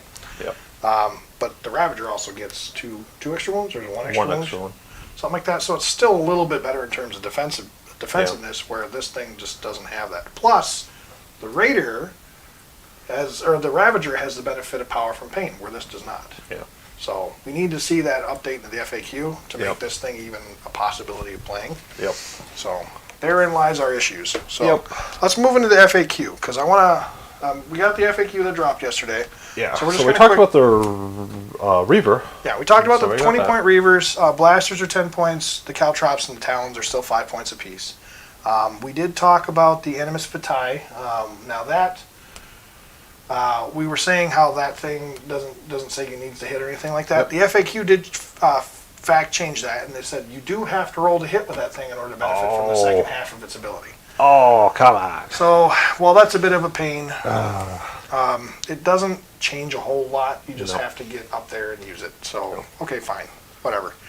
Master Nemesis is another thing they changed. That's on page 73. Each time the Warlord makes an attack, you reroll a wound roll of 1. So they just changed the ability wording to reroll, which is fine. Kind of an obvious change. Take them alive, page 71. It says change the first sentence to, if you select the objective, this objective, you score victory points at the end of the battle round for each of the following that apply. So basically it allows you to score for each that apply, which it's for take them alive. Yeah. And so now you're going to score for each one of these essentially. And I think it was just a wording problem. Yeah, just a wording problem. Yeah, That's so it all wasn't is. really a problem. I think that anyone who read this that's the gist he kind of got. Yeah, I just made it a little more clear. The Diabolical Soothsayer did change. It said after this model is set up on the battlefield for the first time, choose one of the things from below. That's just like a little timing change. Yeah, I think all it did was before it was when I think it's whenever, right? It didn't specify. When this model is set up on the battlefield. Okay, Choose for one. the first time, choose one. Of the Oh, okay. So, because like what's his name has that as his warlord trait, and then he gets to stand back up. Right. Were you then able to change it? Yeah. No. There was arguments that you could potentially use it again.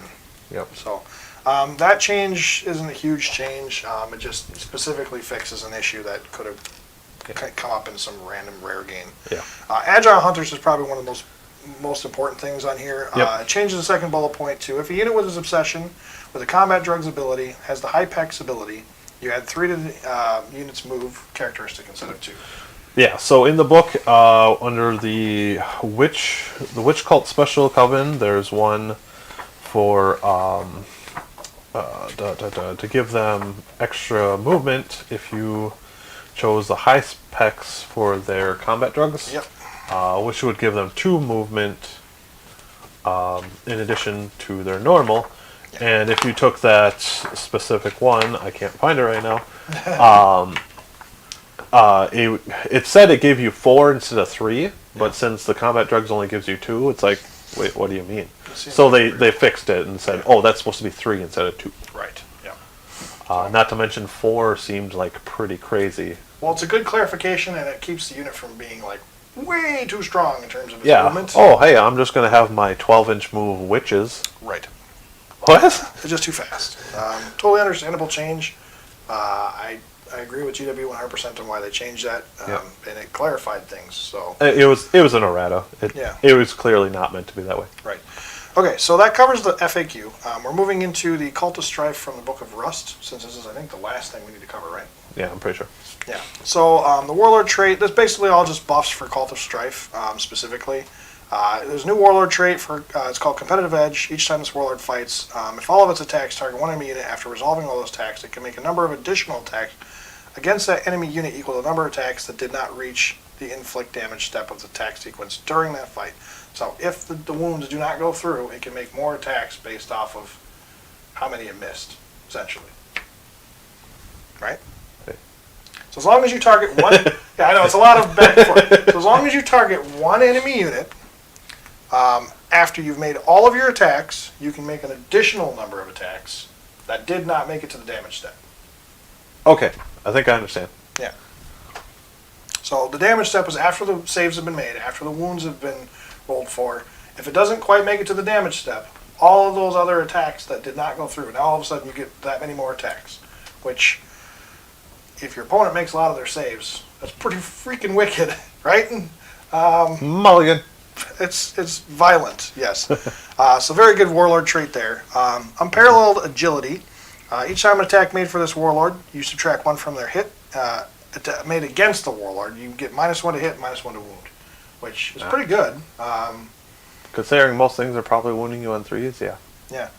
I mean, it's pretty good, but is it going to save your character? Probably not. Probably not. Okay, so Master Executioner, this is the third one. Each time the warlord makes attack, you can re-roll the wound roll, which, I mean, Succubus is... With what, the Gin Blade, I guess it works? Well, Succubus is only re-roll the wound roll. Oh, is it only in Succubus? No, this is for anything. But okay. This Succubuses only give the re-roll wound roll to core units. Yeah, so they don't, not themselves. Right, so they don't benefit. So now all of a sudden your Succubus gets to re-roll all wounds. Yeah. But there's a strong. couple weapons that you can give them are poison 2+, so I don't know. Well, right, yeah, and it's you might not need it. I'm not saying it's necessary, but if for some reason you find yourself in a position where reroll wounds is good, yep. Well, there you go. There you go. And that's something Drukhari suffer from a lot. They don't have a whole lot of rerolls. Not a whole lot. All right, so here is where the super Succubus comes into play, right? Now this thing, it's the new Agonizer. It's another version of the Agonizer relic. It is Morvane's Agonizer. It's strength user AP -3, 1 damage. However, it is poison weapon 4+, and each time the bearer fights after all of its attacks have been resolved, select one enemy unit that was hit by an attack made with this weapon. Until the start of your next turn, that enemy unit cannot fall back. So they're stuck in combat now. Nice. Right? So that's the start of it, right? So that's just one way to do it. Now, you also get the Garland of Spite. At the start of the fight phase, select one enemy model, excluding a vehicle, monster or vehicle model, within engagement range of this model until the end of the phase, have their attacks characteristics. Now you're cutting your opponent's attacks in half. And each time a melee attack is made by the bearer, that attack automatically hits its target. Right? Uh-huh. So one unit that's within engagement range of your model gets half of its attacks. And then each time your unit makes a melee attack, the attack automatically hits. Okay. So now you're not even worrying about whether or not you hit, which is great. Now, here is the other selection, the other relic that they get, and this is where the Super Succubus comes from. This is literally the relic that everybody loves to take that's so ridiculously broken. It is called the Glaive Exquisite, and you replace an Archite Glaive. It is strength +2, AP -5, 2 damage apiece. And each time an attack made with this weapon targets an enemy unit with a leadership characteristic of 8 or more, you add 1 to the wound roll.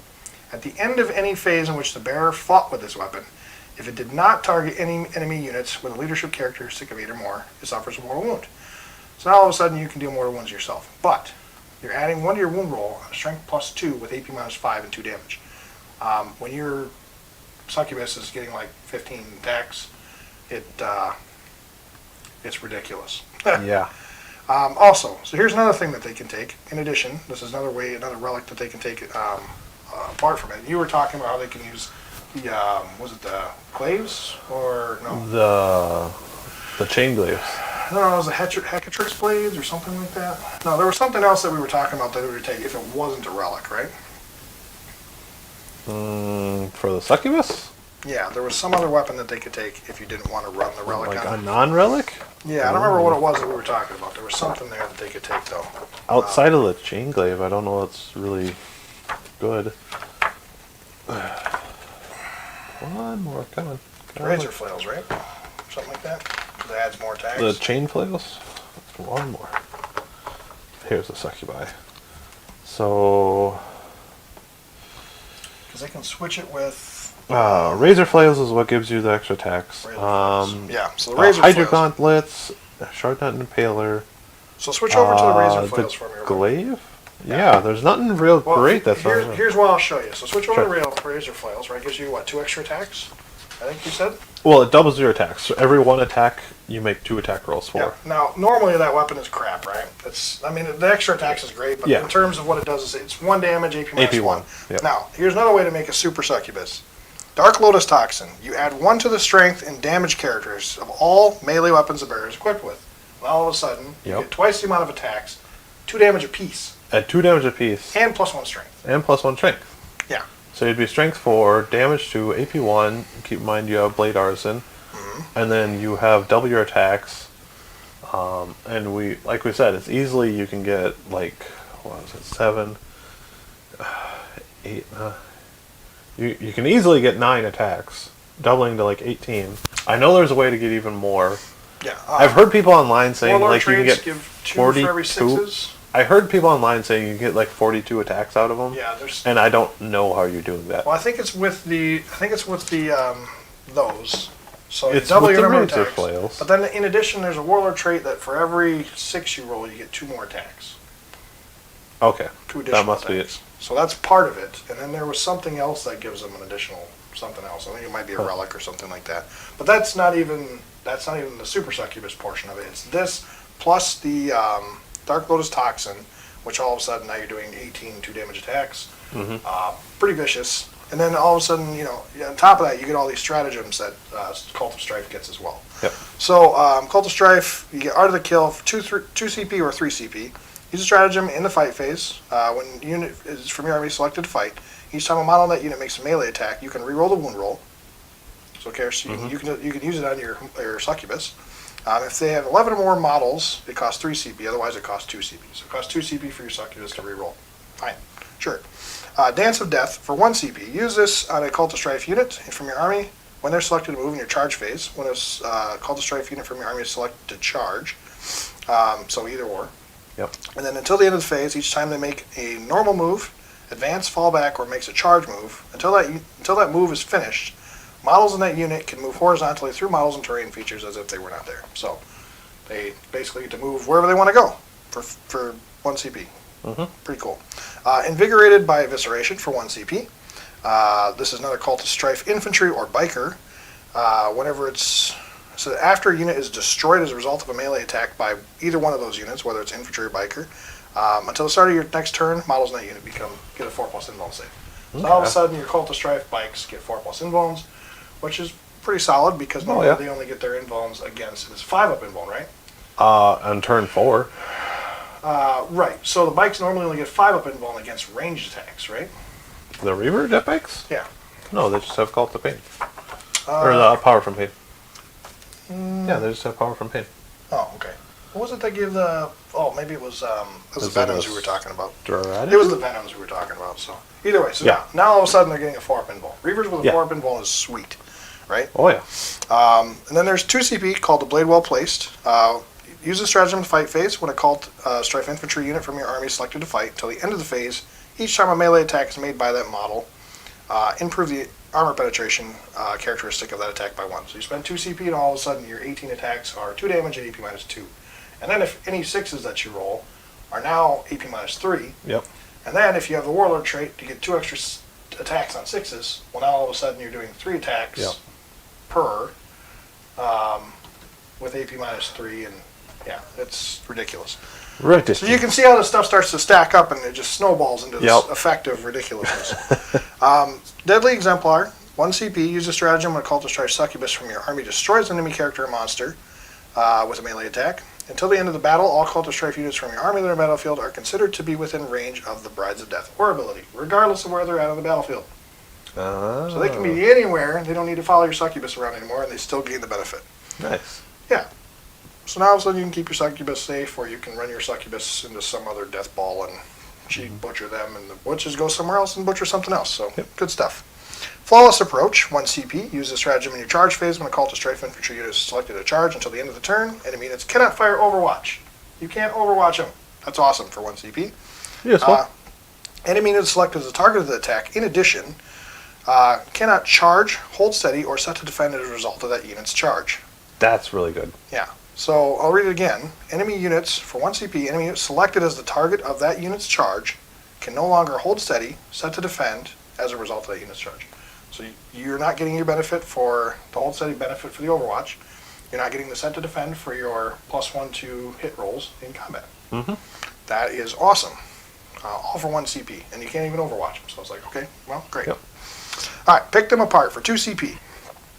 Cult of Strife unit, when they fall back, it's used in your movement phase. That unit is eligible to shoot and charge even if they fell back. So they can For fall one back. CP? 2 CP. Because they basically already have that. I think a specific cult gives them that, right? No, it's for anyone. What, the stratagems? It says 2 CP, use a stratagem movement phase. When a call to strife unit from your army falls back, the unit is eligible to shoot and or charge this turn even though it fell back. I'm pretty sure wasn't that Red Grief that did that? No, Cruel Deception. Use a stratagem that phase when a Drukhari unit from your falls back. You can select this unit to be eligible to shoot and turn. Or be eligible to declare a charge. Or for 2 CP, you can do both. Okay, so now you can do it for 2 units. Okay. So now instead of 1 unit doing, now 2 units do it. Okay. That's great, right? Sure. I mean, It's not terrible to have, but I mean, you already had it. Yeah. So having 2 of them is 2 times the fun. yeah. All right, so here's the last one: Hecatrix of the Crucible. Now this one is 1 CP. Use a stratagem before the battle. Select 1 Hecatrix model from your army. That model may have one of the following relics. So now all of a sudden you can give them the Agonizer, the Lotus Toxin, the Garland of Spite, and then each relic in your army must be unique, blah, blah, blah, blah. Basically allows one of your Hecatrix lieutenants to all of a sudden, or sergeants, to all of a sudden be able to get one of these cool relics, which are all great because the Hecatrix is good. Even if it's not a succubus, it's still a violent monster in combat as well with 5 attacks. So, yeah, good stuff. So that covers the Book of Rust stuff. All very good for Cult of Strife. That's partly why Cult of Strife is the most common and popular cult to run right now. Those extra options are huge, and that super succubus is just an absolute disaster to even deal with.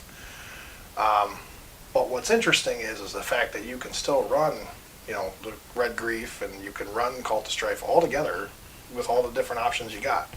And frankly, you can't go wrong any way you go. So I think it's cool. I think it's great. Oh yeah. So that kind of wraps up Drukhari. There wasn't, the stuff that they had in Piety and Pain was basically all the stuff in the Codex. There wasn't anything like real interesting in there. It's just basically if you bought Piety and Pain, you get the stuff along with it instead of having to buy the Codex, which I don't know why you wouldn't buy the Codex anyway, but whatever. So, but yeah, that covers Drukhari. In terms of the army overall, what do you think, Mars? I think they are a very competitive army. They are geared very much into being that glass cannon. You're going to hear that over and over and over. Yeah. They really rely on killing whatever they engage before they can retaliate. Yeah. Because that is the common issue. Outside of, arguably the Homunculus Covens, they cannot take a punch back. Their majority of them are toughness 3. Their armor save is not great. Yeah. They rely pretty heavily on their invulns to save them. Right. And not many of them have multiple wounds. You have a lot of single wound models. Yeah. Now, with that being said, you have a very, very inexpensive army. A lot of your stuff doesn't cost much. Your succubi, which we go on and on about, are only 60 points. Lots of bodies. Your Kobalites are only 8 points. Your Witches are 10. Your Hellions are 17, and they have 2 wounds.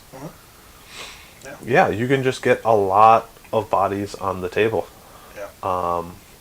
Which is good, because when you get shot at, you are going to die. Now, with that being said, when you shoot and attack your enemy, they are going to die. Yeah.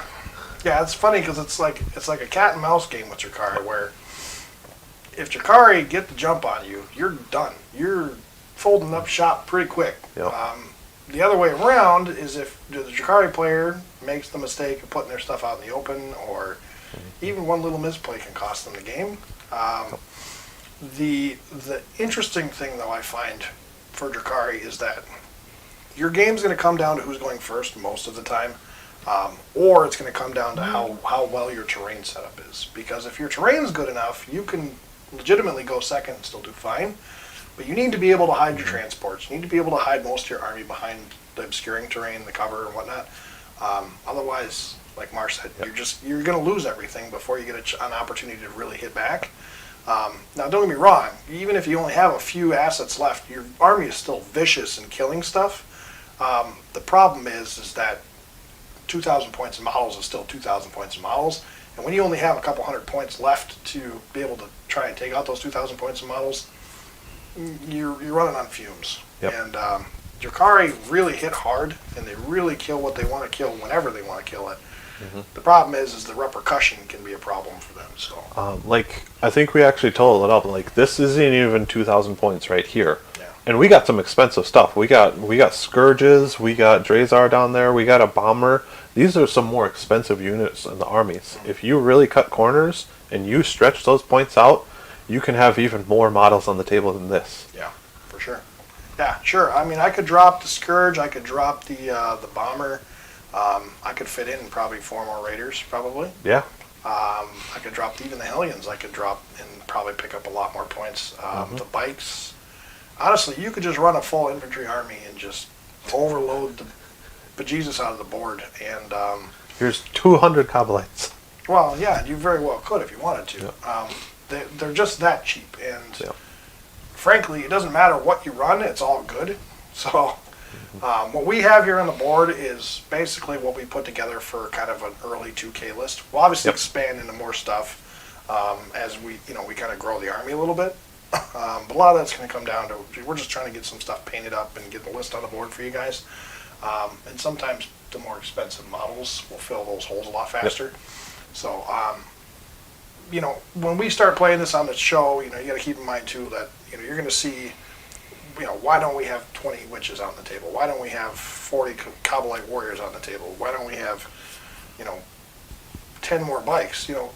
5 more raiders? I mean, yeah, you can run those things, but we want to get an army on the table to start with, and then we'll expand from there.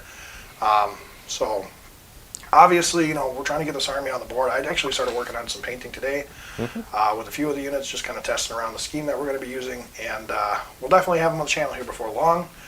But the main thing is that we want to be able to get an army out there for you guys to see, and I'm sure everybody loves watching Drukhari and what they've turned into. 9th edition has done them so many favors, and Oh yeah. I think it's great because everybody was really getting kind of skeptical about how GW was treating Xenos armies, and now all of a sudden, you got one of the strongest codexes, if not the strongest codex out there. Oh yeah. Where it's Xenos, and it is just great. It's great. They've hit every check mark on the box. Yep. With they've ticked off everything that Drukhari really needed, and more. So you're gonna have some people out there, especially Marine players, like you said. I'm sorry that you're struggling a little bit playing against Drukhari right now. It's that's the way that this army is designed to play against now.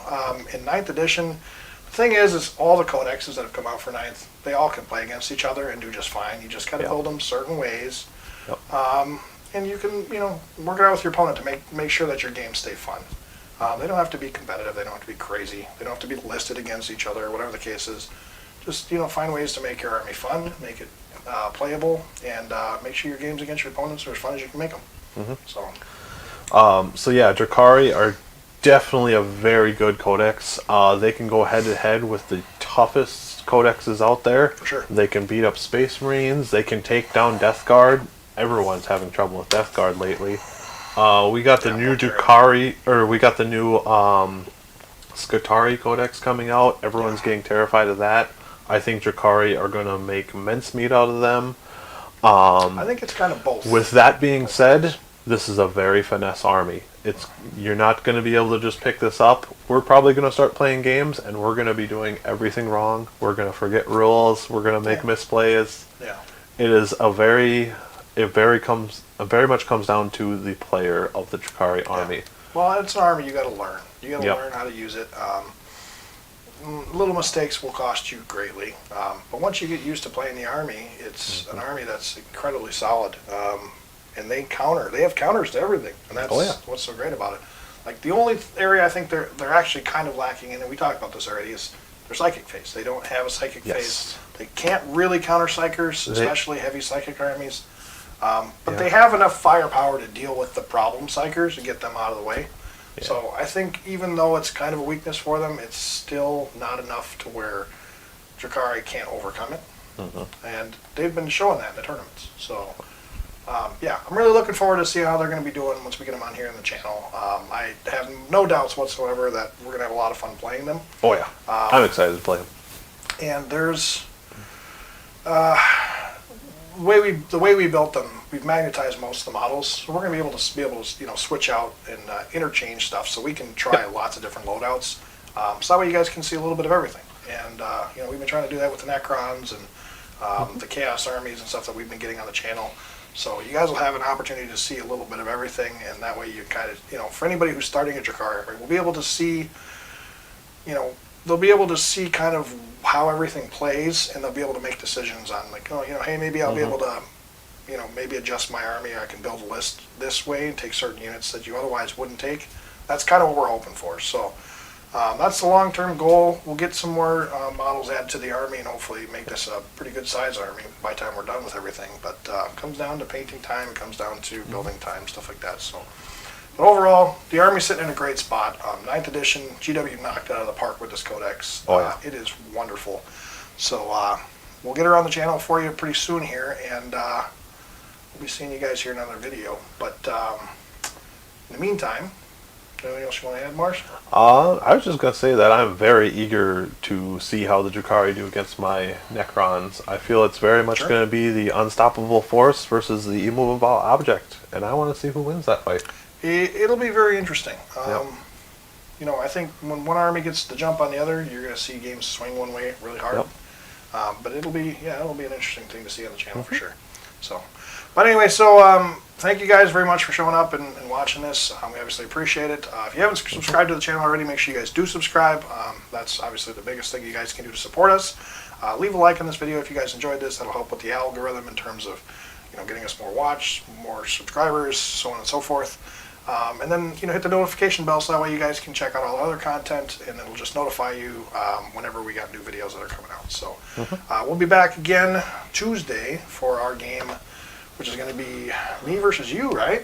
The Silent King is coming back, right? We're bringing the Silent King back to play against the Dark Angels Ravenwing list, Yes. and we'll see how he fares against that. So we will see you guys on Tuesday, and we will see you again at that point, right? All right. Yeah. So you guys have a good one. We'll see you next time.